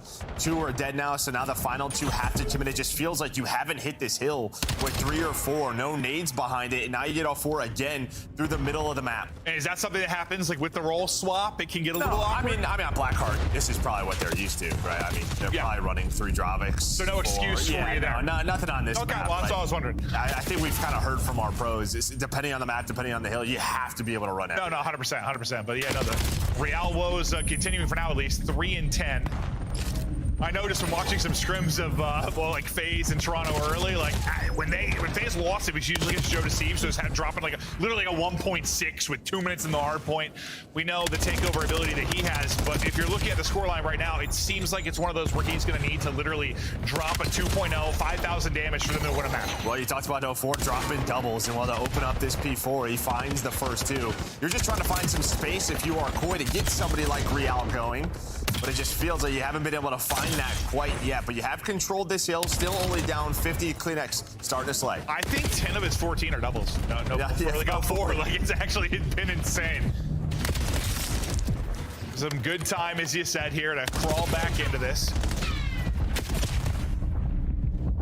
FaZe with their players spawning out. They're going to set up and try to get in position for next. Cutting it up through mid-map quickly is going to be Joe Deceives, who's going to try and find a gap in that setup. He's able to win a big gunfight onto Abuza. That'll be the first domino. They find all the kills at the perfect time as news about the pop, and that'll be all FaZe spawning out. Really impeccable sequence there from Koi. Yeah, and I mean, even if like I don't even know if the role change is happening, because you see the kill feed, it's Kleenex with an M15. So, yeah, maybe it's just on this map, but so far we really haven't seen that coming into fruition. True. But they're very much into this one. And yeah, inside Kleenex starting to get going a little bit. But here comes a push towards this P5. This point only down 15. Wow, it really feels like every early lead we've had has just not really mattered a whole lot. Over the course like today and a bit of yesterday, like you go up 60 to 100 and then the map starts. It's kind of what it has felt like. But finally, some positive time here for FaZe. 04 picking it up on one side, Sim putting it on the other. Sim still sitting in time to soak up the time. Around this moment, last time is where Koi were able to find all the kills. Make that transition a little bit easier, but getting in behind enemy lines, that's going to be 04, who took the long route all the way around. They're going to pick that up and slam him. A nice double there from Joe Deceives. Real's going to fall off the map at the same time. And it's so funny, because last time we casted FaZe here, that was what cost him. I mean, that was a bit at the major, right? Like, I think Sim fell off the map like 3 times. They were having a lot of trouble. It can happen on P1. I mean, just, yeah, you hit that wall bounce. But a heads-up play there from 04. Adios. Now that is 2 deaths in a row. I think my man is just in a mental blender. Yeah, he's very thirsty. True. Yeah, just loves swimming. Big fan of it. But yeah, I mean, 04, he sets up that pinch to give them P2 spawn, so you have a real chance here to put 2 together. And while you're forcing Koi to break again, 7 in a row now for Simp, he's leading the way with 20. Yeah, I kind of, listen, I was roasting him a little yesterday because he had a bad series. I kind of thought he might come in today pissed off because he doesn't have a whole lot of those. Expected to see a fired up Simp, and he is rolling, lead back up to 80. FaZe, let's hear their communication. Team tell me. Without me. I'm just on the back. Better. I'm gonna flank me. I'm gonna get mid. I'm taking mid. Yeah, so much nice. On the back. Back pull. I didn't hit him. Back on the tractor. Go weak. Weak. He's like corner. I'm gonna get left. One shot mid. One house. He's mid left. Short. That's he twice. One on the back. Hey, we're in the right. Vince up, okay? Yeah. He kills right.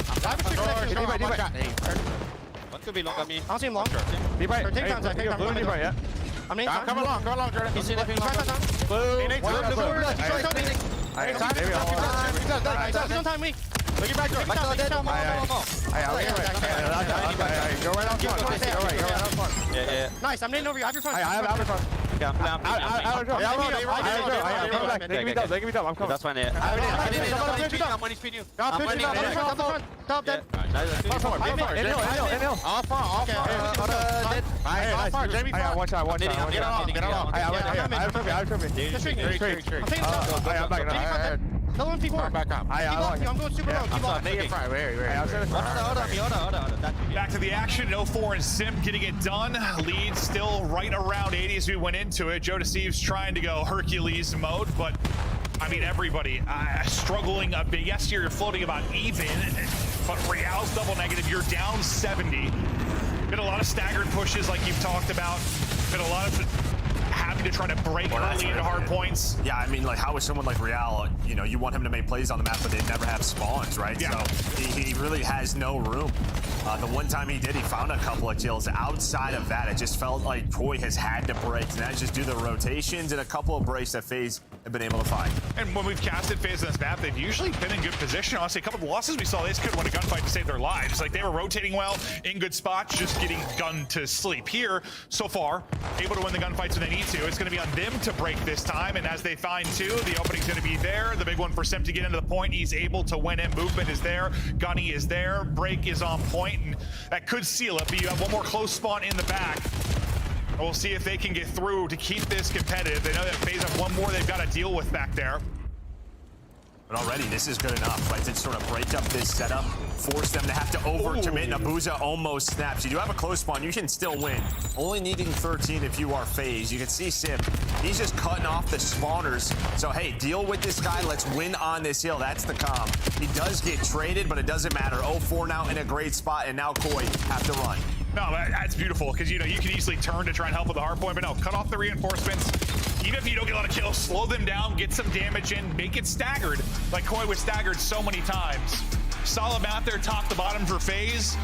Their hard point has only looked good like a few times this year, like, and they've had their moments where it's looked solid, but definitely a mode they probably need to work on most. And by probably, I mean, absolutely the mode they need to work on most, but they're a really good look at Blackheart. That's what I think it looks like when FaZe are playing well. I mean, getting in good positions, rotating well, and also, I don't know, not coming in flat to a series and just getting smoked. Yeah, I think that's a big part of it. They'll play map one a lot. Yeah. I think that's a big part of it. But yeah, just early starts, and then 0-4 was able to find a lot of timings. We even saw it there to win the game, where he's flanked in two, just leads to a break. Yeah, just everything was working out right there for FaZe. And it still just feels like Real is not comfortable. I mean, you kind of heard Ant talking about it, like he just seems very hesitant, indecisive, whatever it is with this team composition. Because you got to imagine, like, communication, I feel like, should be pretty solid with this particular team. I mean, we've heard Kleenex and Insight teams for so long. They've got pretty cool comms. They like to play a certain way. Something about it's not clicking for Real. Maybe they're more structured and he wants to have more freedom and flow. I don't know what it is exactly, but like, have you in your career ever had that time where, like, you're just really uncomfortable?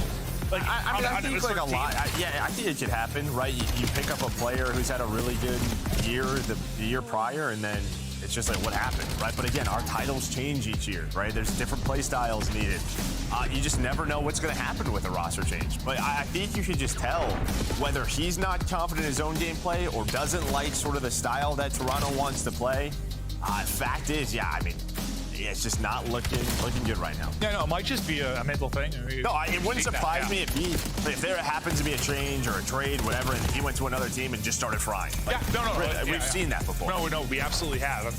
You know, as part of me, it's really hoping they're gonna figure it out. It's gonna work, but they got to show us something that gives us a little hope. There really just hasn't been much of that. Because again, even at the start of the year when they looked okay, like, it was still like Joe Deceives hard carry some of those wins. Like, he'd have insane series. And it's just not, almost as much as we were talking about, like, with Paris, you know, you can't rely on the 2-5 comebacks in search all the time. You can't rely on Joe Deceives just being the best player in the lobby by a wide margin every time. He'll be the best player sometimes, but he has to be, like, above and beyond what should be expected of any player for this team to win. Yep. I'm waiting for that moment where I'm like, all right, like, I'm seeing a glimpse of it. It's just, well, at least so far. I mean, it's one match and one map, but we haven't really seen it. No, it just feels like an uphill battle, right? Yeah. And obviously, when you're losing constant rotations on Blackheart, no matter who it is, your stars are going to be put into a very tough position.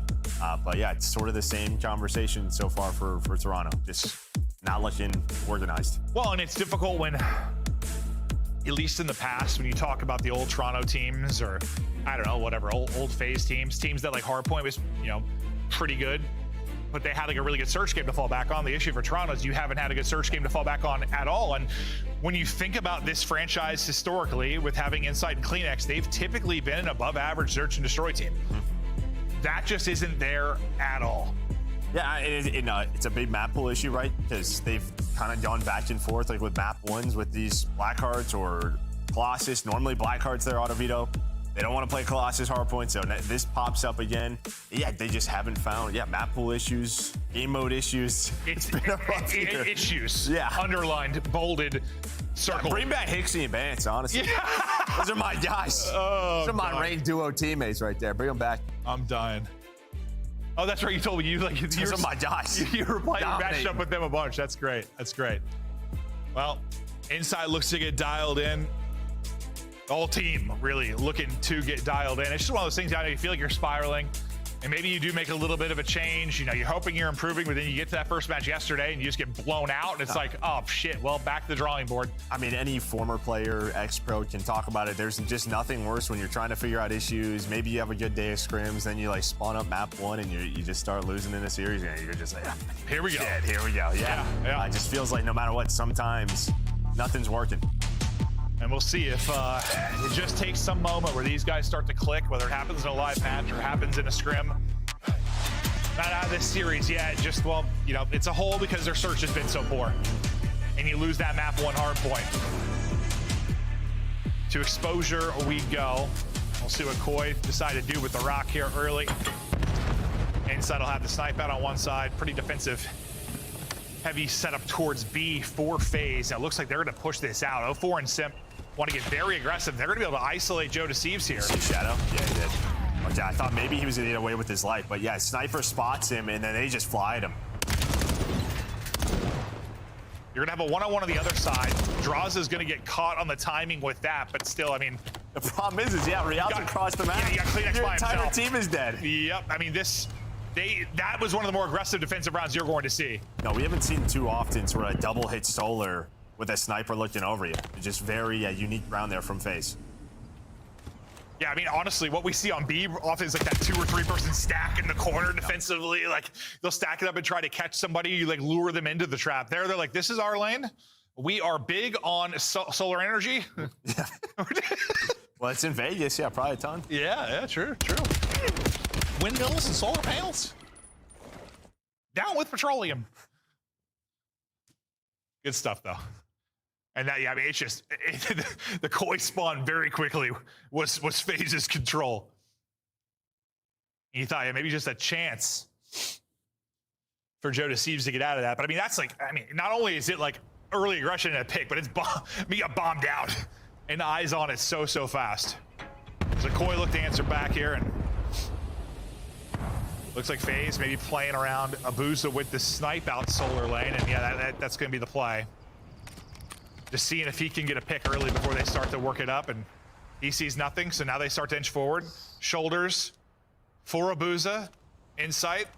Omni movement shoulders fast enough to not get picked. Yeah, it just wasn't wide enough, but the nades are, okay, so the nades will connect. You can dodge my snipe, but you cannot dodge my explosives. Yeah, and then 04 is going to get flying, almost finds the double, but gives them the man advantage. They do have to be careful, right? Draws is not here, so it's a 2 versus 2 on the B bomb site, and they're just going to rotate to Draws, start the plan A. He's like, I'm keeping the sniper honest. Well, you also set up for a team nade there from FaZe, which they do well. They'll get it planted down to 3v2. It's a push through and wrap for Real and Kleenex as they'll hunt together. It's just taking a while already. Yeah, I mean, by the time they're going to be engaging, we're going to have, what, 25 seconds left? If not less. Real spotted, takes a bullet. Engagement's really about to go down now-ish, and there's 20 seconds remaining. I mean, good luck. Good luck. Yeah, it just takes way too long. I mean, they don't know they took their base. Maybe you're hoping their top ring in a setup on the full flank, but fact is, that is not the call. FaZe just take window control, they hang out Zig. And well, that is set up just to sort of the lurk play by Draws. A nice job by FaZe not to get caught when they're rotating through. All right, well, they'll take the round there, and now we'll see. Well, FaZe got real aggressive out towards Solar, the first defense. We'll see what they try to do this time, but honestly, just that first sign of pressure is going to keep, I feel like, Koi honest to some degree. Yep. And yeah, now there'll be nobody. And for Koi, look, Koi are like, all right. In case they call it again, we'll send 3 people there, but pretty much the opposite type of setup for FaZe. So they're going to play the retake over towards B. And this is why we normally see this. This is a very quick sort of rotate, right? From A to B for the defensive team. Easier bomb to retake, but it's on Abuza and Draza going all the way through. Insight's playing back there. But he's going to get hunted down. Another retake that's going to take a bit of time because you're waiting on the players on the flank. Insight, good job not getting picked and just getting back to his team. So you're able to group up and kind of take this in a 4 versus 4. Granted, we are spread. Draza just gets 2. They get locked in. Joe Deceives, the last guy up. He got the plan in, but he's been tagged up. Good luck finessing that. Not going to happen. They get pinched out. It's like, I said I thought it was good Insight, got the info and got away with his life, but you kind of said, yes, you back up to your team, but now you're just going to kind of get pinched and trapped in. Yeah, I mean, that's it, right? You don't go forward. So you have to somehow take the 3-on-2 towards Platt or take the 2-on. You have to start moving one direction, and you see what happens if you don't. But the fact that Draza just gets, I have to watch that again. Yeah, the fact that he just gets 2, like, is someone looking the wrong way? Like, how does he just get 2? Because I thought Insight was going to get isolated and picked, so I was like, all right, good job just getting out of there, calm to your team, get set up, and I don't know if like heads were just wiggling and awkward timing, but I did not expect Dross to just rip 2, and then, it was probably a team shot, but you've only got 3 kills through 3 rounds if you are Koi. Their S&D woes continue. Well, we're going to have a square up here. Can Simp walk away with 2? Not going to happen, but you had 3v2 here, so the final trade will go the way of FaZe, and then as Abuza gets another one, suddenly it's Insight by himself. Yeah, Kleenex just gets caught, right? He's just so far away from Insight, but Insight with a chance of clutch here, just sort of lurking. And you feel pretty good at the beginning of that. If you're Koi, you go 2 for 2 with a man down. Like you said, Kleenex expect. I mean, this reminds me, well, the search we had earlier where like, Optic had like 3 people on a goose early, but they started to bring it back and almost had an insane comeback. And we'll see if Koi can maybe. Optic and Koi not really in the same conversation right now, though, with regards to gameplay ability. No, not whatsoever.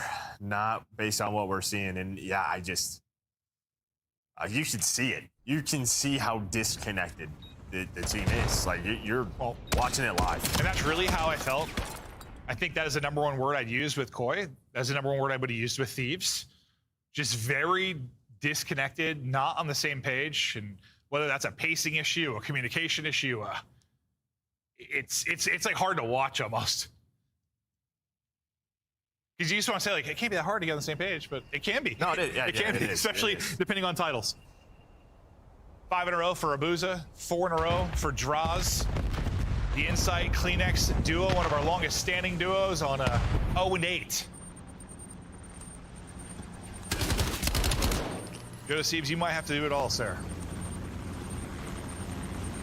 And again, FaZe, they sort of get the info. All 4 are going to be together. Abuza's the 1 player out, but he's going to get spotted by Insight, so it's another retake. But FaZe are going to be here quickly. Real just sort of lurking, doing what he does best, able to find that first blood. Can he close out this round? Real gets 1 damage into another, but suddenly we're in a 2 versus 2. Draza's streak is still going. Kleenex is going to get gunned. Simp has the sub at close range, and Kleenex a little bit windy. Well, it's all, again, you're just disconnected. You're nowhere near Insight, so he's going to have to play a clutch. Draza and Sim trying to hunt him down, and so far, they can't find him. So nice movement so far here from Insight, a chance to clutch. He's got a check, though, and he's going to get spotted on the check. Is this something where, like, we've talked about the fact that it doesn't always play that way, but it can play similar like Jetpack COD. Like, it's very fast. You can rotate very fast. You can trade very fast. Is this something where like Koi are trying to play to like traditional of search and destroy, like spread it out? Yeah, probably. And like, you just can't. Yeah, on this title. Yeah, I think in some rounds. I might be making stuff up, but I'm trying to think of like what.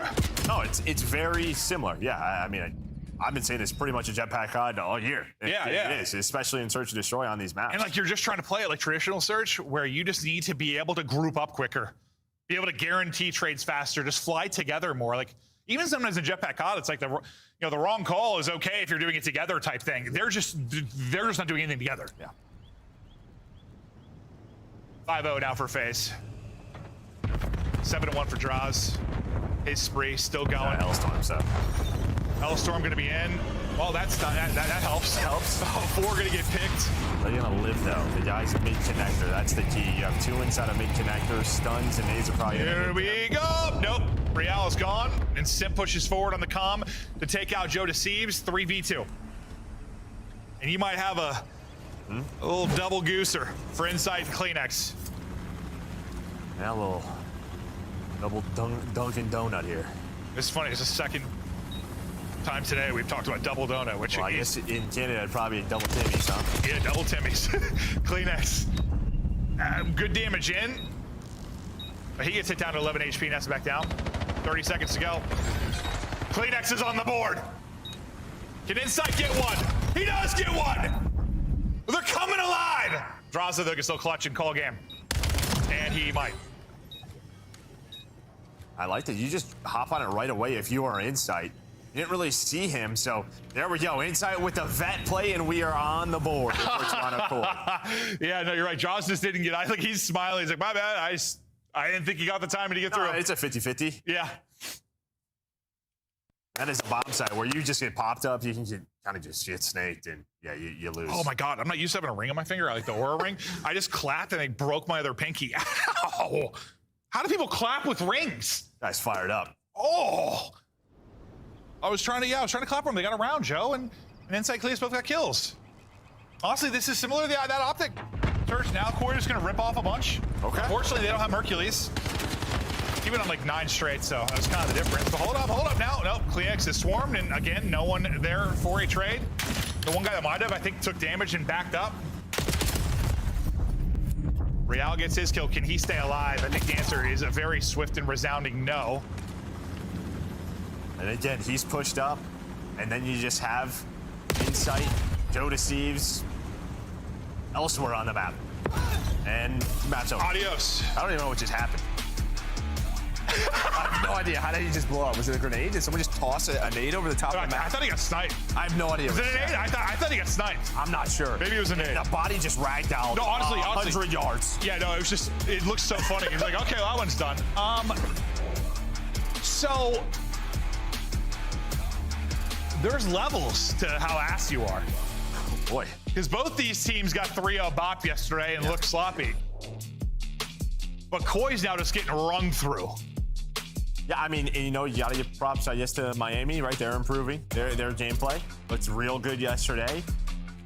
FaZe a slow start, but FaZe come out swinging far today. Don't worry, Adam Adamo's out there somewhere saying, hey, we had a long season. We're turning this around. You never know. You never know. It is a long season. It is. It's a long qualifier, too. There was a team that won 0-18 and that won champs. That's true, Joe. That did happen. Never forget. No, honestly, still, it's insane. That honestly makes me a believer in any storyline forever now. It's still early in the year. It is. But it would not surprise me if this finishes 3-0 if we're getting some changes. Yeah, I think you just kind of have to. You think already? If this is a 3-0, yeah. Dude, you can see it. No, I'm with you. If it is this obvious to you and me, we are dumb. Right? If it's this obvious, it's just we're not the brightest guys. Exactly, and it is obvious. And Koi might just be dog shit. It might be. Well, they're fish. Dogfish. Fish shit. Oh.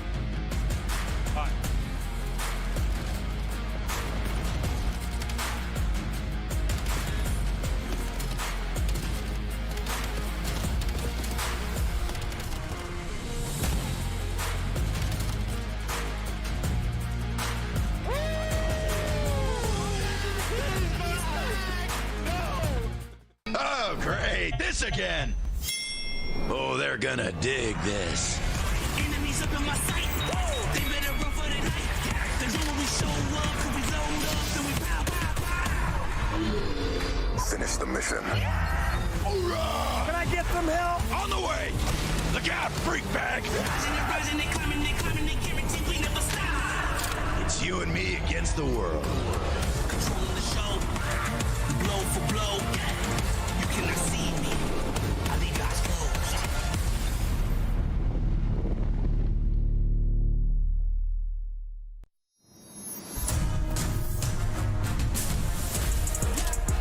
Yeah, locked in, clocked in, working all day. Tunnel vision like a rider slide, but I ain't here to play. Locked in, clocked in, working all night. When I'm in that oil till the sun's up high. Yeah, you know the vibes when I ring the bell. Is somebody gonna buy it? Is somebody gotta sell? Locked in, clocked in, show 'em what I got. Hit the ground running if you ready or not.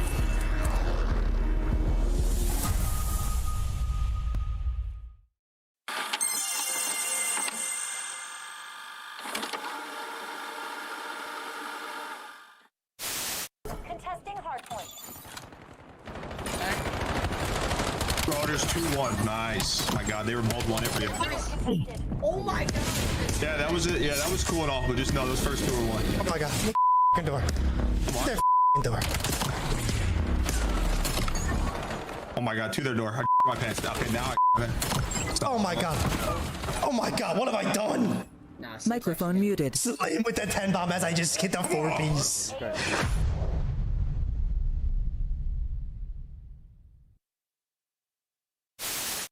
Do you think you could beat Kenny in a dance-off? Yeah. Oh, he's lying. Wait, did I? Really? Yeah. In my head, I'm thinking he's unstable on his feet. He's lying. No, this is broken because I'm dead ass not lying. I could smoke him. I'm just thinking about his front door porch where he was like trying to control his legs and he crippled on the floor.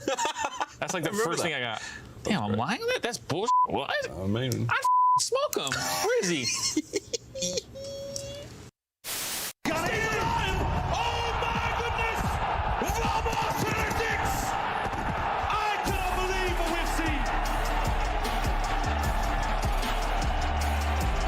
Simply unbelievable. The madness in Madrid continues. Slow this down. No.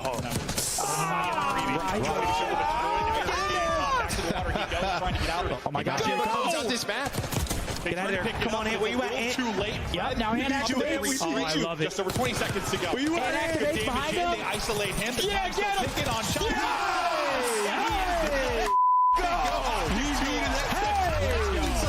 We are back, Koi fans. I apologize for my language and the description of your team before the break, but we're ready for you to bounce back in this. It's map 3. It's got Koi written all over it. All right. You don't believe in that? Not at all. No. You can just see, I think, with the body language. Yeah. It's like they know a change is coming. Real's like packing bags. I mean, who knows? Or Inside's packing bags. Who would it be? Or the whole team. Maybe they'll pull Cloud9, just drop them all and build a new roster. Maybe. But here's the active streaks. Yeah, I mean, it's just been tough. 6 losses in a row. I mean, they seemed very competitive early in the year. Even as bad as like their search has been, they have like 5 round 11 losses, 4 or 5. But yeah, now it's been just a lot in a row. I love his down ultra bad. It's not. I like that though. Not ultra anymore, but it was. Still, I respect it. Yeah, true. But it is. Woo! It's frustrating, and yeah, you just have to somehow lock in, look past all the struggles. Starts with 1. The guys would always say. True. So you're saying they could win this map and then they win champs? They could. Yeah. Who knows? No, you're right. But didn't overload. It's going to be tough to do at FaZe. Overload a strong suit. I mean, they've been great on Din. They had that one insane loss, like up 3 over G2, where they threw that away. Thought about parking the bus, didn't park the bus, but they got revenge, obviously, on this map later in the tournament against G2. But this can be a very good one for them. There have been some changes, though, to the goalpost. Some changes to the spawns, and it's been awesome to watch teams got to get stuff figured out and dialed in. I mean, this has been the strongest overload for Toronto as well, like 4-2 on the year, so one of their go-tos. Well, pretty much their go-to when it comes to this game mode. So yeah, I mean, yeah, can it start here? We're pulling for it, Joe. I am. We had the Toronto podcast, by the way. We're always gonna be Toronto guys. We're pulling for it. I just know what it's like when you're in their scenario. It sucks. It's just not fun. No, it isn't. It isn't. It makes me just sad when I see their faces and they just look defeated. Yeah, no, it's not good. And they get something going. It's just, if like you have a bad moment, can you survive? It's just so easy to go. I don't know if tilt's the right word, but no, it is. Yeah, I guess tilt. Yeah, it's a mental battle. Lembrando, galera, amanhã é terceiro dia e passado amanhã, el caballo nuestro, caballo. He's on 5 straight. He drops, delays the push for now. Next maybe trying to help with the pistol or just wait on his teammates to connect with the utilities. Maybe he can just get a pop or 2 in or a sweep like that. The pistol can be disgusting. I mean, you're just waiting on Insight here. You've been waiting on Insight, so now they're just going to wrap this through. The problem is FaZe are going to run at them. And while the EMP might be gone, okay, Joe Deceives is going to find 1 in 04. Insight, he finally activates inside of couches. But nobody's pushed through, so FaZe are just right back to the defense. So Kleenex is going to come up off spawn. good as this has looked, you just haven't moved forward. Yeah, now it's just the MP carrier, and he gets some great shots in, but will be dropped. Joe Deceiv's probably not the one you want to have with the MP in hand. Yeah, I mean, it's tight. You never know who's going to be that player. Of course, but you just love to have him trying to bust through and win a big gunfight because you know he's so capable of doing it. Phase now, rooftop side. Their opportunity to get some offense rolling. Real traded out. Sim, nice win. Oh, honestly, movement's great. Shot perfect. Unfortunately, slip and slide right off the edge of the map. Still a chance. Just gonna grab it and go. Just gonna grab it and go. And he's gonna get through. Number 6, Real is like fighting a rooftop, like outer. Well, yeah, he's shouting the other guy. He doesn't know where ball is, and well, his teammates, they're just not there behind him. Yeah, I kept waiting for him to like turn, but yeah, he's dealing with another fight, hoping someone's gonna pick that up off spawn, but he was the one guy really in position to shut that down. The score goes through. Sim gets a double like after the score, so that kind of keeps Koi on the back foot and fighting out of their base. This has been a stretch of a lot of kills for FaZe and very little for Koi.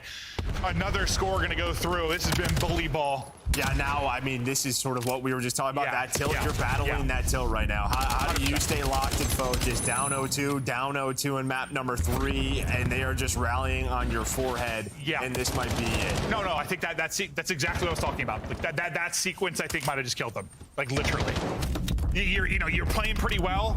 You're in a good position. It doesn't turn into a score, and then you blink and you're down 0-3. Like, if they have a team back, that team back has been broken. Spines all goofed up. Vertebrae all over the place.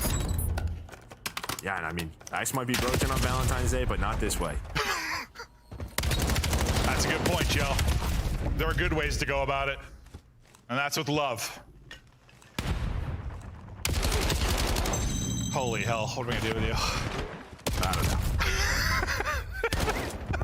I'm just trying to have a little fun. I like that because honestly, positive. Koi's gameplay makes me want to cry. So I'm thankful for you to helping me reestablish myself as a professional. Through your great commentary. We have another chance here. Can they get anything? Anything successful forward? Maybe an opening. No opening. 4 close to the door. Kleenex has gotten 2 though, so Kleenex is going to get 3. It's all going to be on 4. He's trying to scoop this and get out. Not going to happen. So there, Koi finally able to punch one through. Kleenex massive there. He goes on 4 in a row. He gets 3 in the back line. Yeah, but here's kind of look at those newer spawns, right? Just already look at where a Simp is. EMP spawns on that side of the map. A big first kill though by Joe. Plays it very patient. Yeah, Simp's like thinking he's tucked in that corner. He's not. Whole gun, he's sticking out. Real's on a flank here. If you can get a boost, there's a chance to cut this down to 1. A shot for Real. Got the info. Staying up, trying to help with shots through on the cross. Can he get a double? Not going to have to get stun hits him as soon as he goes to Chow. Draza, a team kill. 1-on-1. Draza gets the team kill, but also gets 2 others. Able to scoop the rock with, what, like half a second remaining on the clock. So an opportunity to get this roof side and maybe put through the 4th score. And they are flying on forward. Defense here for Koi. First man dropped. Nice trade out. Abuza is thinking maybe to try and trade that pick, but instead gets caught from the door. And last guy's now EMP carrier. That should seal the round. Hold up. Yeah, okay, well. And there was a chance. I mean, inside, he was playing like late dojo. He was watching a late flank. If they just went phase like right away, I think they had like a 4-on-2 because there was someone like mid-map and he was all the way bottom side of the map. But you do bring it back a little bit if you are Koi. Yeah, you get 1. And, yeah, because that was such a frustrating sequence. Like, good control for a solid like 2 minutes, couldn't score, and then FaZe, I mean, just brought it to him. That was one of the better like rally sequences we've seen on Den, especially you use both zones. Yeah. Like that was a dominant little stretch. And sometimes it's just like the kills after the score. Like I think it was that first one. Like Simp got a double like right after the score, and just sort of sets your teammates up to the next respawn, and they just kept rallying it behind it. And the slang is like dead even, by the way. It's like dead even. Well, the first 2 minutes, yeah, you had map control if you were Koi, right? And then you got Joan if you were FaZe. Is Sim showing on a wide pinch right off the get-go? But it looks like Koi's looking for it. Well, I thought that, but then Kleenex is running at him with a knife. He was looking with his knife, Joe. Simp will get picked up though, so nice kill from Kleenex, or sorry, Joe Deceivs to make sure he doesn't find any more freedom. Absolute beams there from Abuza. Sets up Draza to then get forward with his multi. And now you brought the pressure forward. Unfortunately, you have the pick left or right there for the first gunfight. Draza's going to guess wrong. The rest of his teammates trying to open a wall or open a crack in this defensive line. But I think they're going to pause up for a second to wait for some teammates to come off spawn. Yeah, at this point, you're waiting for them to run at you and then play off of those kills, and that's what they're doing so far. Just EMP possession. Can someone find an opening through couches or hole? As well, Sim just locked in this down. Now you'd see Draza 04 starting to fly. And as he goes, Sim should fly forward. Unfortunately, Draza gets caught, and so does Sim. So, falls apart, but then they're weak, and Abuza's going to get 2. The score and a 6 spree.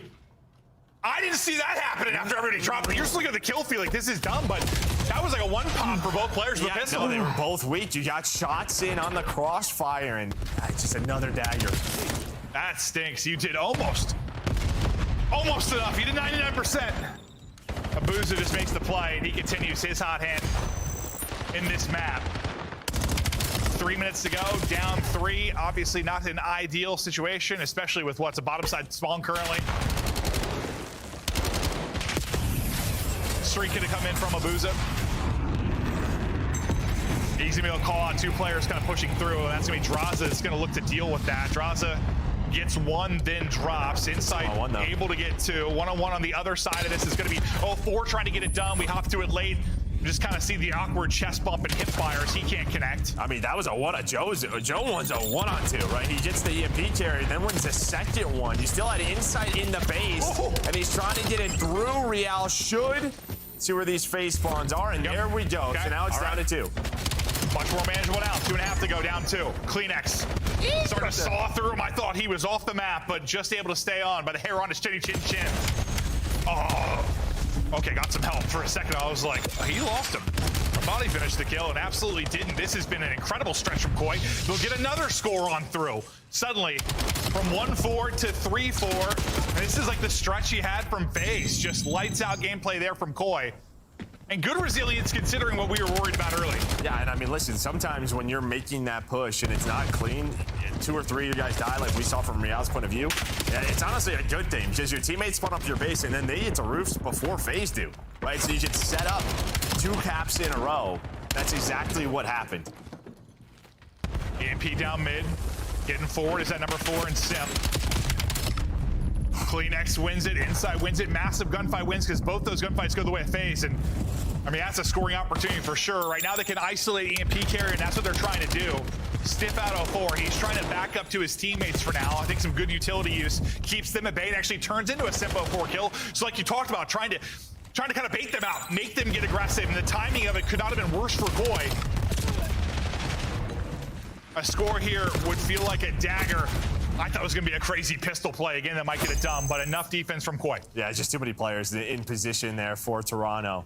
And now, with a minute left, you're going to take this roof side. You have number 8 in Kleenex trying to find an opening, and he does. So everybody's going to be kind of looking for him. Flying on through, though, is the rest of Koi, and they get nothing. 1 guy left. Insight traded out. In between enemy lines will be at number 3. That we'll hop to. That'll be 04. He's just kind of watching the troops rally across. He's the lead blocker. He's like, come on, boys, get to me. Can he get one, or can he distract for a couple of seconds? Did he buy enough time? I think he might not have Draza sliding in through, and that may have been the dagger. Another moment where it's so close, it just goes to FaZe. Yeah, and Abuza, he pushed through crouches, so he had a crossfire. I think the second player there would have stopped him, but Abuza just gets shots in. Immediately gets taken down after, but that turns the heads of Koi, allows them to go up 2, and there we go. FaZe with a 3-0, a response that they needed after their showing yesterday. 100%. I mean, one of these teams needed to respond. One team did. One team has not won a map in their first 2 series. That may have been the final time we see this Koi roster, or we could be completely wrong. Maybe they're going to give them more time, but you can see, I mean, they're pissed. I mean, Insight kind of quit out of the game yesterday. 2 people out of their seats instantly. Everything feels broken. The only map where it felt like they had some good moments was that map 3. That was competitive. There were some really solid moments, but like, you get blown out map 1. Map 2 was awful. Like that was like hard to watch. Yeah, I mean, yeah, you just saw the reactions. Real gets up, slams the table. I mean, they're mad. Yeah, I mean, yeah, it's not fun. It's not fun. As much as I'm like giving them crap and stuff, and it's my job. I feel for them because you can tell how frustrated they are. We've been casting these guys a Toronto long is a time. franchise outside of like the Vanguard year, and even then they still had like a top 4, like they were competitive. We have not seen them. This is their lowest point, I think as a franchise, or darn near close to it. With that said, though, we do have 11 matches this qualifier. Yep. Starting 0-2, not the end of the world. There is time to bounce back. It feels almost maybe worse than it is just because how it looks right now. Yeah, it's been going for a while. There's no win. What, it's 6, 7 losses in a row? Yeah. Like they were competitive throughout the start of the year, and now it just hasn't. I'm way too old for that. And give it to Chris. And bye. What are we doing? You're fired. We're doing. He said 6-7. It's it. officially 7 losses in a row. 7 was the record for Koi, or 6 was the record for Koi, and now it's 7. Boom. Nailed it.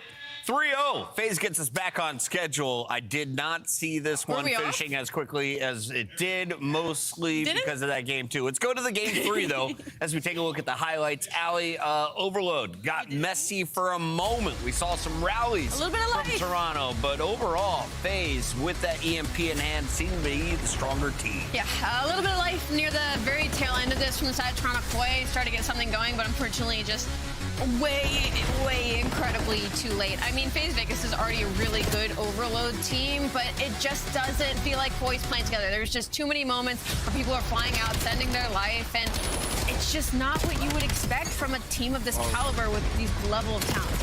Yeah, I mean, look, FaZe just won 3-0, and it's an awesome response from yesterday. Well, yeah. And the takeaway here, though, and the bigger story, in my opinion, is what's going on with Koi, so that's kind of why we're talking about it. Dude, you watch these guys play, it's like a shell of their former selves. And you saw it start to come out a little bit at the end of this Overload when they had the rallies. Kleenex and Joe right here. That push. Things were going their way, right? And they were working in tandem, Kleenex and Joe, right? And that's kind of what people, have learned to love about this team. But when you watch the first 2 maps in this series, it's almost like there's this cycle you get in as a pro team when things are going wrong. You're talking about all the issues that you have so often that in game you're like actively trying not to scam, and it puts you in these situations where you're getting easy red more often than not. It's like, okay, we know there's gonna be 2 guys stacked in the hill. Let's just bang around back. We know where Insight's gonna be, and the game becomes so easy for you, for the other team, right? So they're in this hell cycle. It's so difficult to get out of, and you saw it in the search and destroy. Picked apart. Like there was zero fear on the side of FaZe because they know what Toronto's trying to do. FaZe bouncing back in search and destroy. We have their dominance in game 2 as your scuff play of the game. Allie, let's take a look at some of the best highlights from Search. I mean, they're just the best search team in the game, or if not one of them, I mean, top 2 overall right now. And like, what's crazy about FaZe is that they are the best attack team in the game. Now that obviously it's much more easy to be good at defense, and there's only so much I can tell you about this map number 2 because it was so dominant. But I mean, it's just because they know how to get them. This middle side of the map is under their control. What does that do? It forces you to kind of pick a lane. And when you got players like Drodley's getting streaks, he's 8-1. Your ARs are playing like this and hitting shots like that. It's difficult to counter. They just made it so easy. I mean, some of the rounds you saw, like what Koi are trying to do. We're just going to send 2 solar and have Insight watching the pinch. FaZe just instant flank, no hesitation, and push him all the way back into his team. Joe Plant's mommy sitting there. He's like, dude, somebody get a kill. Like, it was just way too easy for FaZe. Time for our Monster Winner Spotlight. We're joined live by Abuza from FaZe. And Abuza, first question. Have you been thinking about your hair as a personal challenge to Miles to see who could have better locks? No. I mean, my hair are pretty good, so I'm happy for that for sure. Yeah, the flow was strong today, but what I was most impressed by was the vibes in the FaZe camp. How did you guys turn it around after a 3-0 beatdown from Miami yesterday? Beatdown? I mean, yeah, yesterday we played like pretty bad. There is no excuse at all. We actually played pretty bad, but we knew that was like a rough day, like a bad day for us yesterday. So today was a good day to regain, actually. So that was a good bounce back for sure. Yeah, Abuza, dude, you turned around the tournament. You guys had an awesome run. Obviously, we all watched how it ended in a crazy fashion. How do you guys bounce back from a series like that where obviously they did a couple inhuman things? I mean, there is nothing you can do just except like go back and grind more again and going harder again and just like try your best to bounce back on that for sure. Like there is nothing you can do. Abuza, this is one of those series where there's not a whole lot I can ask you about it because you guys just played so incredibly well. So instead, I want to pick your head a bit about comms. What it's been like kind of coming into this FaZe squad where half of them, we all know how their comms sounded last year in the listen-ins. It was very chaotic, it was very hectic, it's very quick. What are the comms like now for FaZe Vegas, and has that been something you guys have had to work on? I think like we have like good comms. Sometimes like it's like a lot of energy, but we still understand each other. So I think our comms is really good, to be honest. Nice. Last question for you. I know you've been in the U.S. playing in the COD League for a while. It's Valentine's Day. What do Belgians do on February 14th? I mean, nothing special, to be honest. Like, you know, like buy a gift for your girlfriend, like flower, that's it. There is nothing else you can do, to be honest. There we go. Live up to the standard. Well, Abuza, congratulations, setting the standard 3-0. We look forward to another series from you next week. Thank you, guys. Have a good one. FaZe is done for the weekend, but we are not. We've got 2 more matches to go. Actually, 1 more when we come back. Whoa, it's been a busy day. 1 more when we return. It's Vancouver. They got some points on land. Can they do it online? We find out next.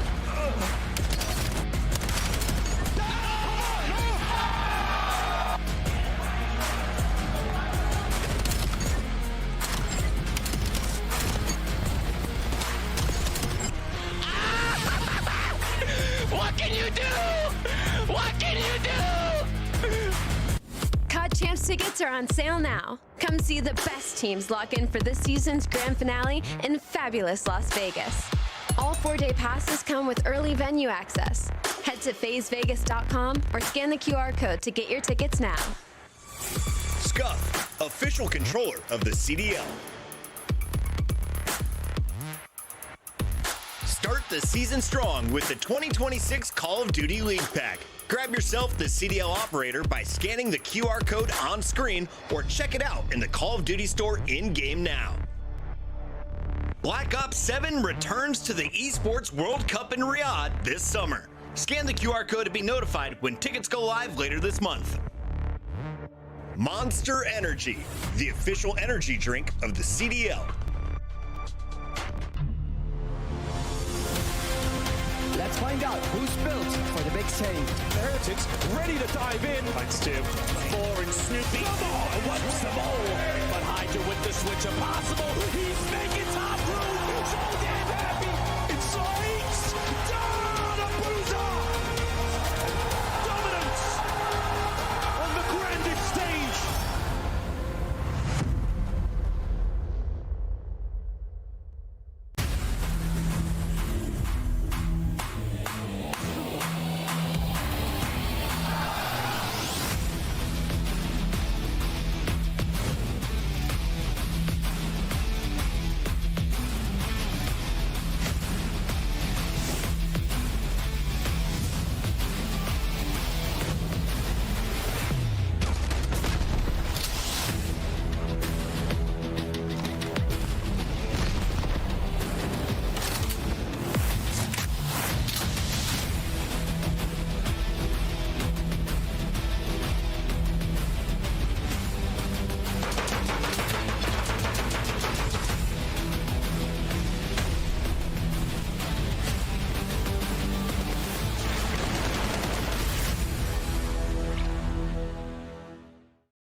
Damn.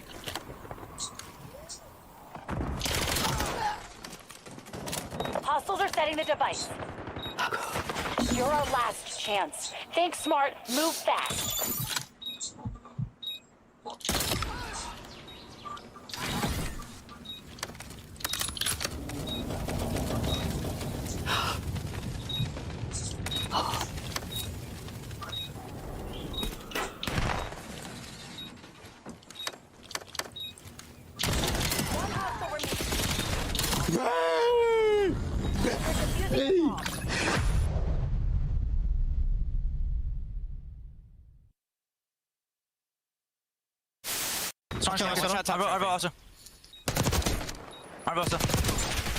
You're better. You're f***ing better, bro. I went to like Vault Door, I think. I've seen this, bro. Oh my god. He's in Vault. Menos. You're so much better. bomb. Oh my god! Holy Hello? Let's go. You're the I'll just walk before them real quick. Holy Yo! and, Yobi! Welcome back. We've got one more to go. It's Vancouver Surge. Caused some major problems for teams at Major 1, taking on LA Thieves. Now, what's fun about this is we get a new player in a starting lineup. Let's talk about who's got more pressure tonight. The Thieves. Neum. How good does he have to play? I think Neum doesn't have much pressure at all. I mean, you're coming in to be the spark for this team. You look like, you're looking left and right like, bro, I got Hydra, Abizi, and Scrap. Like, I'm good. I'm coming in to compliment you guys, right? And that should be his mentality. And yeah, if I'm him, I'm going in. I don't have any pressure. I'd say I'm excited if I was Neum. I'd be bouncing out my chair, like feeling the pressure, but like in a different kind of way of like hopefully channeling this towards success. The pressure's on the other three. Don't get it wrong. Like if he comes in and they're still looking the same, then it's like, okay, still not living who's up the to real problem? Let's take a look at these Thieves. Like a you look at the Spider-Man meme. salaries, they had the big ones. You look at the roster, they have the world champs, but they say goodbye to Mr. Two Rings. Kenny let go from the starting lineup. They go to the challenger scene, and you know, I had heard a lot about Neum from last year. Maven was saying, though, he didn't have a lot of buzz 3 years ago. This is kind of a new name on the come-up. What's his role tonight? What does he need to do as a complement? Yeah, I mean, he's going to be an AR player. He'll pull out the sub, when he needs to. He needs to play aggressive, right? Because you look at the stats and you look at what's been going on with Thieves. 6 and 8 in hardpoint. Now, Scrap is 5th in engagements in the entire league in HP. Hydra 27th, Abizi 43rd. That is not good. It's not okay, right? So you need more pressure. That's how this game is played. So bringing in Neum, you're hoping that he can be the complement to Scrap, who is applying that pressure in respawn. Now, on the other side, we have Vancouver Surge, who brought in TJ, one of the Challengers players, to start the season. TJ got them a win. After that, it was a whole bunch of L's. Back on land, though, we saw the return of Gwynathan and Fred. So tell me about the current squad. What are expectations for the Surge tonight? I mean, just that hopefully they take that win on land and kind of use it as a snowball, right? To start building a little bit more momentum for this team. We saw, signs of life. Now, granted, it's a weird situation because they go up against Carolina Royal Ravens, who were unbelievable in the online portion, but fell flat at land, and now they're unbelievable in the online portion once again. So this is kind of a feeling it out for Vancouver Surge. You need to get the Lunars that you got on land. He was popping off and taking over, but 9 win maps this season, so not a whole lot of good to talk about. They played 9 matches, and they're 0-9. Yeah. How is that possible? How do you win on Scar to right these wrongs? Yeah, I'll say, in terms of this map set for LA Thieves, they're 6-1 on Den and Scar S&D combined, so I guess they're happy to see the Scar there, but 0-5 elsewhere, so that Colossus Search game 2 going to be tough. But yeah, I mean, everybody looking at this series, you're going to be picking Thieves just based on what we saw from Surge throughout. And one player, though, to talk about on the side of Surge is Abe. When he came into Toronto at the end of last year, he looked really good. He Fit did. the system great. We were all confused why they didn't keep him. He has not been playing well this year. Been one of the worst players we've had in the league, but we know that there's more in the tank there. So hoping to see him come out and play like he did at the end of last year. Let's lock in our scuff pick'ems as all eyes are on Neum. I know what the rest of this team has in store for the Vancouver Surge. I'm going with LA Thieves. I don't think Neum has to play a second hardpoint tonight. Yeah, I'm going with Thieves as well. I'm kind of with you there. I think they win 3-0. Definitely going with Thieves, but I do hope to see some life out of Vancouver. I just think this is a rough first pull. La, la, la, la, la, la, la. We are locked in. Let's go. One more round. One more round. The debut of Neum. Will it be an exciting one? Will it be a silly one? I must admit, I've been watching his stream, and he's a very funny guy. He's a very, very funny young man, and he's good at the game. And I think he's also injected a certain kind of life into the squad that maybe they need. We'll find out how it all goes down in a brief moment. But chance, Vancouver Surge. How are they looking? Not great, but maybe on the up and up, right? I think there's a team, if you're struggling online, you get a win on land. That, to me, goes a long way. So be able to take that as motivation, because certainly, players that are looking better. Lunar's his second year here in the CDL. Certainly looking like a stronger force in Black Ops 7. Maybe still waiting for Gwen to sort of hit the final form that we certainly know he's capable of. But an interesting task ahead. You're getting to play, in a sense, a new team. Neum's the new guy on the roster. But if Surge take him down, you're also taking down a handful of world champions as well. So I'd say for Vancouver, a massive opportunity. And for LAT, they just want to get a ball rolling. He really want to get it going. Really want to get it going. This could be the series to to certainly start what could be a cataclysm for the entire league. Once the LA Thieves get hot, surely it's curtains for the rest of most of the squads in this league. But you never know, folks. You never know. They've got to get through Vancouver first. I feel like that team they've really got to get over is themselves. More than anything, the battle begins within. Not really, it starts on Scar, but let's get it, mate. TJ, Abe, Lunas, Gwyn, turn your whole year around in one series. This is the one. And, you know, just thinking about this lobby, I imagine this is just going to be an absolute, what was the word, slobber knocker. It's going to be played at a blitz pace. It is going to be rapid fire. I think there's going to be a ton of aggression.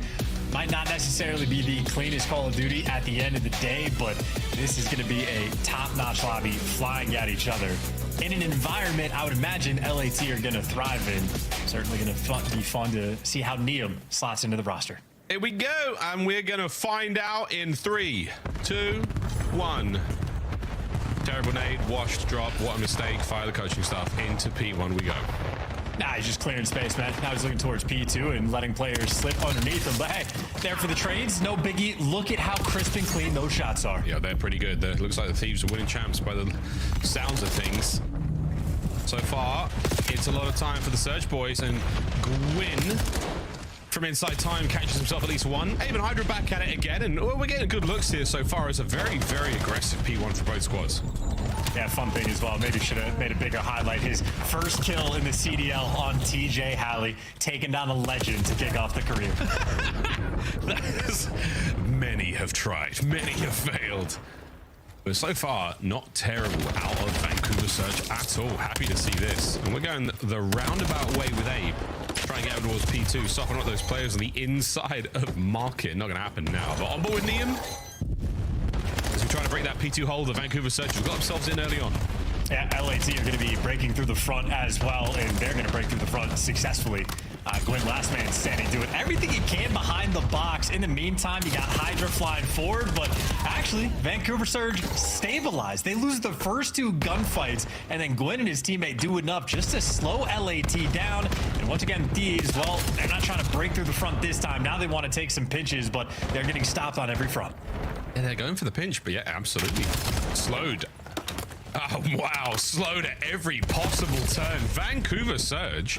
From P1 to P2, this is a delightful scoreline to see. The LA Thieves, we are yet to really get it going. Like Gwyn finding himself an awkward 2-piece. All dead in the feed. Vancouver. Over the plane they go. Yeah, legend TJ Halley already going to be there. Abe pushed up in a cheeky spot over towards the field. See if it pays off for him. You get a kill here. I'm stealing it and ranked. Hey, all right, he gets at least one. We'll take it. We'll take it. Hydra will take the next 2.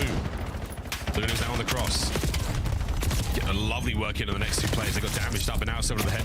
Oh my god, the head glitch of all head glitches there by Plane as Abe manages to peel at least one. The Thieves are finally in the hard point. Finally with a hold on it.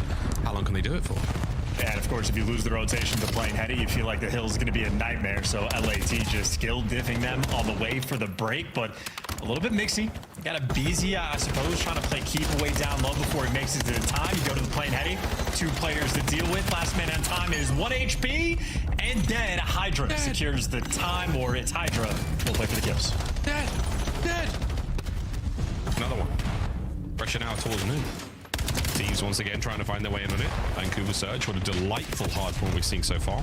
The rotation though is complete. Lunas does get taken care of from the window, and now the Thieves will move into blue and turn it that mean shade of red. Yeah, kind of an interesting plane hill as well. The LAT outslayed him maybe by like 5 or 6 kills on that hill and basically got no points. But now you're set up to more of a money hill. No one wants to step foot inside of it though. They want to die one by one, and Vancouver will deliver them that punishment. So right now with the hard point, yeah, LAT can get absolutely nothing going. That's a fantastic break. That is a fantastic break. Vancouver Surge drowned them out. Abe, he must have heard what they were talking about him on the desk. He's 13-9, starting this hard point off very, very well. On board with Abe. Yes, another. Go ahead, son. There's a couple more red dots outside waiting for you. And here he goes on the big old wrap. Can he get both? Absolutely not. Hard point still in the hands of the Thieves. Yeah, and an important gunfight as well for the back spawn. Scrap's going to win it, but you see Gwyn there for the trades. And maybe a 1v1 for the back spawn. Abe pushed out very aggressive. two of his teammates are spawning out, and LAT are just going to get handed the back spawn. So Niem in prime position.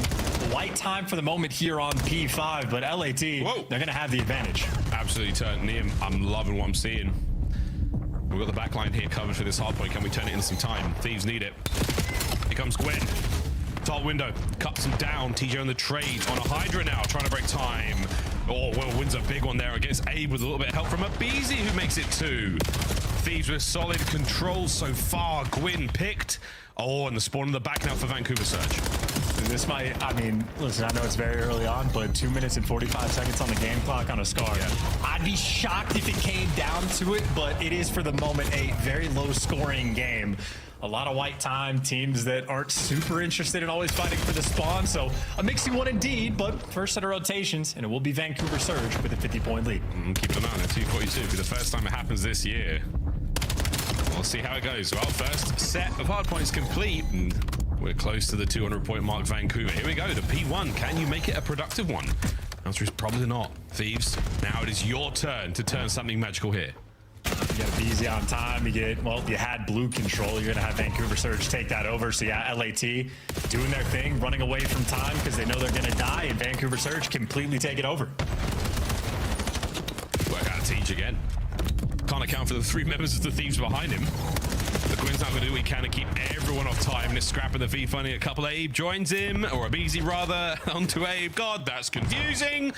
And we've just barely crossed 100 points of Vancouver Surge, and the LA Thieves are right back in it on P1. P2 rotation is on now. Tej and Luna's. Sorry, Tej now just trying to get across that threshold in towards the motel, and the Thieves are still holding them at bay.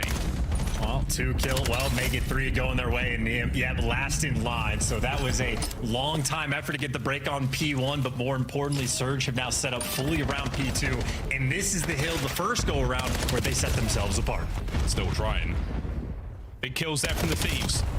Not a lot of work in the hard point from either squad so far, but Tej and Gwyn are locking it down. And we'll say, Vancouver Surge, you have absolutely silenced the haters so far.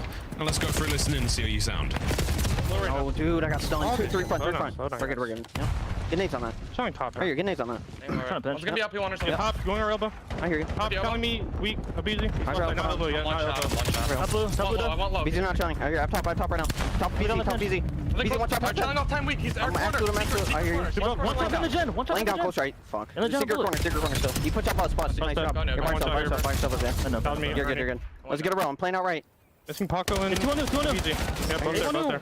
Playing. Both there. One shot. I hear. I'm just helping you, bro. Right's gonna be open. Right's gonna be open. Nice. Flipping. I'm top green right now, bro. This is gonna get weird. There should be someone on you though. Could be a guy blue though. One more. Kill 2 spawners. I'm blocking green. One more on me. I know. I can't. I was already here. I backed up. Spawn anywhere, bro. I hear you. I'm just playing low P5, bro. I'm ironing top green. I'm playing low P5. I'm trying to look your pin. No, yo, B cut. Hydra. Going top lane. 2 P5. I hear you. One shot. Top lane, 8 points. I hear you. One shot here. Could be mid of me. I know one at a time. Nothing mid. Close. He's blue box, I think. He's pushed up, definitely. He's definitely pushed up, bro. Hey, Tom. Top lane, hit him once. I'm just trying to hold on, bro. Yeah, I'm one shot here. I'm absolute, bro. They're trying to take challenge here. I hear you. I spawn up. Thank you, break. He's gonna shot me out. I'm dead, yeah. He's taking the woodwall. Abizi. 3 hold. Right at the right. One more. On me, probably. Yeah. I spawned out. BZ's out. Nice, get him. Woodwall now. Pick up. Dead. I just went through. Woodwall now. Nice, get up, Isaiah. Those 3 foot. Hey, so you're all about this hard point. It's kind of lit. Over to blue we go. Yeah, it's been an interesting one for sure. Even in the listening, it seemed like Vancouver, it was too good of a situation on the playing hill. They did not know what to do. Like the mini map was perfect, and they tweaked out just a little bit, so they can't hold plane, and now they're not going to be able to hold blue. Lunar's last in line, dealt with. Hydra there to take him down, and LAT, now the kills are flowing. Oh, we are flowing indeed. Snaps from Scrap are ideal. Oh boy, looking like 2025 all over again. 27-22 from Scrap there. He's starting to get things going. Eyes on a ton of those players coming their way through P2, but that Vancouver Surge train keeps on rolling now through the front door. Hydra finds one, backs up immediately. Abizi gets involved as well from front, and that is fantastic. Lead change at the end of this hard point.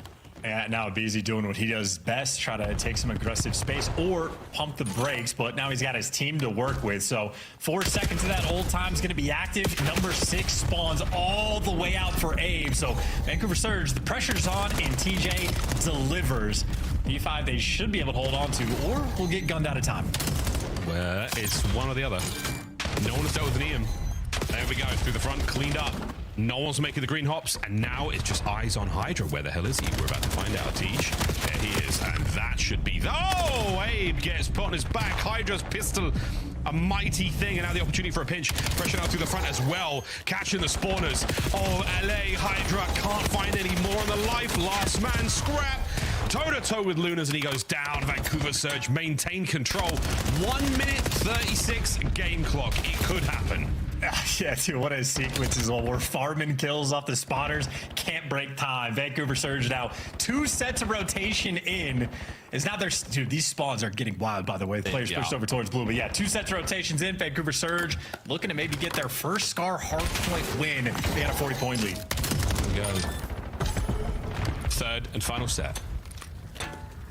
On board with Abe, who's finding the time when he's soaking away, happily soaking away. He's in the tub right now. The candles are on. He's got his rubber ducky, and he's enjoyed himself so far. His teammates finding the kills all around him. That is an ideal situation to find yourself in. Not that stress-free, though.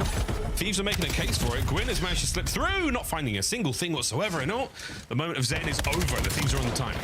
Well, holding from the more difficult side, and that's part of the reason why it's more difficult. Scrap, yep, overwhelmed, tagged up from the gunshots, finished off by the nades. And this is prime position for Vancouver. The tick is going to go their way, so LAT still have to contest this time. It has to be contest, yeah, absolutely. Abe holding them back. No one's really making an effort for this. You have to get in there, lads. You've got to get in there. There's the contest. We're safe for at least P2. And there's the kills as well. So an opportunity to get on this TJ, though. He could go huge. TJ could find something crazy here. Not a hope in hell he had, and that will be that. P2's open. Thieves are in. Big spawns, though. It's not over yet. Yeah, Lunar's up top. I mean, there's wallbang potential. Yep, shoot a guy in the back potential. Reads the second. Damage is good. Enough for the trades. It's a 2-2 split. Holding on. Yet. Here comes Gwyn. Oh, and he's dealing with absolutely everything. He can't wait for his boys. The rest of Vancouver now getting involved. They have eaten every single possible lethal and tactical that the Thieves could muster. Can Abe find a kill here? Teach playing it slow and steady. And he's down and out. Trades are done. The Thieves' last man he holds for now. It came down to a Beezy versus A for that 1v1 for a little bit extra. A Beezy delivers, and that will deliver us to another hill as well. LAT still got to play a little bit of keep away, but they're successful. You get the kills. Now you got to rotate, but it is TJ Alley that is there first. Oh, he's already there, man. He's already there, and he's found himself a good spot. He's in a good spot. Teacher's going grande on with Scrap. Wait a minute, a Beezy's Hellstorm. That's going to catch these 2 players out in the middle. 2 players making a run for the hard point, and they're not going to get anywhere near it. Surely we get that man off time. Gwyn's gone. 3 dead. Thieves are on it. And it's a guaranteed blue spawn going to be rolling through. Now you have to break through the front. This is a nightmare situation. Surge only get 1 try, but Scrap takes the fight to him. Able to get 2 down in line. And now it's just a pinch that Abizi takes care of. LAT, they have done the hard work. No, not like this. Not like this. The final fight is the LA Thieves. You've turned the entire map around in the final set. And they're playing it cool. But that map was anything but a squeaky clean debut for the new roster. That was a map of Call of Duty right there, if I've ever seen one. And I mean, for Vancouver Surge, it was just the plain hill that butchered them. They won the rotation, I think, all 3 times that they got there. And not only were they winning the rotation, they were winning some of these entry gunfights as well, just simply unable to lock the time down. Granted, the 3rd time, it's a 2-piece with a Hellstorm. So, you know, you're just SOL on that front. But I think that was a Beezy popping off on the P2, getting a lot of kills from time that was able to secure that streak for them. And if not for that, might have been Vancouver Surge winning their first map 1 of the year. Instead, they are 0-10. It would have been ideal. It would have been the best way for them to possibly start this one off. But at 250, 241, it can't get better. We have actually seen that nearly exact scenario for the Surge boys, but that's how it goes. Here's the last few hard points, folks. The Thieves winning the rotation. Abizi with a nice streak on a wide open hard point. TJ's heroics simply not enough. Yeah, and I mean, Hellstorm on this hill, there's quite literally nothing you can do. You're just hoping maybe Abe can stay alive over towards green, but Neem does actually ends up getting the kill. No, he just dies to the streak. So yeah, couldn't make it inside anyway. But once that moment happens, I mean, it's hopeless. Get guys like this on a heady, and Scrap again doing a really nice job of taking the fight to them. So instead of taking the default gunfights, sort of force the issue a little bit, and that is why Scrap is one of the best slayers in the game. Yeah, that is the perfect moment to send it. Last second lead change, and here are the final moments. Neem, welcome to the roster. You have certainly helped the boys find their dub. But they kept it cool despite the fact that they were down pretty bad. It was a bad start. It was not good. The Thieves pull it all back, and another devastating loss, another devastating comeback there on Vancouver Surge. The game flow is going to sting. Yeah, last possible moments. That third and final set was the death knell for Vancouver. And again, at least in my mind, those P3 is a little bit painful. When the rotation to the first one, you end up only getting 6 seconds of time, and that's sort of an introduction for LAT to start working on the comeback just a little bit. Second go around to P3, sort of a similar situation where they trade out the time. Like, it's not like it went horribly for them, but just not able to capitalize on the gifts that they were given.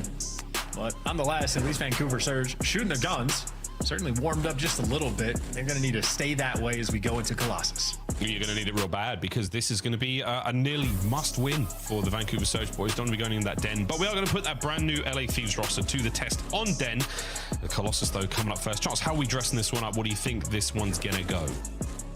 Well, very unpredictable. I think we don't know what to expect out of LAT with the brand new roster, or how high prowess of an S&D Neem's going to be bringing to the table. Because in my mind, I'm still waiting for Abizi and Hydra to sort of figure out their dynamic. Because Abizi has been First Blood King since the inception of the CDL. He's always been that guy. But stylistically for Hardpoint, there's overlap between him and Hydra. They've had to take turns doing different things in Search and Destroy. And I mean, that type of dynamic just takes a little bit of time to work out. So we'll see if it's the traditional aggro Abe, or if he's going to be mixing it up. Nonetheless, still things for both of these rosters to figure out. A little bit of time in the lab, a little bit of time to figure it out, but with the way that this Major 2 stretch is going, you don't have a lot of time to mess around. So the Dallas Open looked for Neem very, very solid indeed. Only the stream matches, that is, folks. The stuff that we didn't get to see, we didn't get to see. Did we, Chance? No, we did not. But not bad whatsoever for Neem. But will he be the turnaround that you need for the LA Thieves? Obviously helping out in the victory there in the hard point. But the S&D, that is where we're going to really put the squad to the test. Not an easy thing to do. Bringing in a new player into a roster and changing things up, indeed, takes a lot of work. And again, for Vancouver Surge, you've been putting in the work, boys. Can you figure it out now? No more losses, no more throws, no more difficult situations that just don't go your way. Let's see Vancouver get back on the board. Well, TJ is going to be the man leading that charge. 4th overall in kills per round. I mean, this is death, taxes, and TJ in Search and Destroy. It has been more than a decade of this guy just running the show in this game mode in Call of Duty. He is always a force of nature. Fantastic Search and Destroy player and a good dude. One of those things doesn't matter whatsoever right now. Laser up, and Tej is on it. Big stun's going to slow him right down. And the Thieves, slow and steady playing through the outside. They're going to make their way through tunnel, where Abe is going to get a ton of intel, and IRL strafe his way out of trouble. And that top side of the map is wide open as well, so Vancouver Surge have to be very cautious about their pinch, or they're just going to run straight out of it. Abe gets out of dodge, gets some damage in, enough for the kills to be traded. We're dancing in smokes. Good shot, Squin. Perfect set of trades. Nia, now the last man. Oh, what a storied way to start your time on the roster with a 1v2 clutch. Let's find out if he's got it in him. Over by A. The bomb should get planted here. I'm going to give Liam an opportunity to show us the goods. He's doing this against TJ Halley as well, so you clutch this, you're certified.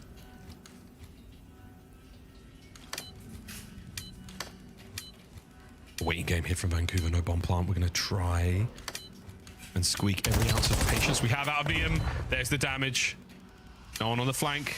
Smoke check. Oh, I like this. On the bomb. bomb site. He gets one with a melee and he's still dancing.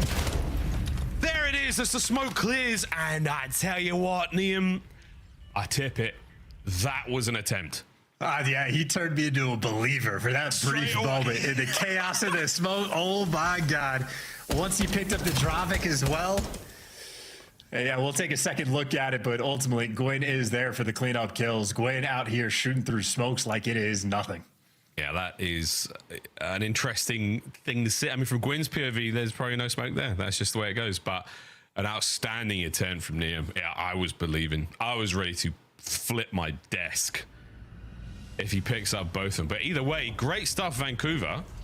Very mixy trade fest to start the round off. And now, Gwyn with no aim assist, something we've never seen. Oh, first blood for Abe. I feel like that. Abe and Abizi have had that first blood battle, and Abe's been relatively on point so far. At least initially, does have the bomb in hand and man disadvantage. LAT gonna have to dig deep. Wide open A site, or maybe just for a brief moment. TJ's repositioned, and yeah, Vancouver Surge everywhere you want him to be. God, timing goes the way of Abizi right now. He's managed to dodge the entirety of the Vancouver Surge roster to check that bomb site. Now a free plant, down a man. Here we go. Over the top, Surge, we're going to send it together, hand in hand. Nobody home, nobody on the defuse yet, and we're going to go for the kills. We are going to send it for the kills, and we are going to get him. Last man red, and dealt with a perfect retake from Vancouver. Oh, I mean, hey, if you had Merc talking about how he thinks the jetpack Call of Duty style is the way to go in this game, that's what that looked like to me, man. Everybody grouped up together, just keep it moving. We'll figure out the rest later, and yeah, absolutely overwhelming. That is a perfectly executed retake, and of course, credit to Abe for that initial first blood. Yeah, he's been the king of the tunnel so far. Starting things off with a ton of damage. He gets it was technically a first blood in the last round as well. I could be wrong, but definitely involved in one of the early engagements. Thieves yet to get anything going. Close, no dice. 2 sprees across the board there for Lunas and Gwyn. Wow. I'm not going to talk about what happened to Tej there. He's gone. Yeah, eviscerated. Those are clean shots, not easy to hit. And now Scrap. Almost like the early days of Vault. He's the island player, and yep, he is in your spawn. Now the Vancouver Surge players completely trapped. Yeah, this is very awkward. He's got himself another one. And total surrounded. Thieves get themselves around. Perfect execution there from the LA Thieves. Finding a good look out of them. Yeah, I mean, just again, clean shots from Liam on the P2 hop up, and Scrap is one of those guys, very capable of being hyper aggressive in S&D. He has an open lane, doesn't waste any time, takes the space, gets in your spawn, and doesn't overcommit either. Doesn't get just 1 kill, gets 2, stays alive the entire time. That is a perfectly executed S&D round. Another round's up. To the B-bomb site we go. Oh, Gwyn lands a first with his snipe. Can he get himself another one? Not just yet. Great work from Scrap. Trying to level the playing field as best he possibly can. Liam joins him in the feed as well. So now a 2v2 and a fast wrap here from Vancouver Surge. Sniper down as well. Liam again with clean shots at range, but they have no intel on TJ or Lunars, both of which are hitting the pinch. Boys got to hit this one fast, man. Here we go. Get that bomb down quickly. Liam's not turned around. No one has turned. No one has turned as of yet. There it is. It's a little too late. Lunas. Oh, he picks up both. Abe with the good gas for his teammate there on the 2-piece to close the round out. Yep, clean shots. Good call as well. Vancouver Surge players, they're out here showering. Squaring up with the sniper, getting back in the mix, and yep, Lunars with the drop. Scrap effectively just holding the paparazzi camera in that round. No photos, please. No photos. Flashbang them in real life. IRL, yeah, blind. Yeah, Luna's got the brightness cranked, son. Wow. Well, it helps some folks. When you get to the main stage, those bright lights tend not to affect you nearly as much. Nothing affected them so far, though, at 3-1. Gwyn's snipe's been good. I've really seen him crop up in the feed, so his skill was never in question. And one of the more mechanically adept players we've seen in the league. LAT showing him nothing. He had a couple jump peaks from Scrap early on, but you're just looking for the intel. LAT showing respect now that they're down 3-1. No, we're not giving anything away at all. A-bomb site. Most likely. Neum, he shut him enough to just get away, and now he's backed up, expecting something from Vancouver. But right now, we're just watching the time. The smoke's the bait, and the thieves are taking it.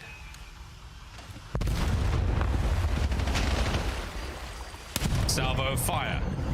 Here comes the stuns over the top, and again, it's a trick. Over to Beat We Fly. Problem is, slow. This is very readable. It might not matter.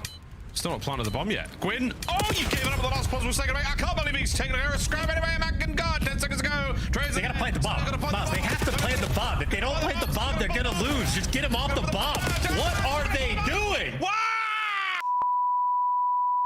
Thieves win the round.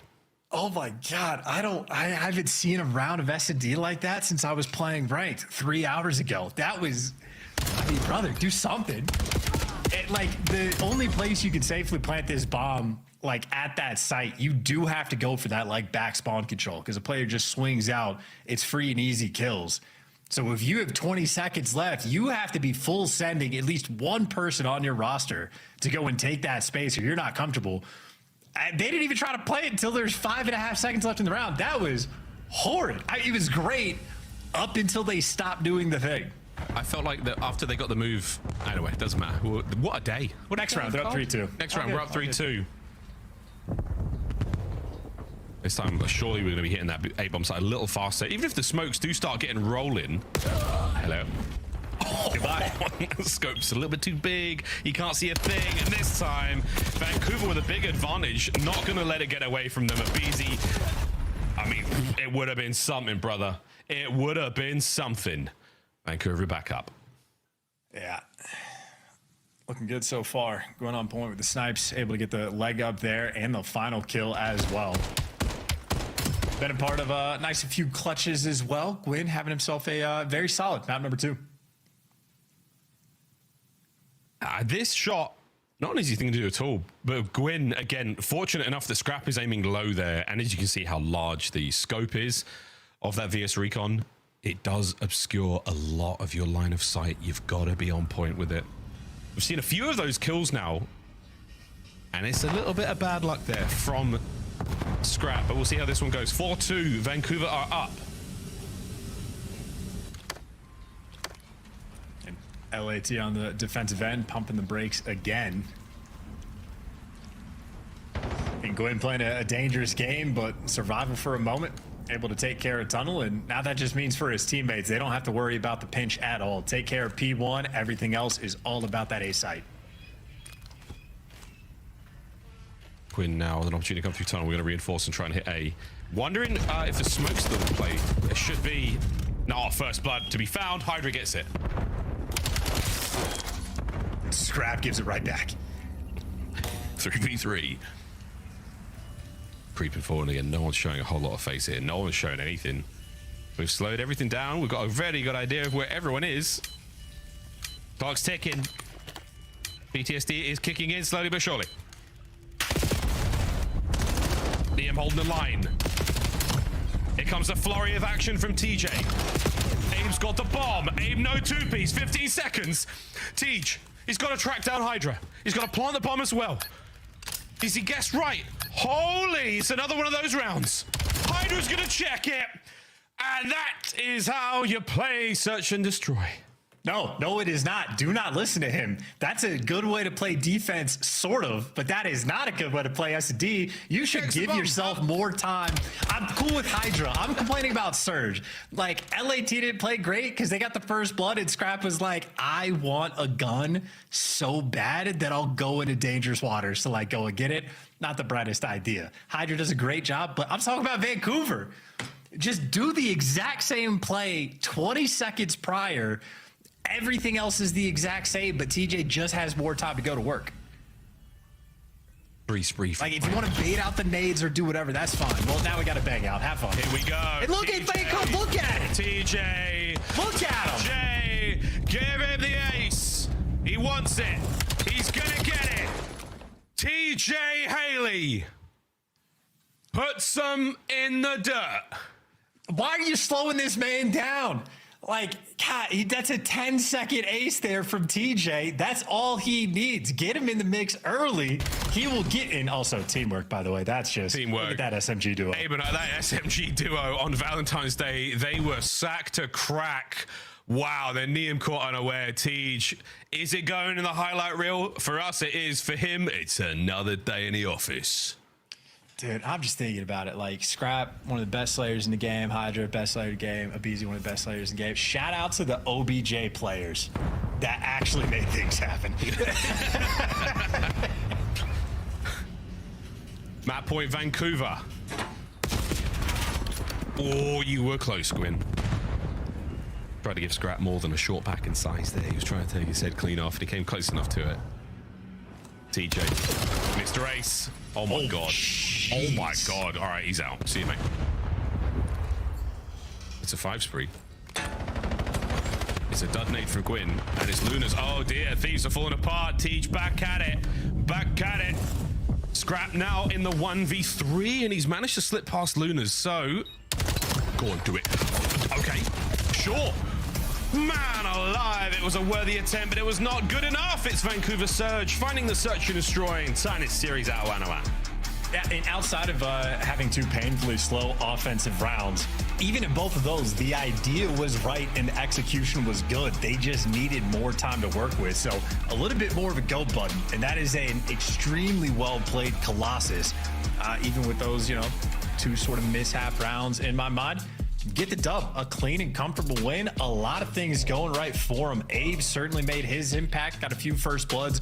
Gwyn there on point with the sniper rifle as well. Lunars had the round where he was able to clean up the 2 final kills, and then TJ Haley at it again. One of the best players, or S&D players of all time. It has always been this way in Call of Duty. Got the ace, 11 kill game as well. Shout out Tej. No doubt about it. No doubt about it. Well, first map, man, you want to forget about that one, but you could be looking at a 2-0 lead right now if you were the Vancouver boys. But instead, we're going into a break, and we're going to go play Den Overload on the other side of this one. This is anyone's series. This truly is anyone's series. We have no idea what to expect, so don't go too far, folks. Den coming up after this.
Fine, guys, I'll do everything myself. It's fine. And then I get naded by my teammate. Like, oh, I'm freaking healed for that.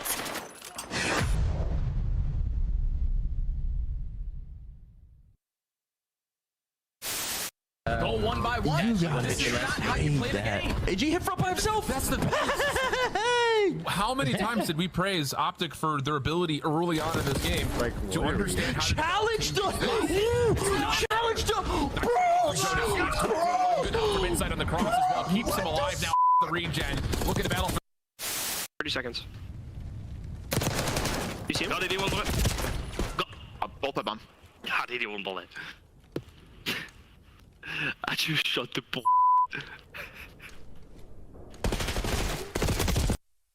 Good try. I didn't know it looked like that, bro. Bro, I saw the guy on the left and I just tweaked. Man, Wixel, so just gonna have to slide in with ARs. Oh, nice little deep shoulder coming through. Oh! Wow! No way! He gets the one through the drop, and then all. They're still backside. One. I'm not seeing. Let's stuck. Hey. In the corner. Absolutely. Coming. Holy shit. Let's go, boys. Come the on. I'll take that. Defuse.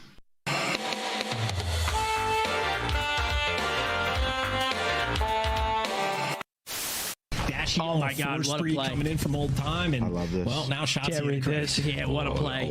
He should let one walk past. Right? Yep. Here comes the first. Free two-piece. Great play. That is exactly gorgeous. And we get is that gonna flip spawns? Yo, that was beautiful by for the Falcons, and Optic are starting to figure it out. And you know what? That ain't gonna show up on the scoreboard. But what a play. You stay L triggered. Merc's there for just 2. Broke the hill basically there for the by himself. Kill. This is perfect. Just funnel them green. We have this grandma rotation. 10 seconds left. I think it's certainly right now.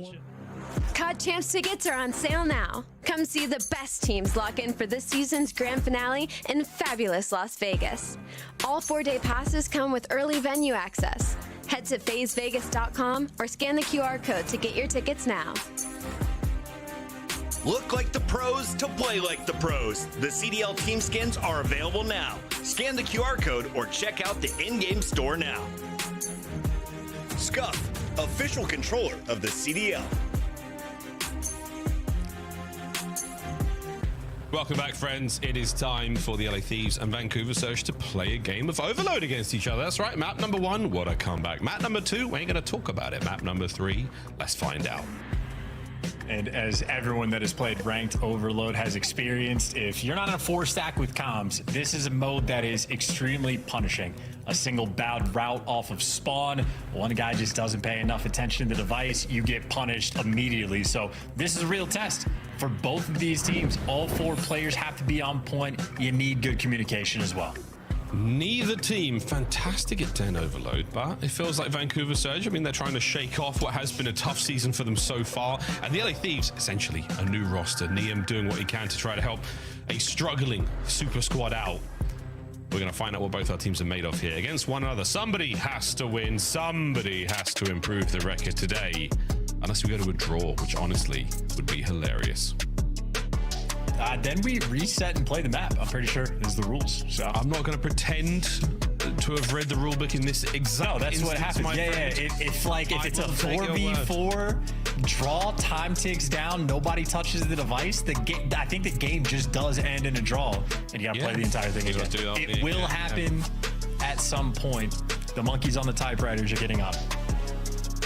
Oh boy, they have been whipping up something special today. Let me tell you, friends. In we go to the first half of Overload here on Den. Luna's our first man. We're really worried about that rally play here on Den. Looking for the first and second goals back to back. Let's see if we can get it done. And Abe, hello, darling. He's got himself 3. Ew, that's so icky. Yeah, I think something's going wrong. There is one player, I think it was Scrap running through mid-cut or whoever it was, like Abe at the sky. So, yeah, something going wrong there with at least one player. Maybe they spawned on the wrong side. Who knows? But null and void. This is what I'm saying. The monkeys and typewriters. Sometimes you get Shakespeare. Sometimes you get a game that has to end in 10 seconds. Usually, it's that one. But yeah, usually I was going to say a bit of an issue there with the lobby. Well, we'll get that set up ASAP, folks. Get that set right back up. Get ourselves back into action because I'm desperate to find out how the hell this one goes down. I cannot believe what we've already seen in the first 2 maps of this series. I feel like we're for a long run here. I think a game 5 might be on the cards, but let's see what see how red hot those typewriters are right now. So far though, Chance, Overload not been treating Hydra terribly. Good kills, good damage. I mean, damage maybe not, but the KD not bad at all. Sure, stats are great. We also did just see how inefficient this team is in the game mode, so you want to gas them up for the KD. That's fantastic, though. Need to see some wins first. Got to see that ball go through the hoop before I really start gassing that one up. Nonetheless, zero doubts of this man's capability as a Slayer. or ability to win the gunfights. When he puts things together, it is absolutely magical, and maybe Overload will sort of tail into what happens for him in S&D. Over the past few years, at the start of the year, he starts off a little bit slow. As he learns and develops his game, he finishes as one of the best players in the game. And when he brings it together, obviously, phenomenal player that we have before us. Overload might just be the same thing. Needs to get on his like Albagra Fortress control type wave where he just dials it on the spawn kills, figures out how to be ratty in the spawn, or really just develop his understanding of the maps. Because once he gets it, it's going to be a dangerous squad. Gotta get it still. Everyone trying to stay warm. There's a lobby reset taking place right now, folks. Thank you again for joining us here on this lovely Saturday. Love is absolutely in the air. Love for a ridiculous map of Call of Duty. I mean, ridiculous couple of maps. All the series today has been pretty wild. Super clean 3-0s for Joe Clint and some absolute nail biters for us. I'm exhausted.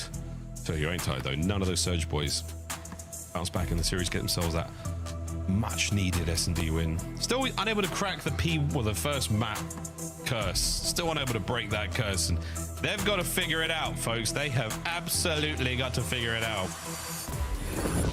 Many more majors this year. I got bad news. Major 2 completely sold out. Major That's 3. good news, Miles. Well, bad news for the folks who don't have tickets. Great news for all of us. It's going to be unbelievable. But Major 3, DreamHack Atlanta. You can still get yourself single-day tickets. They are on sale. QR codes, if you can scan them. If not, a quick Google, boys and girls. We'll see you there in Atlanta for Major 3. Also a Pro-Am. Very, very exciting indeed. For many Challengers players. Going to really throw a wrench in the mix of our usual flow here at the Call of Duty League. DreamHack Atlanta, Major 3. Grab your tickets. What a season it's been already, man. Good stuff. Yeah. It's been a good time. And then, you know, fun fact, the guy you saw in that last graphic was Trakes up towards the back, if you're not familiar. He's teamed with Neum before, so unexpected that would even be a possibility. But nonetheless, a little bit of experience there. So, yeah, a lot of intertwined roles and roster moves and storylines between a lot of players in the league. Oh, yeah, man. Oh, yeah, man. It's looking like a Targaryen family tree. We're getting real close in the league. You know what I'm saying? A lot of you know what I'm saying, chat? Roll time, Miles, roll time. Roll time. You know what I'm saying, chat? Here we go in a den, take 2. He's walking away with the opening set, but we saw a very, very, very nice start there from the Vancouver Surge boys before something went wrong. This time round, Tej will be fighting out by Hydra towards that mid-cut area, and we're going to dive right on in towards this one and see who walks away with the kills. Well, winners wins the Chally gunfight. TJ, well, he thought he checked the corner. Hydra is skinnier than he would have expected. A little bit. Show no good this time round from Aim. He's not going to find that opening break as clean as he wanted it. Hydra caught unaware. Luna's on the immediate snap. Can't get the second. Unfortunately, can't get the third. No one to grab that EMP, so now we're trying to make something happen here. Tej trying to make something happen, but a solid defense there from the LA Thieves. They make the right call on going back to that B goal. And I talked about a lot of like the routes you want to take off spawn. LAT does a nice job. If you're coming off spawn, only have a single guy up towards the middle of the map, just be safe. Wrap all the way back just to make sure no funny business rolls through. It's a careful, calculated game, and now you're playing for the trades. Unfortunately, Gwen, a difficult one to trade. Takes down 2 before he falls. This will be a little bit more map pressure for Vancouver Surge. Yeah, not seeing a huge amount of space being taken right now from Vancouver Surge. They're still going to have to be working for the kills here. That's going to get the LA Thieves into corners, into position. We're still waiting for anything here on that low side of the map. TJ, he's playing for the mid hit. Oh my goodness, he could get something there. No, gives it up. A couple of players going to make their way through. Thieves doing everything right so far, getting their kills, and that is another man to deal with. Oh, Gwyn down. You're going to still keep that possession if you're the LA Thieves. For a second longer. Vancouver now on the attack. Yeah, TJ lead blocker, but even after getting that white, Vancouver Surge take an extra 5 seconds before they pick the device up. And now they got players all over the map. Hydra picks up Abe on the top side, and if you're trying to force the device low, well, for Lunars, there is nowhere to go. And now he's trying to be helpful. Wrap the device back towards your own spawn. Yeah, might not be anything helpful about it. Oh, dear. Yeah, get it nice and close. It should be a cap. Get in there, baby. Luna's now Got a whole scrap back. There's the big kill. That's going to be the capture first in Hydra. Denese. Yeah, nice little assist there coming through. LAT up 1-0, and now this is the problem. We talked about Hydra slaying numbers. It's when he gets in your spawn where he is the absolute worst to deal with. That's number 6. That's number 7. Welcome to Hydra's world. That's unbelievable. That's the perfect rally from the LA Thieves. Absolutely perfect. Top side of the map now. We're trying to make something happen, and Neum is in the right place at the right time. Off the map. That's fine. He goes to top 1. Oh dear, Scrap can't get it either. So now, an opportunity to rally for the Vancouver Surge. Well, the routes out of spawn are good. Problem is, Abe, lead blocker, able to get a kill. And, well, yeah, just in time. Winner's able to sneak that one through. So Vancouver Surge able to get on the board. That is certainly a score they desperately needed. Yeah, you got that mid-map control as well. You got presence. You deal with these next 2 players. You're getting the kills, Vancouver. Can you do it all right? Scraps, oh, he's a problem. He is a problem. So you're still trying to hold it down together. Toe to toe against Scrap, loses it. Big opportunity now through mid. Thieves not giving up anything. Just that pure mid reset. A difficult one for either side to work with. And actually, you're taking space. Neem is already pushed up towards B. So Hydra's on the foot race. But there's just a guy that's going to cut him off. So yeah, Gwen, easy kill, shuts the play down. Yeah, he just manages to sneak on the inside. Oh, and he gets rid of Neum as well. Gwyn, that is a massive win. An opportunity now to go towards the top side. Oh, Lunas might have picked them up at the right time. It's a lovely 2, and that's the second in for Vancouver. Tied up with a minute 10. Yeah, both of these teams have sort of had that moment where they're trying to do just a little bit too much on the map, and it just delivers a score for the opponent. Got to be very careful, but not for LAT. Don't want to be careful here. You want Scrap to get every single kill. Hydra coming up right behind him. Oh, Abe. Oh, he stops it. What a stop from Abe. What a stop from Abe. Can't get the next man as well. That's, oh, what a stop from TJ. Another not LA Thieves. Fool me once, shame on you. Fool me twice. I can't believe it. The third time, no, not going to happen. 3-2. Just over 30 seconds to play. I mean, just take out your knife and sit next to the device, you know? Like, just... Wait, another. Oh, goodness gracious. Well, Abe's going to back on up. Another possible overtime play to take place here. LA Thieves waiting for their teamwork. Nice nade on the Tej. One more man on the point to deal with. Another one now through their spawn. The kills are there. Trades are on. We're making a case for it. It's a Beezy with 4 to force half-time LA Thieves. A lovely first half. Yeah, an overwhelming first half, I would say, as well, especially for those final 2 scores. Abizi, I mean, like a rotting back, just trucks through in between 2 players to get score number 3. And score number 4 is certainly a lot more calculated, but here's a few different looks. Some of these scores were a lot easier than others, because certainly when Hydra gets in your base, I mean, this is where he is at his absolute finest. But the wall jump onto Gwyn there as well of 14 HP. That's a stinger for the 7 spree. I'm not sure he got Hellstorm. I wasn't paying attention. I was too busy picking my jaw up off of the floor. Well, this is where things got real messy. In the next round we go. Talk about those highlights a little bit later. Abizi actually nearly getting himself a Hellstorm here at 9 and 12. That 4 spree has been very, very productive indeed. Can he get a thing here? Desperately trying to stay alive for that. And it looks like mid-map is not going to treat him very well. In fact, his teammates are getting taken to pieces around him. Yeah, too many things to deal with. Too many players for Vancouver Surge. You got number 5 already pushed out. TJ causing all sorts of problems. They are set up for the goal. Oh, my word. It's done. Get him in there. 4-3. Brilliant start there. We're going to get the rally set up as well. You've got perfect hold here, Vancouver Surge. You have all the numbers. Can you get the kills? Desperately trying to find the trades here. No one on the pickup just yet. Here comes the goods. Here comes Hydra. Are they able to get it through in time? Yes, they are. 4-4 early in the second. I think the Hellstorm, it takes so long to call in. They were very hopeful, but no, if players are over towards your patio, gotta be a little bit quicker. So tied up, 4 minutes to go. LAT might get just an instant recap, though. Abizi with the first blood. First blood, here comes a fast run, and it is a counter cap. Over the side we go, 5-4. It is electric. We still have a Hellstorm from Scrap as well. So now back to the middle we go. What a game of overload it is on 10. strap in, buckle up, man. We ain't playing no defense. We are here for the scores. Here is Hellstorm number 2 in the mix. Everybody getting called out. But how many kills will be successful? That's a building that we just destroyed, but the players remain safe, as does the device, still towards the middle of the map. This is the most insane mini-map I've seen all year. This is, we've had a day of it. What a moment. Well, Scrap just runs right past that player. Tej is still hanging out at Dojo. He's hanging out. I mean, he better do something quick, man, because his boys are getting clapped. So he get out there. Oh, no, he's been read by Hydra. Oh, come on, Thieves. This is your opportunity right now. Grab the rock. Make a run for it. 3 minutes. They're not making a run for nothing. They are waiting for these kills. Hydra with the first blood. 2 players roaming towards the middle of the map. Maybe waiting on Neum to make the full pinch play. He's so close to it. Waiting for it, waiting for it. Reads it perfectly, through the front, teaches down. That surely is the go button. Get a man forward, a goal, open, ready. Here we go, ladies and gentlemen. 6-4. Set up for the rally now as well, LA Thieves. Yeah, and not the best positioning from Lunars. He gets the trade on Neum, but you got to be near that objective to try to stop the cap. And that's 3 kills in the feed.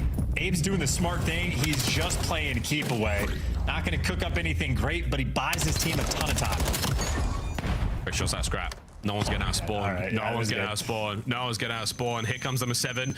Here comes number 7. Trying to get set up for the rally. Top side of the map. That's exactly where Vancouver are going. 2 minutes to play. We've seen crazier things in Overload so far, folks. Map point, though, for the LA Thieves. Just control the pace. Don't give Abe the 3-piece. That's nice. Trade out of BZ. What's going on? Why is he alive? We're letting this man live. We're doing it. And he's trying to get the knife kill. Go on, son. Look at him go. What in the... Somebody kill him, please. Somebody please kill him. This is insane. We do manage to pick up the EMP. The EMP is heading southbound. Southbound in Scrap's hands. He's making a move for it. Making a run. The boys are with him now, looking for that kill, but it's going to be an absolute battle. Minute 30 to go. I saw Kenny talk about the game mode. He said he wasn't the biggest fan. I can see why if this is what they're playing. Abizi was just playing Michael Myers successfully. They were running away from him when he had his knife out. It's a goal. 7-5. Abe finally sneaks one over the line. A minute to go. I'm not kidding. I'm not kidding when I say it could happen. There's no way. You got a man in the corner. Oh, he wins a big one. Neum, what a hero, and Abizi gets his as well. This is it. Yeah. Wait, can Abe sneak another? That LA, you're just playing keep away. You're just playing keep away from the device. Abizi, the nuisance, gets another kill doing the exact same thing. Abizi right now bailing his team out, but because it just takes that 10 seconds for the recapture, for Vancouver Surge, this is a near impossibility. Well, that was that. Hydra might have just slammed the door shut on the fingers of Vancouver Surge here on Den. That should be it done. 7-5. An impressive scoreline so far. Defense be damned. It was just shot after shot after shot on those portals. Final seconds to pad the stats. Try and make it a 7-6 if you can, boys, but that's it. Hydra once again seals the deal on a ridiculous game of Overload. I mean, what are the sports comparisons for this? If this was basketball, we just watched 2 teams just sit there and shot threes, just going for the big plays. If it was soccer, we're taking, I don't know, midfield shots. We're taking the goalie out of the box, and we're saying, no, we're playing with 11 men on the field. We're getting aggressive. That was nutty. A nutty game. Hey, that was a great fun. Great fun. And unfortunately for Vancouver Surge, hey, you kept it together as close as you possibly could, boys. Abe got some sneaky plays in there. He got a sneaky capture across the board. Hydra with another brilliant game of Overload. That is why he's rolling up the stats in a big, big way. And the boys win it. Ultimately, that is a win. Good stuff. 32-23. Nice damage. 23 non-traded as well. Not quite enough there from Vancouver, but a spicy one indeed. If not for losing it in the first half, I mean, obviously they get forced out. We get to 4. We forced that first half quickly. Even then, it was so tight. Vancouver Surge just not enough in the tank. I just hope we see the one where I think it was Abizi just runs in between 2 players. Like, they get all the kills, do they not? The device is down, and we're just up top. Yeah, he just right in between 2 guys, chucks right through them. absolute insane stuff coming through from this overload. I almost want to see Miles the Abuza 2-piece he got with the pistol going for the cap over towards B, just as like a palate cleanser.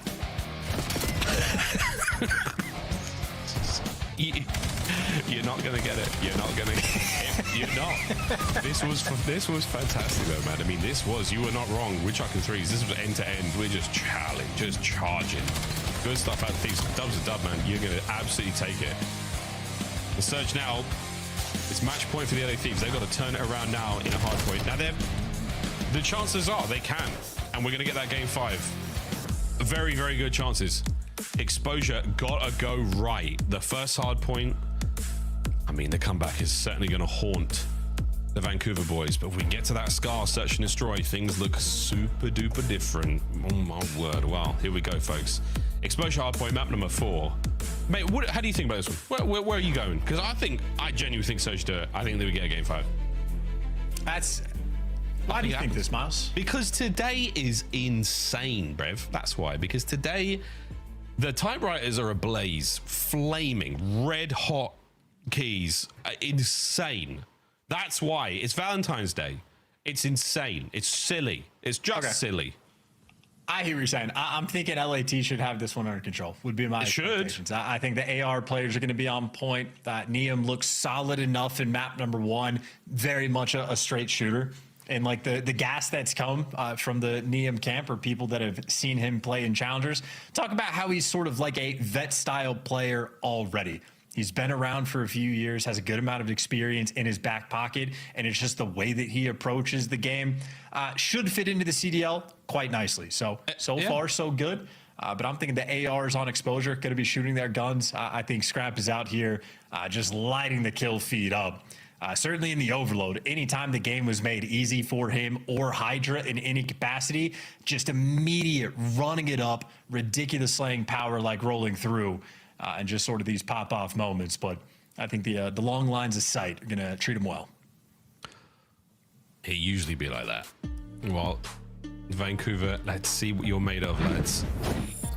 Desperately trying to bounce back. Desperately trying. And this was from the first map alone. Nothing incredibly impressive. I mean, the strong damage. Really, it was about the comeback. It was about the team performance from the LA Thieves. They were down horrendous. If not for the final set, we're literally P1 to P2, as perfect as it could have possibly gone. The rotation in the third, I mean, they needed 2 seconds, 2-3 seconds. It was just great. So they've got the confidence right now, and they won that game of overload pretty handedly. This should be it, folks. Fist bumps are done. Vancouver Surge, last chance to stay alive here on Saturday. And I feel like I just saw maybe getting that device through that B zone. Getting ready for the speedy action here on exposure as well. I'm interested to see who's going to end up with the most hilltop in this map. Just like this, it didn't come down to the game clock on the Scar, but even like a P1 on this map, it could very much go uncollected. See if these two teams have achieved that mastery, figured out how to stay alive in time.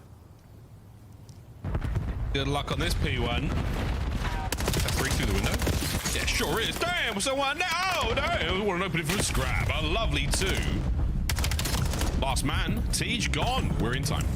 That's a huge 4-man wipe. Scrap gets the 4 EKIA as well. So from his perspective, starting off the game as best as you possibly can, and he'll deliver the hill time. Hydra right now dancing with multiple players, trying to facilitate, calling out players down low, calling in the players towards the front, but Scrap on the 4 spree finally gets brought down, but not before they got 15 seconds. Yeah, nice work. Oh, it was a solid 15. Felt a lot longer than it really was. Hydra, 1 pump, takes care of Lunas, gets himself out of trouble. Lead change on its way. Back to P1, we still go. Still thinking about that P2 row. It's Hydra. Oh, he's flying. Oh, it was good. It's that P2 rotation done. Lunas, he's the only man up on this side of the map for the Surge boys. Can he get involved? Oh, this is the hill where you can really set yourself apart. No trophies just yet on the time, but Scrap right now playing aggressive. Kills Lunas, forces the team kill, and now you just got to read those spawns. Hydra going to be blocking the back, which long-term, a problem. Short-term, phenomenal. Easy soaks right now for LAT. Yeah, this is it. All guns forward, not worrying about anything. Guys watching long Neums there as well. He's keeping the information flowing, keeping those boys out of trouble. Scrap, that's 4. Scrap, that's 5. You'll take it. 3 dead. Yeah, perfectly easy flip as well. That is calculated. That is everything you want to have happen. Scrap right now, feasting. Almost as expected, but finally gets brought down. And as good as LAT was, maybe you lose a little bit of the scrap time, or maybe he bails you out and keeps it interesting. There's an extra 3 kills. You lose the spawns, but hey, you got a 40-second lead. Oh, yeah, that was a fantastic attempt. Oh, you do get one of them out, which is an awkward situation to be in either way, because now you're looking all over the place. Yeah, foot race on. 1 thief left to deal with. And Scrap, our solo thief in this situation, waiting for the rest of his boys to make their way forward. But all this whole time, Vancouver Surge on time, finding that hard point. Well, if Scrap tracking 2 players from the back, may be an opportunity for Hydra to get in the mix. No, teamwork too OP. And LAT, again, did everything right. Scrap, like, partially flipped the map, but eventually the team just unsuccessful at it. So now it's a P3 that's looking like a beautiful money hill. And now Vancouver Surge is going to start to flip these spawns. This is a do-or-die moment. You chain this rotation together, I mean, you win the map. That's perfect. Absolutely perfect from Surge. Good-looking hardpoint. Scrap and Hydra get theirs, and Abe is still trying to be annoying. A lovely 7 spree he's found himself on here. Oh, good timing onto that kill on the Scrap. You'll have that, and now you're looking at a wonderful setup. You should have the back completely covered it. Yeah, Thieves are spawning on the right-hand side. A long and awkward journey now towards new time. Red dot chasing, doesn't matter. Got the snapper. He's got the wraps. You got everything you want. Left side pushed out at least a little bit. Neem taking deep routes. More kills for Abe to get. He's looking for number 10. Got it. Go on, Abe. Go on, Abe. Pulling your HKD. Do it, you coward. Don't do it. You'll be disqualified immediately. But that is fantastic. Fantastic work. Well, hit these are in. Opportunity now for the break. Surge are up close. Can they find a route? Can they find the angle? They have not found anything yet. It's just trades. Oh, and a Scrap and Hydra. Oh, it's a skilled if moment. It's a nice nade from Tej. Oh, and a big win from Gwyn. Pistol in hand. Not good enough. Can we get the kills? Can we get these boys off time? We're in. We're doing it. We're throwing caution to the wind. And it is an absolute melee on the inside of Tongue. That's, I mean, horrific. You had the early rotation, Abe on a 10 spree, you got the initial cutoff kills, and you get bullied out through the front. You had a completely secure P4 rotation, and you walk away down by 30. I mean, that's just... That doesn't happen in my lobby, straight up, you know? What's happening now, bruv? Wins on time. Attack now from the LA Thieves with a solid lead, but a lead that's quickly dissipating. Oh dear, let's go through listing with the LA Thieves. Nade their side, nade their side. Sunny their side. Front, dead. I need your front. Yeah, I'm right blocking. Go mid, someone go mid. Yeah, I'm right blocking. Can you block me? Can you stop blocking? Gonna be blue, guys. Heard you. I might need help. Yo, nothing long, guys. Nothing long. Top blue, top blue. Nothing long, nothing long. Watching enter any. They stun Top blue, jump top box is weak. Yo, lights in their side, dead. I'm blocking. I'm fishing low light. Tip my feet, okay? Okay. They could be in blue. Just high on Every blue. Buy me time. They're nading old. They're kind of faint old. I'm staying down. I have a little Top lower now, 8. Went on old. Nice. That guy, Zig. One shot, 3 bullets. Block. Nice. I'll block again. We're doing the same shit. We're doing the same shit. That's fine.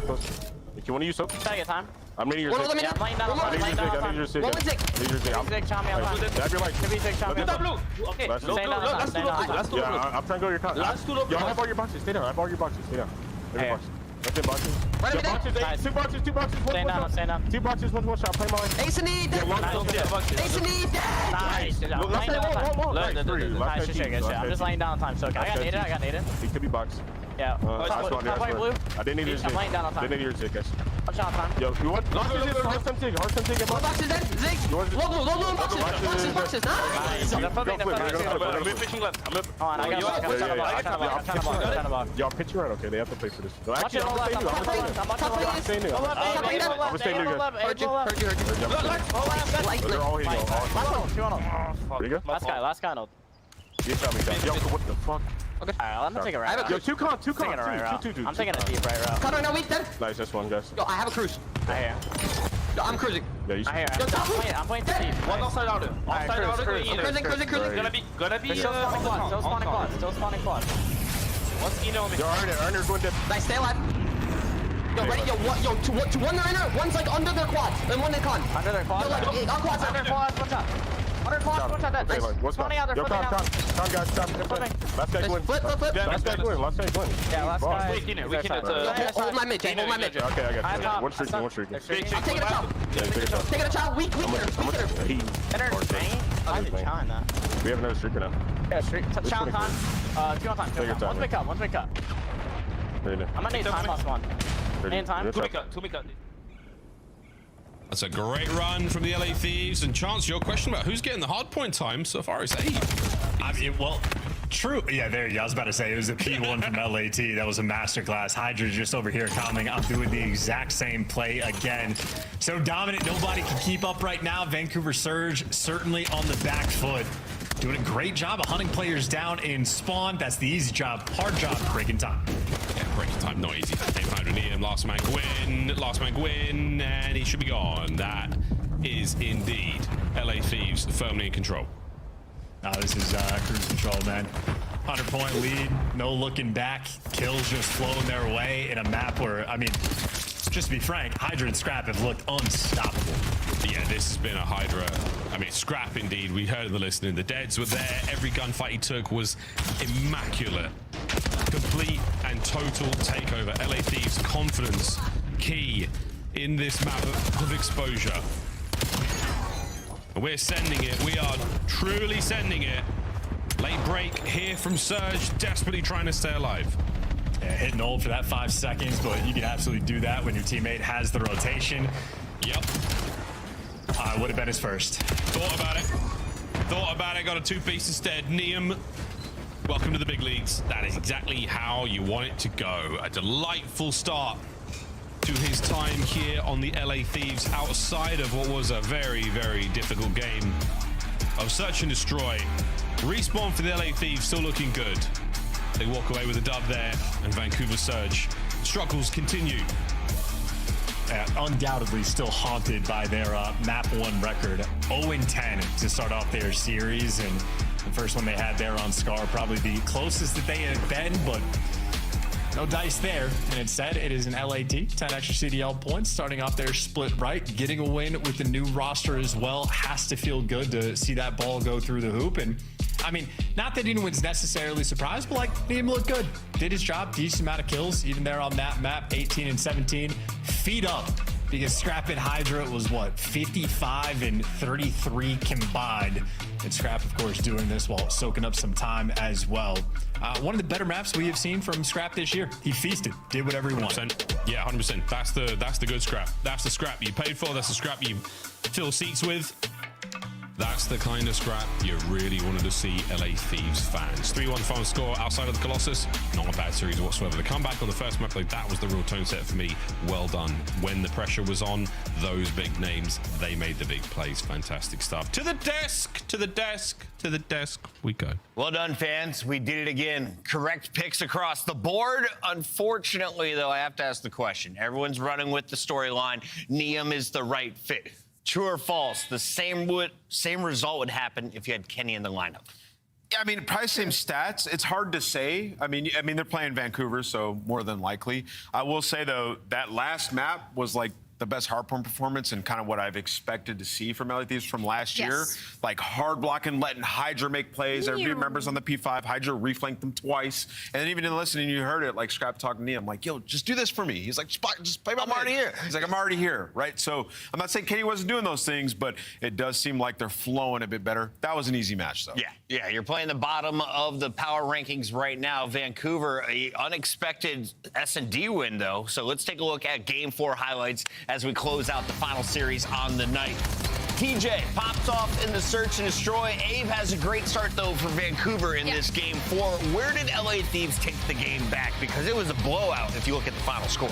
It was in that second set of rotations. It just kind of felt like the map control was heavily in favor of LA Thieves. They knew how they wanted to approach the game, and it made a very important call out, and just like them blocking spawns, letting Hydra kind of roam free in mid, and Neum kind of just being that gap filler. And not saying that Kenny couldn't be that gap filler. I just think at some point when you guys are so in your head about, you know, whose fault it might be and when things aren't going a certain kind of way, you need some sort of change. And unfortunately, it was replacing Kenny with Niam for now. And there is success versus Vancouver Surge. There's still a lot to be seen from them, but it did look like a very structured LA Thieves. Yeah, and like to the point of like, you know, right before that happened, it was on the P4 and they were spawning front. You know, Chance is calling out, like, in that situation, it is so difficult to continuously contest, let alone get time. They got the majority chunk of time. Abe was frying. He secured the spawns in the back. And LA Thieves are just fighting with pressure through front door over and over. And they get like 30 seconds. So game turns right there. They can apply pressure and they can slow it down. So that was,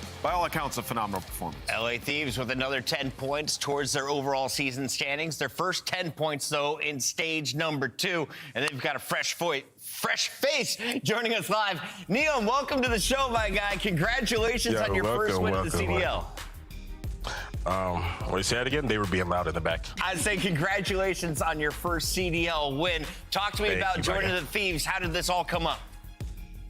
It happened in like January. I was supposed to join Carolina. Then last second, I just checked my DM requests, and there was a Corey just in my DMs asking me like, "Yo, can we chat?" Then here we are. Game on. Niam, talk to me about, you know, coming into this match, your first one ever, looking left and right, and it's, you know, Scrap, Hydra, and Abizi. What is that like, man? Come from challengers and obviously joining some greats. It's kind of like a dream because you're playing with 3 of the best players in the game, like 2 world championships, and then you got Scrap, little MVP. But it's really nice. I'm loving it, and can't wait to win more. Absolutely. Yeah, congratulations on your first win and for your spot in the league. Really good showing for your first matchup. I just want to know, who is Niam? Tell us about your playstyle. Tell us about you. For those of us that don't know, maybe didn't watch Challengers, I want to get to know you a little bit. I'm like a main AR, but I can also flex. I used to be a main sub, but that's pretty much it. I can basically like do whatever like the team needs me to do. What's the vibe that you bring? It seems like a pretty chill one. Yeah, I'm pretty chill. I'll just be vibing, just be relaxed. He's got a great stream. Tune into his stream. Yeah, Niam, I do gotta ask you though, what is the gamer tag? How do you come up with the name? All right, so this one's kind of crazy. So probably about like 10 years ago, I came up with a gamer tag called Jimbos because I was in the trick shotting community. And when it got time to start competing, I saw that there was a pro already named Jimbo. Yeah. I just wanted to come up with like a random name, and I just came up with Niam. Jimbo was taken. Unfortunate how things turned out. The ricochet hits the best of them. Niam, congratulations on your win. It's not your last. We'll catch you on the show again soon. Appreciate you guys. Thank y'all. Jimbo is taking I feel like he can take it back now, though. You know what I mean? Right? Let's bring some honor to that name. Nah, Niam feels good. It's short, sweet, and it hits. That is the finish to our 4-match day, which means that we got to update everyone on what happened going all the way back to the start of the day. Alley Cat, this was the banger matchup. You had your gentlemates back in action. I did. Riyadh versus gentlemates. It wasn't as fun of a watch maybe as we were hoping for, but for Paris gentlemates, it kind of just solidified like we're here to continue, you know, what we showed at Major 1 and looking to hopefully be a favorite heading to Major 2. Xnit dropped some big numbers. Did you see enough from them today to silence the rumors that they need a change? Yeah, I mean, I think, you know, Xnit's just going to constantly be like when we have that breakthrough where, you know, you can slow it down, especially the search and destroy. But today I have no massive complaints about how he played. I thought Riyadh actually had a good performance today. Right. Like, realistically, the overload came down to a sudden death. You won, you know, the first hard point in your pick, and then the game for hard point, you know, a couple plays away where it's like, man, they could have been in a better situation. So for them, they were just hoping to get to that game 5, and they don't. They went up against the champs. So Riyadh's still trying to find their top form. Paris stays on top, as does Optic Texas, as we saw them back in action. A little bit tighter of a fight, though, as it was nearly a spoiler from G2. This one went all the way to a round 11, game 5. No, this was the most fun match for me, I think, on the day. I mean, specifically, you got G2. They finally win a map 1. They go up early in the series, and then you get to this overload, and things just hit the fan. On one side, G2, I was impressed because their online showings haven't been that well, and I felt like they had a really strong showing those first 2 maps. But the game 5 woes, man, it will not escape them, man. But there is wins here. Like, you look good in this series, look like some progression, like you can keep this up. True. And then they also got 2 maps. When we talk about the tiebreakers, you play everybody, it's going to come into effect later on. So just a great match for two of our top 4 teams, and G2 proving that they're still here to play. G2 taking our second best team in the league to a game 5 round 11. I want to see the matchup against Paris, and the good news is we will see that here in our stage 2. We also saw a third match on the day, though, and this was the speed run of Booza and friends. Found their flow state going up against Koi, who are definitely on blow it up watch. Something is off in Toronto. This could be the last time we've seen the duo together in Kleenex. And this, I don't know. I don't put any bad omens, but it does feel like that camp is headed towards something. Something has to change. It's kind of like that LAD situation where it's like, okay, we wanted it to work, it's not working, and so there has to be a change somewhere, whether it's in roles, whether it's a player. Something has to hit the fan for Toronto Koi, because this is, at this point, it's not even just a bad showing. Like, this is an organization 7 losses straight that has always competed with the best of the best, and so now to have this dip, that something's. And they're just getting like cooked, like blown away. Like the maps, the search and destroy wasn't even close. Like the hard point, they're just scamming left and right. I don't know what's happening with them. We don't know what's going on with Koi, but we do know that Vegas is celebrating. You can join us July 16th to the 19th. We'll be in the Michelob Ultra Arena for the World Champs. Only the top 8 will make it there, and we got to see where we're at currently with our standings. It's pretty early here in stage number 2, but your leaderboard is starting to shape up, Alley Cat. Yeah, it makes the movement. We still have about 6 more weeks to go, but we're going to see a lot of team. Graphics are broken, which means it's the end of the show. Here we go. No, we're good. We got one team 2-0, and it's Optic Texas. Nobody's shocked. 2-0. 2-0. Heretics, though, 3-0 start when it comes to map count. Carolina Royal Ravens got a win. And, of course, the Gentlemates get it done in a game number 5. All the teams will be back in action next week. But tomorrow, here are your 8 that'll be facing off on the stream. Carolina taking on the Thieves. That could be the match of the day. Also, we get our first look at Cloud9. Are they able to go to game number 4? My bad, Thieves. Ladies and gentlemen, that is going to do it for tonight. Happy Valentine's Day. Go to dinner. Send some flowers. Buy some Belgian chocolates like a Booza would. We'll see you next time. Região, Chrome Legacy indo. Já fala com você, galera. Já fala aí, calma aí. Here we go. How I like that? We back from another one. Here we go.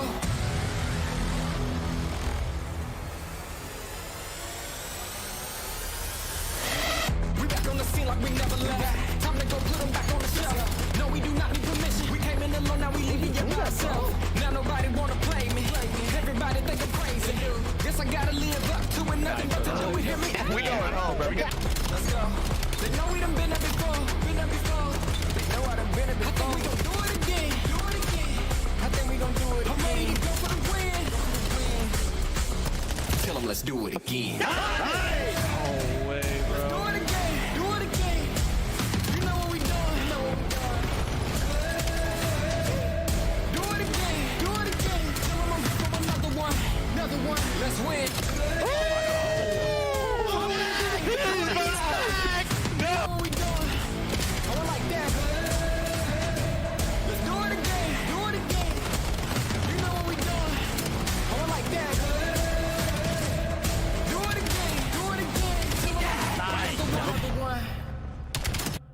Let's do it again.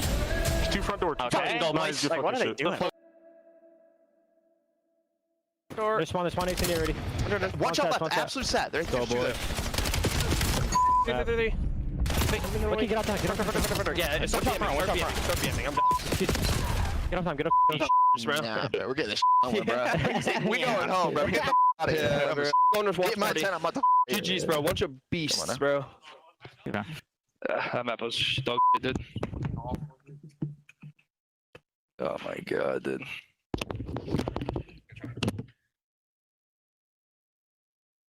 Agora sim. Miami amanhã vai estar com dificuldade, hein, galera. Vai enfrentar o time do Abusa e Neturno. Ai, ai, ai, Miami, amanhã. Vai ser complicado o primeiro jogo do dia. É. O segundo jogo do dia. Enfrenta Boston versus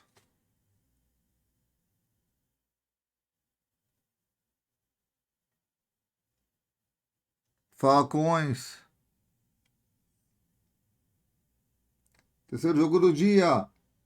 São Carolina. As Carolinas, melhor dizendo. As Carolinas contra Los Angeles.